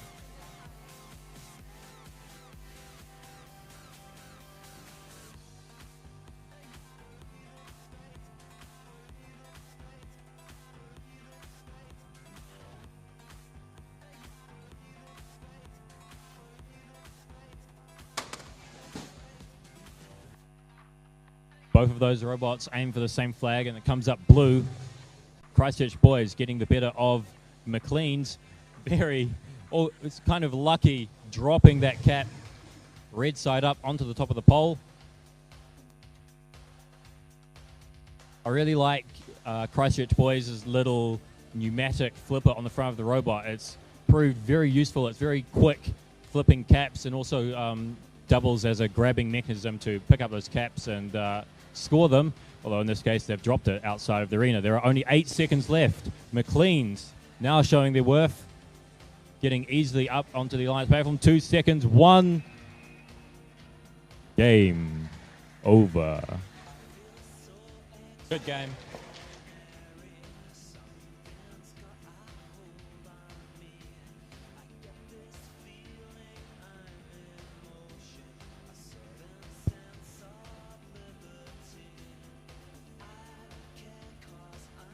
A, Otomotai A, and on the blue team we have Linfield E and Burnside A. Once again, shout out to another Christchurch team. Yeah. Don't laugh at me. Hey, there are only 3 teams represented here with 5 robots from Christchurch, but they have done really well. All of those teams have gotten robots into the elimination rounds. Shout out to Auckland, we're coming for you.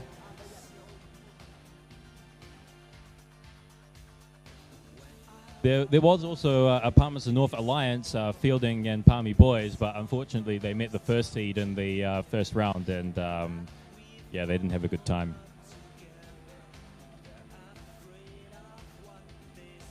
But back to this match. Red team, are you ready? Blue team, are you ready? Both red robots going very close to the line, leveling those caps. Did Kristen A go over the line then?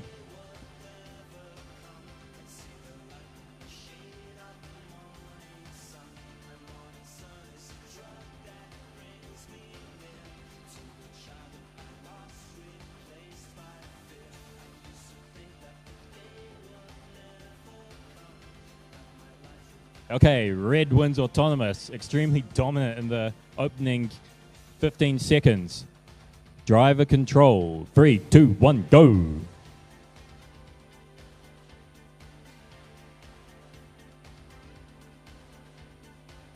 What on earth is Otomotai A doing? They seem very confused. They accidentally brushed a flag onto their own color and then went to flip it. They just got 2 flags with 1 ball. That has actually happened a couple of times just in the round. It seems almost as if Otomotai A aims for it.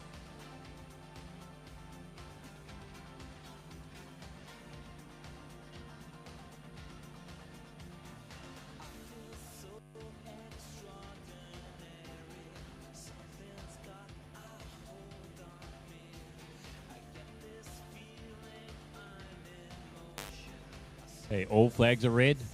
Most of the caps are red. Otomotai A just trying to play catch with Linfield E. Now clearing caps off their Alliance Park tiles, so it's easy to get up onto those tiles. Nice shot from Linfield E, getting one of those top flags over to blue. And a low flag for Burnside A. Preston A, they feel like this match is won. Another nice shot from Linfield E. They don't take many, but they hit them. 3 seconds, 2, 1.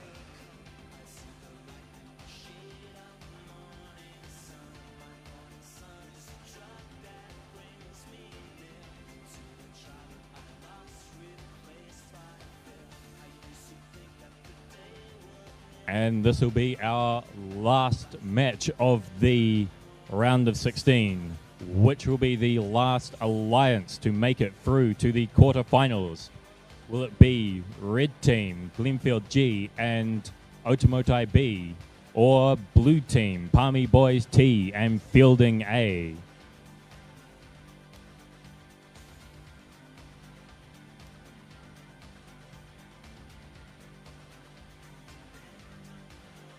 All right, so we've got another Palmerston Fielding. What's the name for that area? Manawatu. Manawatu? Yeah, Manawatu. Manawatu team versus...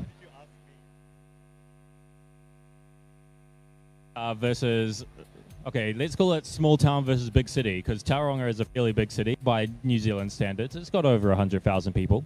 They have a cathedral, though. Okay, go away, Christchurch boy. I presume they have churches of some sort.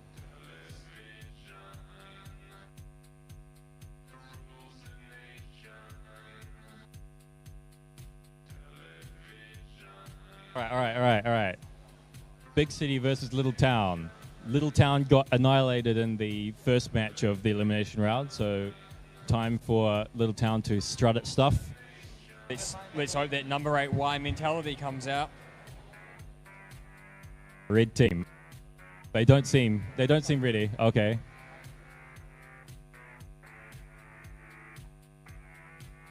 We've got to give Little Town a chance.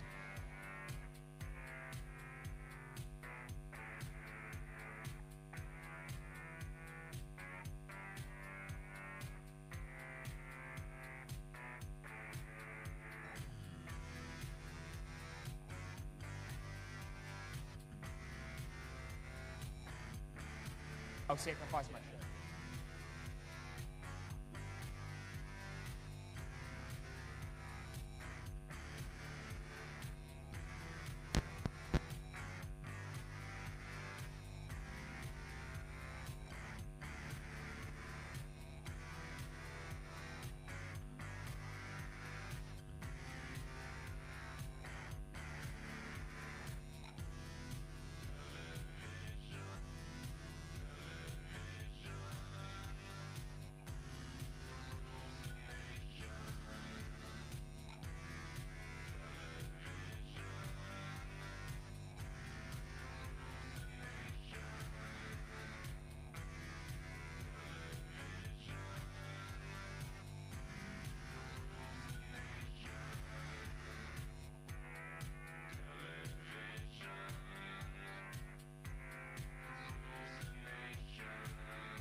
Oh, alrighty, we are ready to go. Autonomous in 3, 2, 1, go.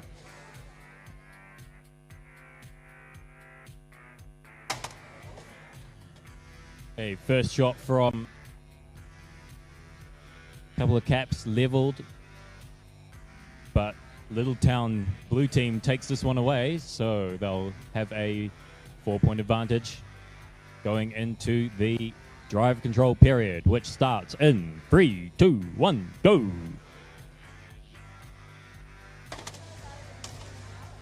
Now Glenfield G of red team takes their shots.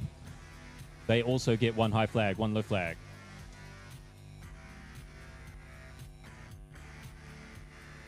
Fielding furiously going around, flipping caps. Getting Wow! Bit of a wrestling match between Fielding and Otomotai, going straight into each other. And oh god, there went a ball into the crowd. Don't know where Glenfield was aiming then.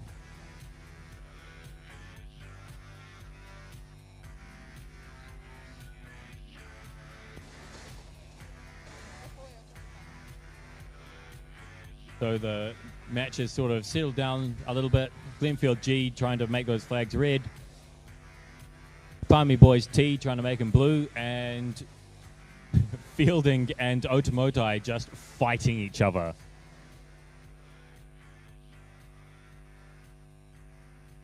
Motai just fully on the offensive here. Most of the caps are red, so they've got not much more to do, but 30 they seconds get their left. due flipped upside down. They immediately flip themselves back.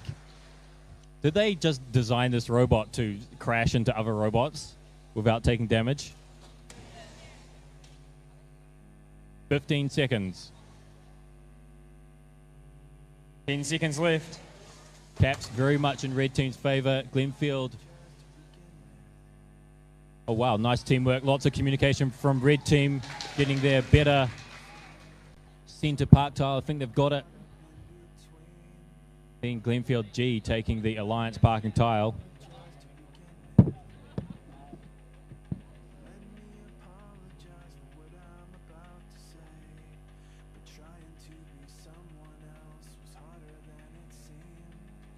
And I don't think the refs like Otomotai B's self-righting mechanism. Would that have counted as expanding outside 18 inches? Outside the expansion zone.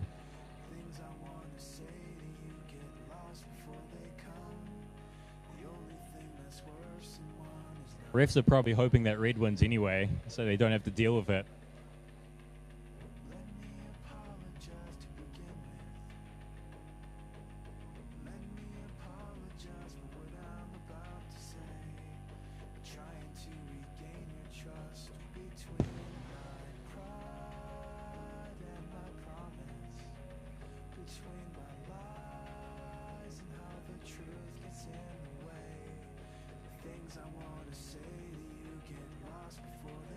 So while the refs deliberate and administer their displeasure, we'll have a little bit of time to kill.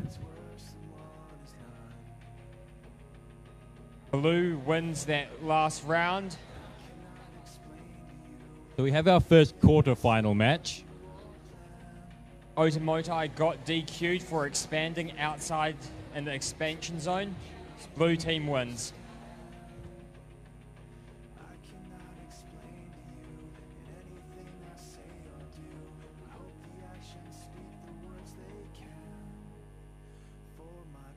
So another red team falls. No second and third round. Pulling themselves back up and rejoining the match. They violated the rules.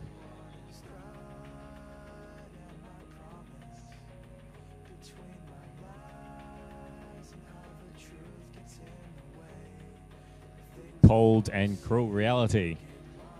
We have our first quarter final now. We welcome back to the field Onehunga A and Resolution on the red squares, and Barradine A and House of Science B on the blue squares.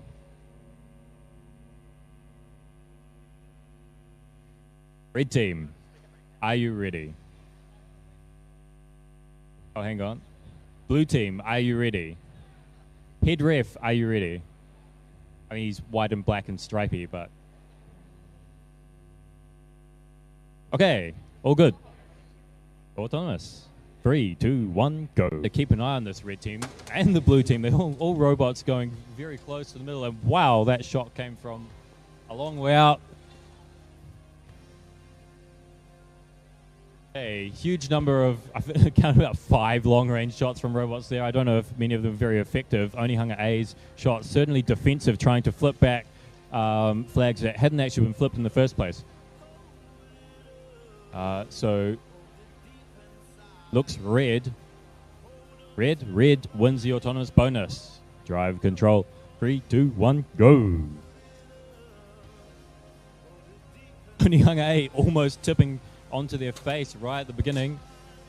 Immediately get all the middle flags red. Meanwhile, Resolution gets all the flags on the red side of the field red. So all flags are red. In protest, House Science B fires a shot at it. Yes. Most of these robots are pretty fast, but Resolution and Onehunga A, I think, are the 2 fastest robots, along with Otomotai A, in this competition. And every time blue team manages to get a point off red team just scoots over and takes it back. Everything is red. Blue has no points.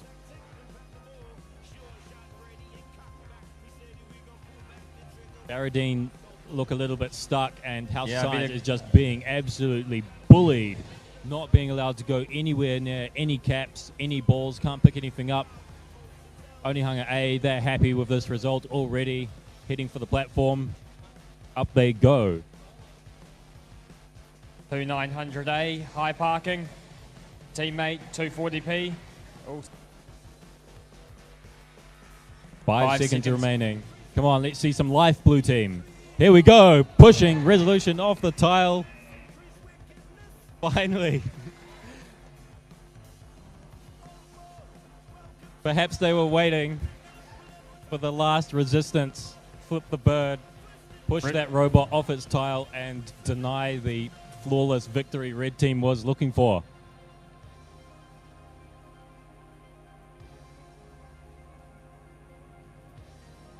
Quarterfinals match 2.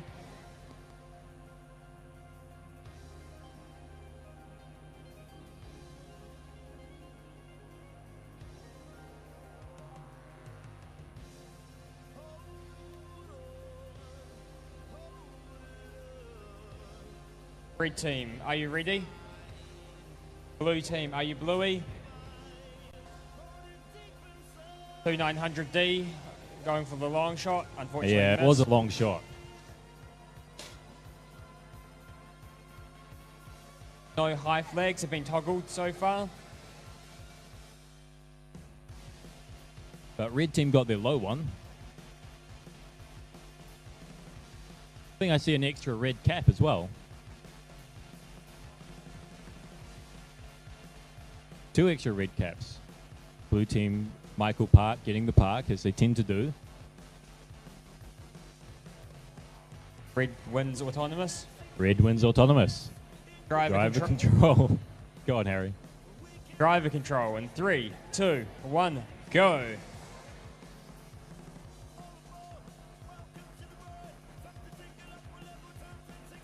Our Science C lines up, gets one. Onihunga G also lines up, but hits the flag. So both Onihunga D and House Science C for red team taking no chances. Each robot spending a little bit of extra time to aim, make sure that every shot counts.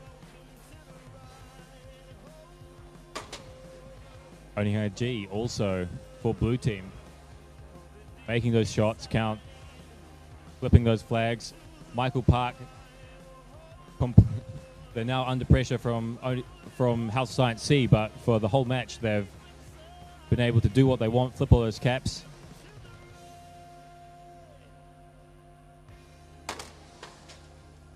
Very nice shot from under pressure, Onihunga D. And another one.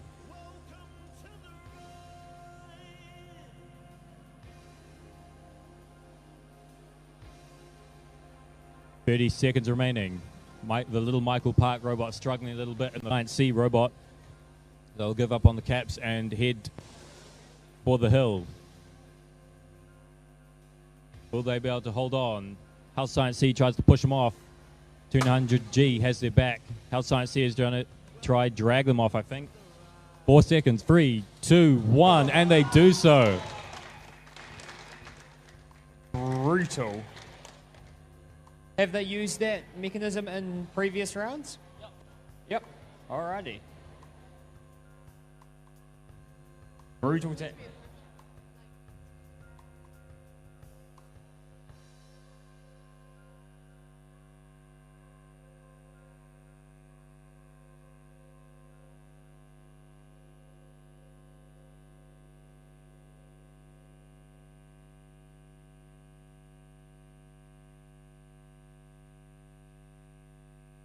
Quarter-final free range R, blue team.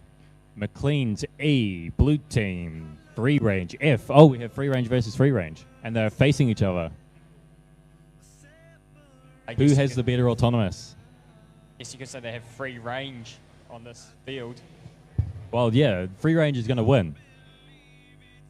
Probably. Unless it's a draw. Or a double DQ. Or a double DQ.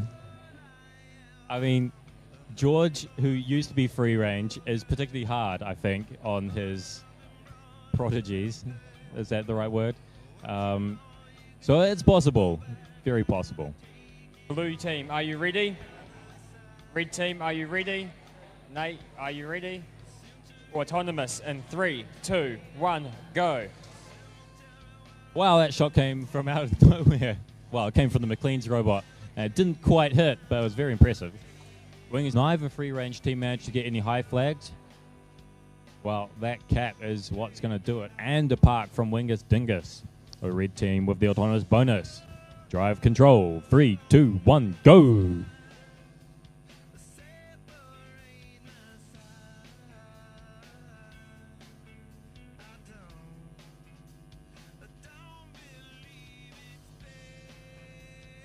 It's logjam in the corner.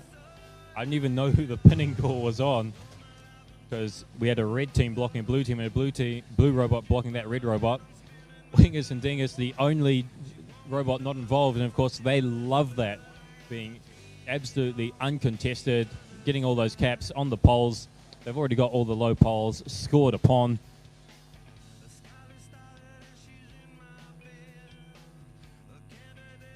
But you know, this free-range F robot's got a big arm on Dingus. Know that because they're chasing free-range F all around the field, putting them under pressure, trying to stop them from using that arm. Oh, they nearly got it. Sort of stroked the cap, didn't manage to whack it off.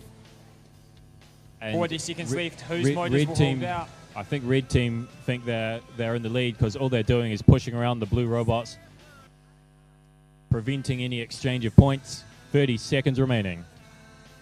Free range F has managed to get one cap, and Wingus E is, surely that's pinning.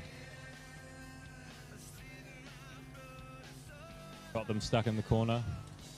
Whose motors will hold out for this last 10 seconds? 10, 9, 5, 4, 3, 2, 1.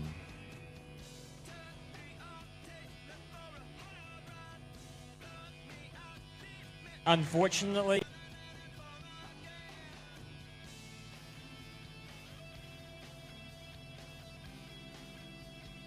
well, the rest will have a little bit of a discussion. Might not come to anything.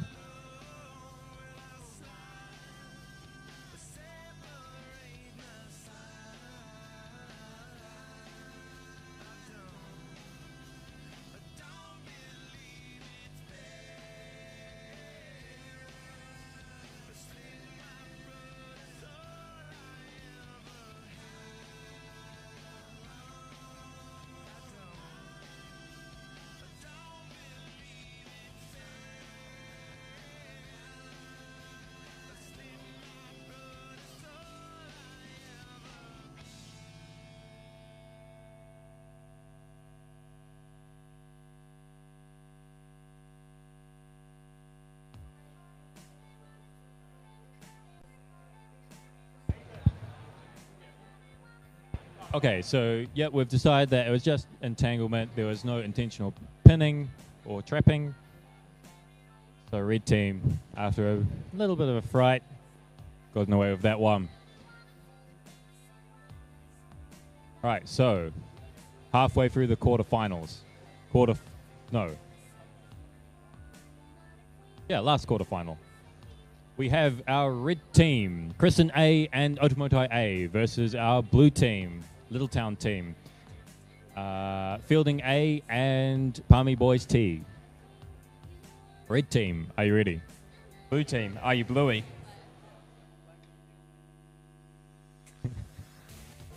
Autonomous in 3, 2, 1, go.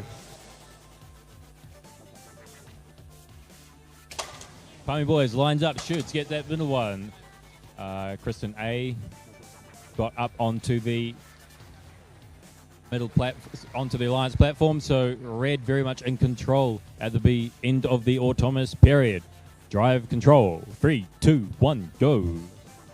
Now, I will say that it's kind of a shame, really, having Otomotai A and Kristen A on the same team, because Kristen A have put a huge amount of effort into their autonomous routine, and it's just as good as Otomotai's, and it does the exact same thing. It's been very reliable and resulted in Kristen A actually ranking 4th, which is higher than the 7th ranked Otomotai. But Otomotai A taking responsibility for the autonomous period. Well, now the red team has to take some responsibility for the caps because they're looking very blue. Red. They've also got all but one. There we go, all flags red. All caps bar 1 are now on red. Are they going to go change that? Yes, they are. Hang on, but Fielding got another one blue. Never mind. Kristen made it red, and Fielding made another one blue. The barking battle beginning already. Okay. Is this good for red team? They've pretty much won. They're going to burn out their motors so that they have... Okay, so Automoto A is sort of just jerking back and forth. Their motors are gone. I think Palmy Boys' motors are gone as well. Kristen, you better just stay there. 3 seconds. So, I don't know if that's a good result for red team. We'll find out. Awards? Yeah, Time awards. to do a couple of awards. We have 4 awards to get through. Wow, you make it sound like awards are a pain. But I think awards are great. I love getting awards. None of them are for you. Yeah, I know. Don't worry. Maybe I'll put some effort in and it, so that I could possibly get volunteers award one year. But that would require like effort. And Nathan retiring. Yeah, and it would require Nathan and Hayden and a couple of other people to retire.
Alrighty, we have the teams preparing for semi-finals 1.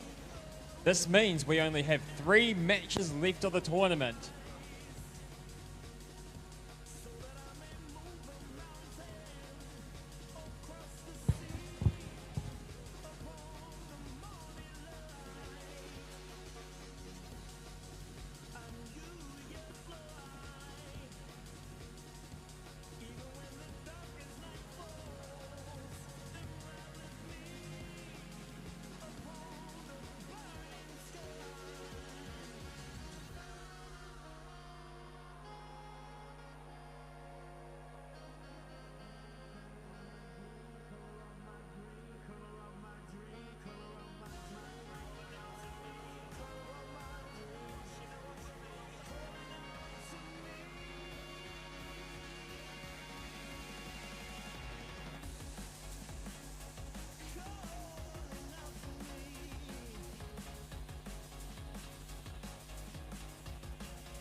Time you need to go though.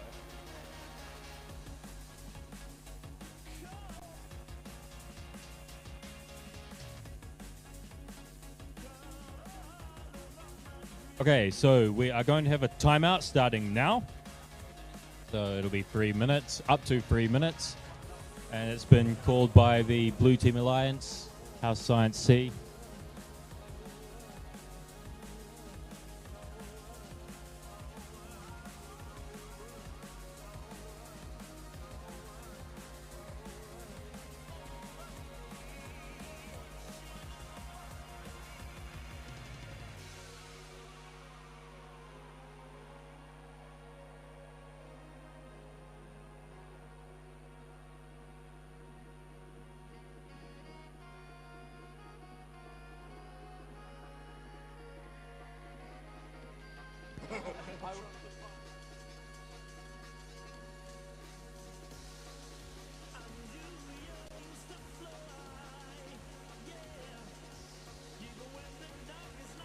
My ears are burning.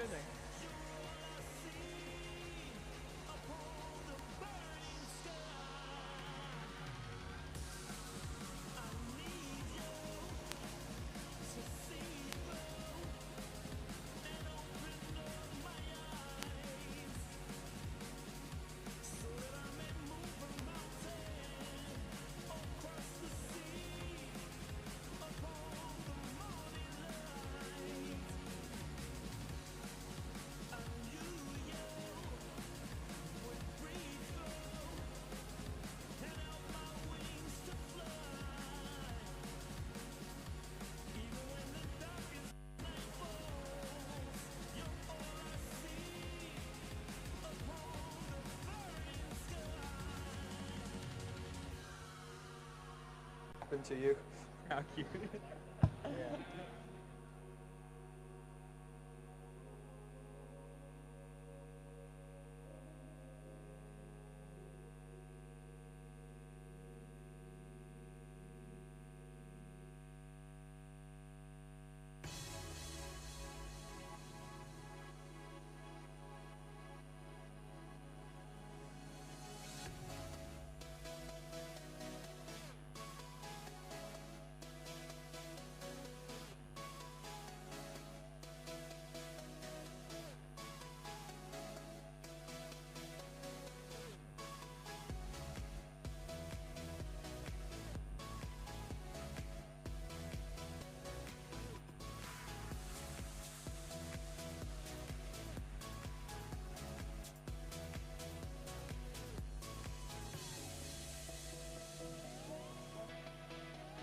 Red team has also called a timeout.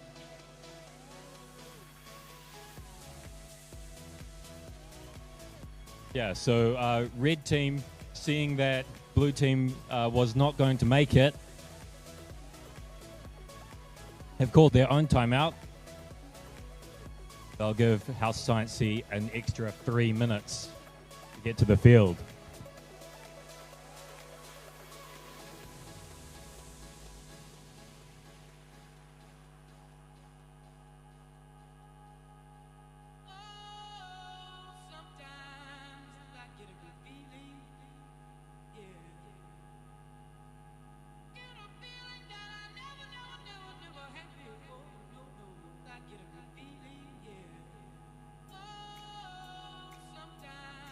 I was just going to start jokes.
So, Daniel, what was the deal with these timeouts? When are they called? Why are they called? So each alliance gets one timeout for the entire elimination round. They only get to use it once. And so if they need some extra time to get ready to the match, then they can take a 3-minute timeout, and then they've got up to 3 minutes to get ready. Now, blue team called a timeout, but they weren't going to make it in time. With 10 seconds left to go, red team realized that blue team wasn't going to make it, and so they sacrificed their own timeout so that blue team would be able to make it to the field and be ready for the match. I think that's what this community's all about, really. Helping each other out. So the red team, that is Resolution and Onehunga A versus the blue team, Onehunga D and House of... Blue team, are you ready? Autonomous. 3, 2, 1, go!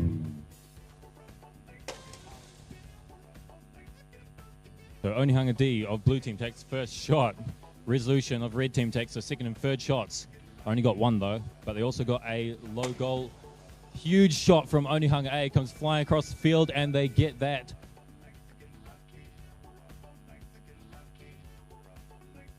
One that wasn't scored? No, sorry. So that one that Onehunga D managed to get to blue, Onehunga neutralized. So red wins the autonomous bonus. Drive control. 3, 2, 1, go!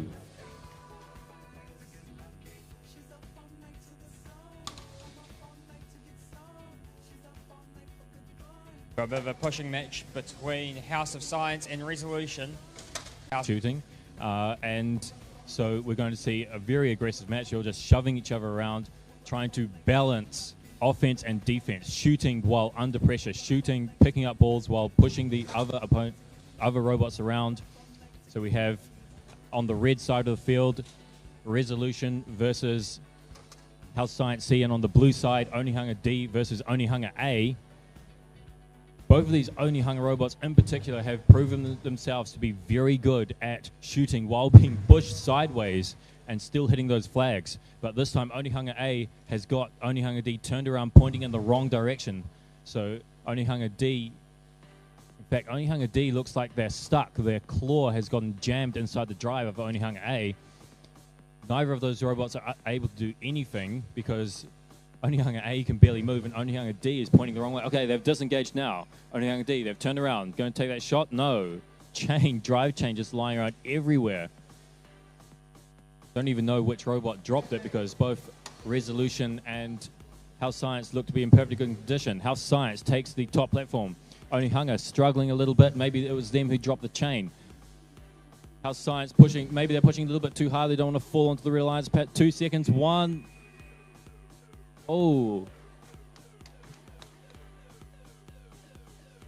House Science did indeed fall onto the Red Alliance platform. I've got an announcement to make. We have a missing child over here. He's just going to... We're missing the father. We're missing the father? What's your name, buddy?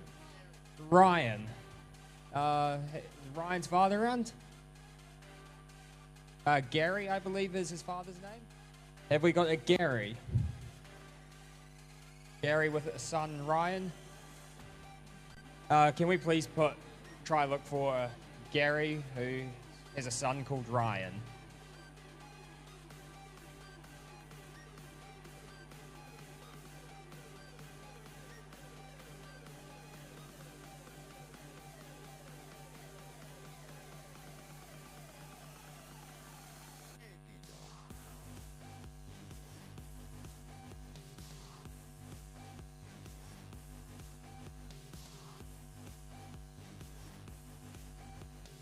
Semi-final 2. Red team, Wingus and Dingus E and Free Range R versus blue team, Kristen A and Otamotai A.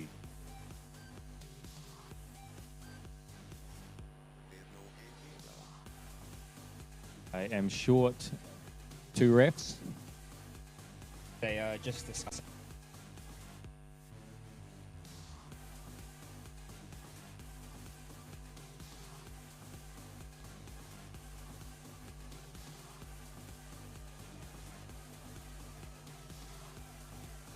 Hey Dan, what are the strongest days?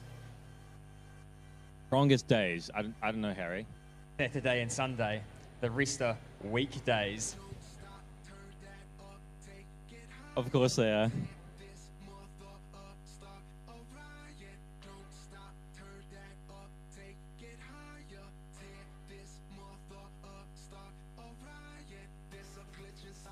George, are you ready?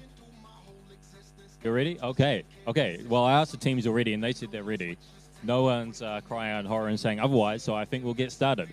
Semi-final number 2. Autonomous. 3, 2, 1, go! 3 for red, 2 for blue, and the third one for blue as well. So both Otomotai A and Free Range R getting all of their flags. Wingers and Dingus, they get a cap and they get up onto the platform. Once again, the Wingers and Dingus taking away for the Red Alliance. Drive control. 3, 2, 1, go. Now, I've talked about this before, but it's a little bit unfortunate that the autonomous routines of Otomotai A and Kristen A overlap. So one robot unable to do anything while the other one does all the work. Meanwhile, the autonomous routines of Wingers and Dingus and Free Range are work very well with each other. Very harmonious, getting the caps and the flags. Now, every single alliance has come up against Wingers and Dingus have had this problem. How do they stop Wingers and Dingus from getting those caps? Shooters, they don't actually have any arms for descoring. Thing counts on both ends of the field. So Kristen A must stop Wingers and Dingus putting those caps up, but they've already got 2 because blue team has no way of descoring those caps. But with Wingers and Dingus and Kristen A disrupting each other, taking each other out of the match, it is now Free Range R versus Oats A. 30 seconds remaining. Wingers and Dingus spills a cap. Where did they go? Oats firing a ball out of the field. The flags, the fight between Free Range R and Oats A, very, very even.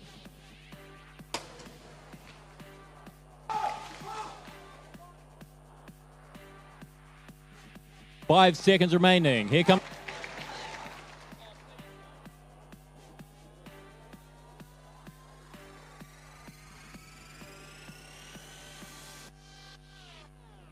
Well, the flags are even. Red team have the caps. Blue team have the parking.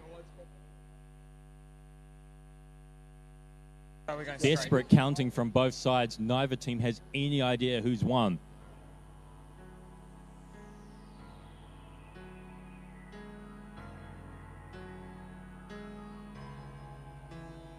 Who will meet the first seed in the finals?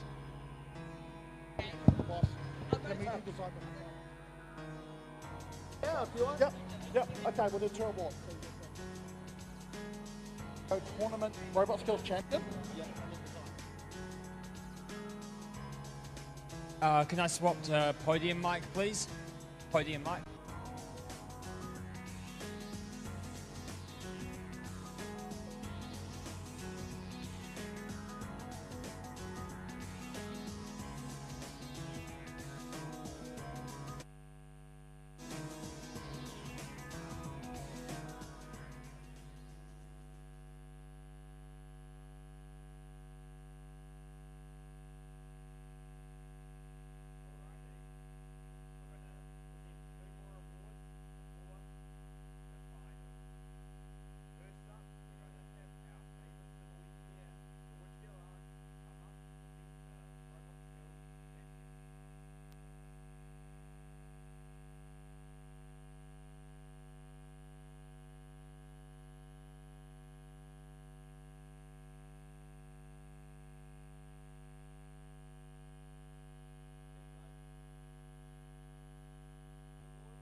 Bucks on there.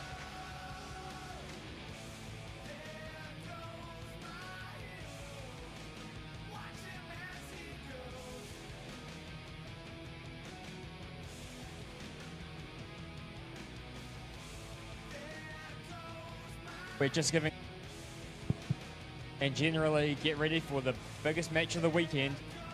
Do or die, all or nothing. Doesn't matter what happens as long as they win.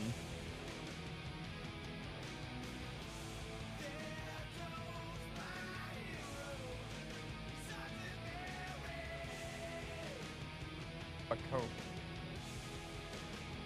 So Jamie, my boss told me, I work as a security guard.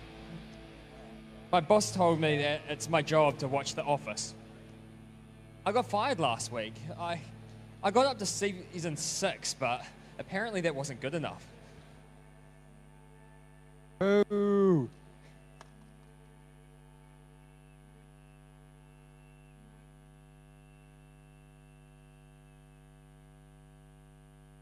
Got up to season 6, and then I got fired.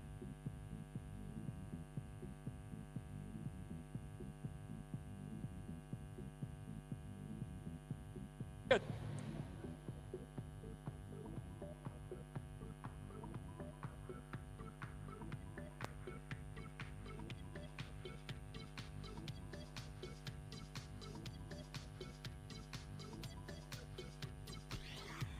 Hey Daniel, Yeah, Fluffy. so far Humpty Dumpty's having a terrible winter. He did have a great fall though. And while we wait. All right. Hey, we just been having a little bit of a talk.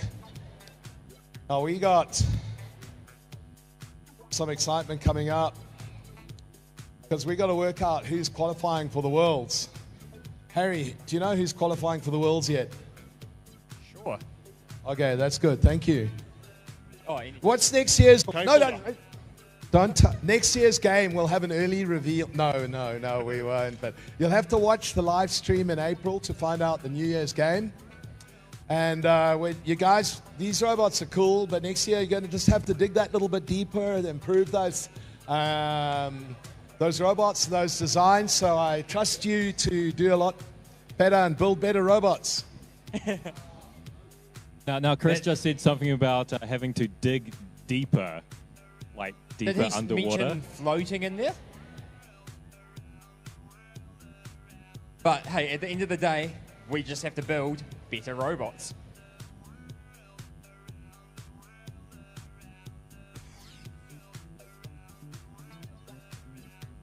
And our head ref has officially quit Vex.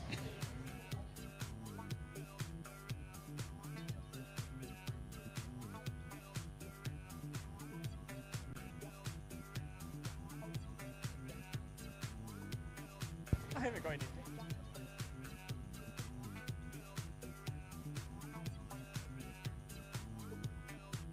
So we did have a couple of upsets. I think we had 2 blue team victories.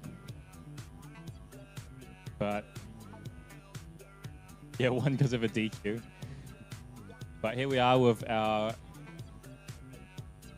first, second, third, and fourth ranked teams from the qualification rounds.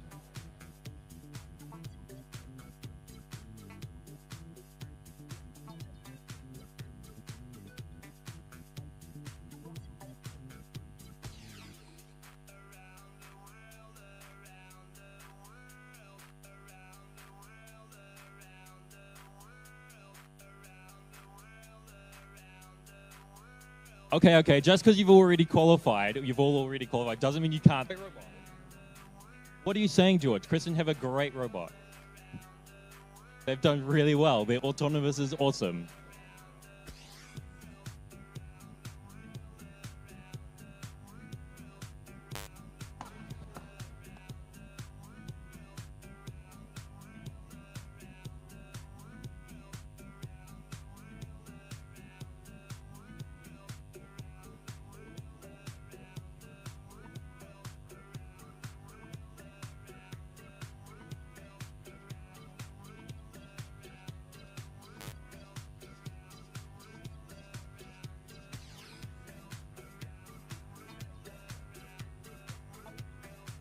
Oh, no. The New Zealand memes are coming out. They only care about parking.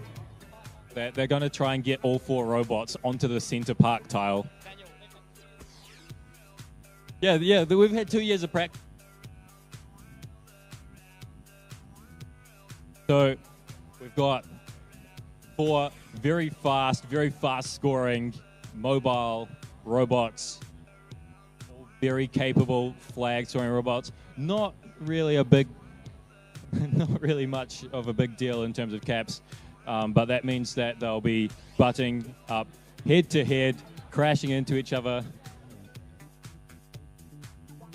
On the Red Alliance, Resolution and Onehunga A. The Blue Alliance, Otomotai A and Kristen A. Teams, are you ready? Audience, are you ready? Here are your New Zealand VRC National Finals. Autonomous. 3, 2, 1, go! All robots charge forward to the center line. All of these teams go kind of dodgily close. Okay, so at the time, Kristen took the front. They did just as well as Otomotai would have. Sorry, Otomotai took the front. And it's an upset. Blue got more flags. They got that park. Blue wins the autonomous bonus. Driver control. 3, 2, 1, go!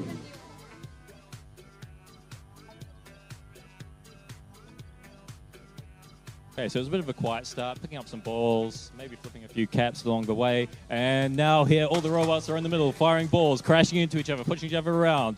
Otomotai's trapped in between the 2 red robots. Okay, not like rules trapped, but you know what I mean.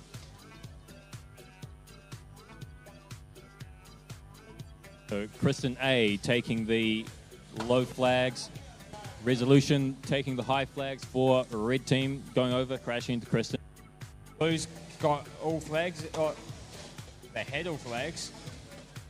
Most of the caps look blue, but these are not teams that care very much about caps. They're going to fight over the flags. Most of the balls are now either trapped behind this cap here in the far right corner of the field, or they're all the way towards the back. So those teams are going to have to traverse to the back of the field, pick up some more balls, and it's going to be costly then if they miss, like Onehunga A just did. Not as aggressive match as I was expecting. Well, yeah, I think because they're shooting so much, the robots are taking a shot, going back to the other side of the field to pick up a ball, driving back to the front of the field, taking a shot. Not much pushing and shoving to deflect those shots. I spoke too soon. I mean, a defensive strategy required... Oh, shit. 5, 6, 5, 4, 3, 2, 1. The teams have forgotten to park. They've missed the most important bit. There we go, guys. The finals. Done.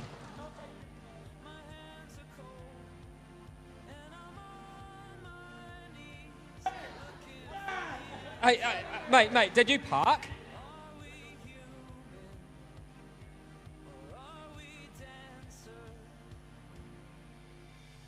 Oh, I don't know. Like, do we need to get a piece of paper and check? Yeah, I think it's off the ground, eh? Hey, head ref. Can we please do a parking check on 2941A, please? Contentious moment right now. We're using the paper rule to check if it's touching the titles. That is close, but they're touching the ground. And that is not parked.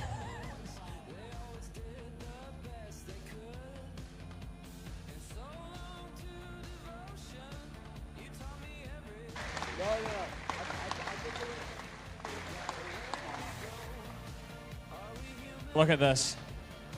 We've got hugs all around from the teams. This is awesome. This is what Vex is about. All smiles, handshakes, hugs.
whole program. We've seen tournament champions.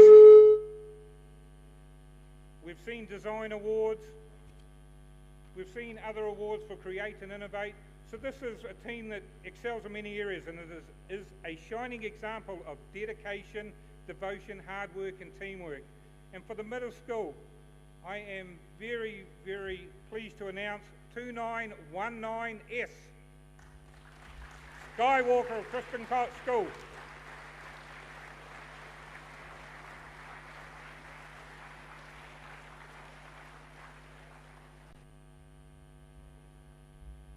You can hold this. Well done, guys. This is your moment of fame.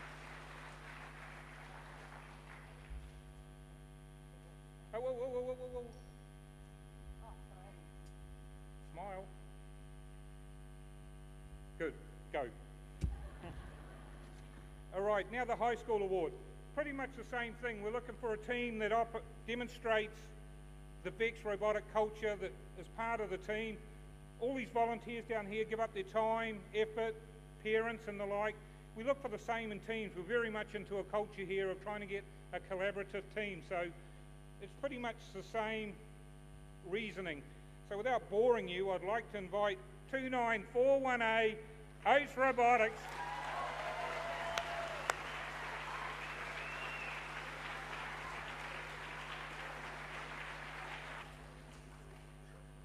You have to look at the camera. Just pretend you've won lotto.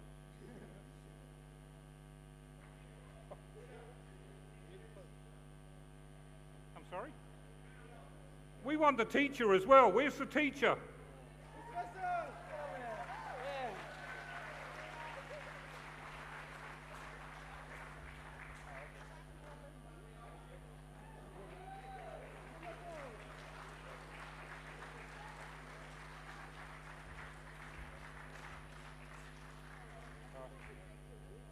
One for the camera. You won lotto again. Thank you.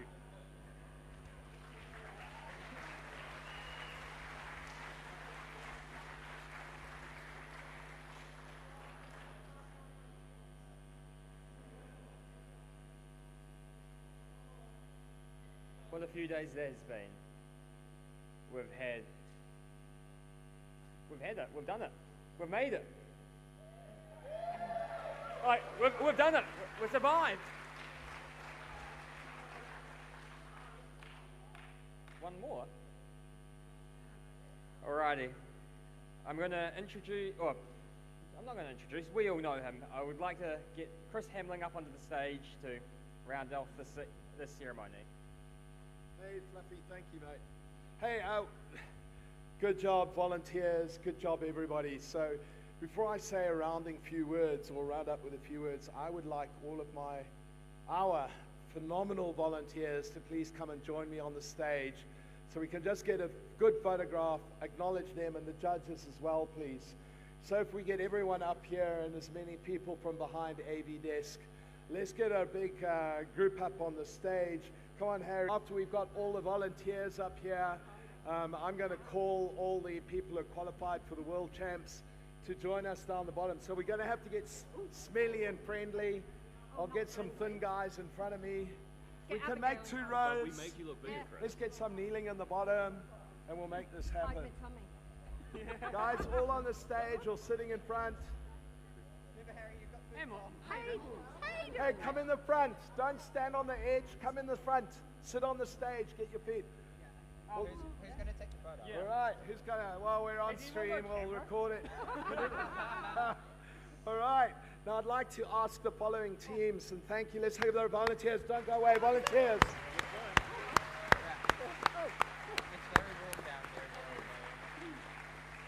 And volunteers, thank you very much. You proved me right that you could do it all by yourself, and they did, so thank you. So the teams that are qualified for the world, can you join us? 2919A, can you join us? 2900A, let's see you up here. 2919S, we want you up here, please. Then 8757C, you're going to the Worlds. Let's have you up here.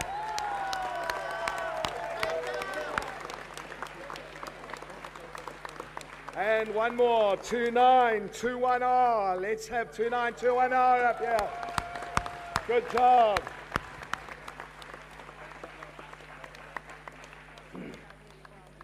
So what a fantastic Team Kiwi that's going to go and reclaim the title of world champions, because we lent it to someone else last year, okay? I'd like to make a huge thank you to our sponsors, Fisher and Paykel Healthcare, Glide Path, Smales Farm, Massey University, Fine Designs for supplying us, helping with the volunteer t-shirts, the Wright Family Foundation, Auckland University Robotics Association, guys, thank you, and DHL, including the volunteers. Let's give them a round of applause. Thank you.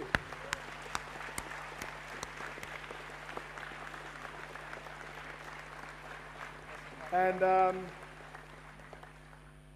just to wrap it up, guys, thank you so much for a great job. When you go, please help our volunteers. Take your pit tables, put them under that white little banner over there, so we pack up nicely, because we've got a lot of packing up to do. If you do your pit tables, that'd be great. But Harry, you're leaving us, mate. Come here. I'm going to hug you. I want to recognize Harry. He's going to be leaving to try and help Canada, because they need help. And Harry, you've done a wonderful job. I really, really appreciate it. Coming out of the something to watch on the screen. Coming up. No, they'll change. You can turn around and watch. Do you have someone left on the screen? I'll get it.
drunkard, a ne'er-do-well, a fluffy-haired creature.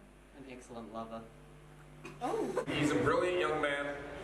He's following his heart. If he returns, it's all the better. He'll be a better man for it. If he doesn't, then Canada's going to be a better country because of it. All right? Go well, Fluffy. Have a good time. And just remember, take off, man, to the great white north. It's a beauty way to go. Hi, Harry. It's me. I want to say thank you for everything that you've done for robotics. I know, personally, for the last 7 years for me, it would not have been the same if it wasn't for you and meeting you at Vex Worlds. You bring such a light and fun positivity to the room that I know everyone's going to miss. So thank you for everything, and I hope to see you soon. Love ya.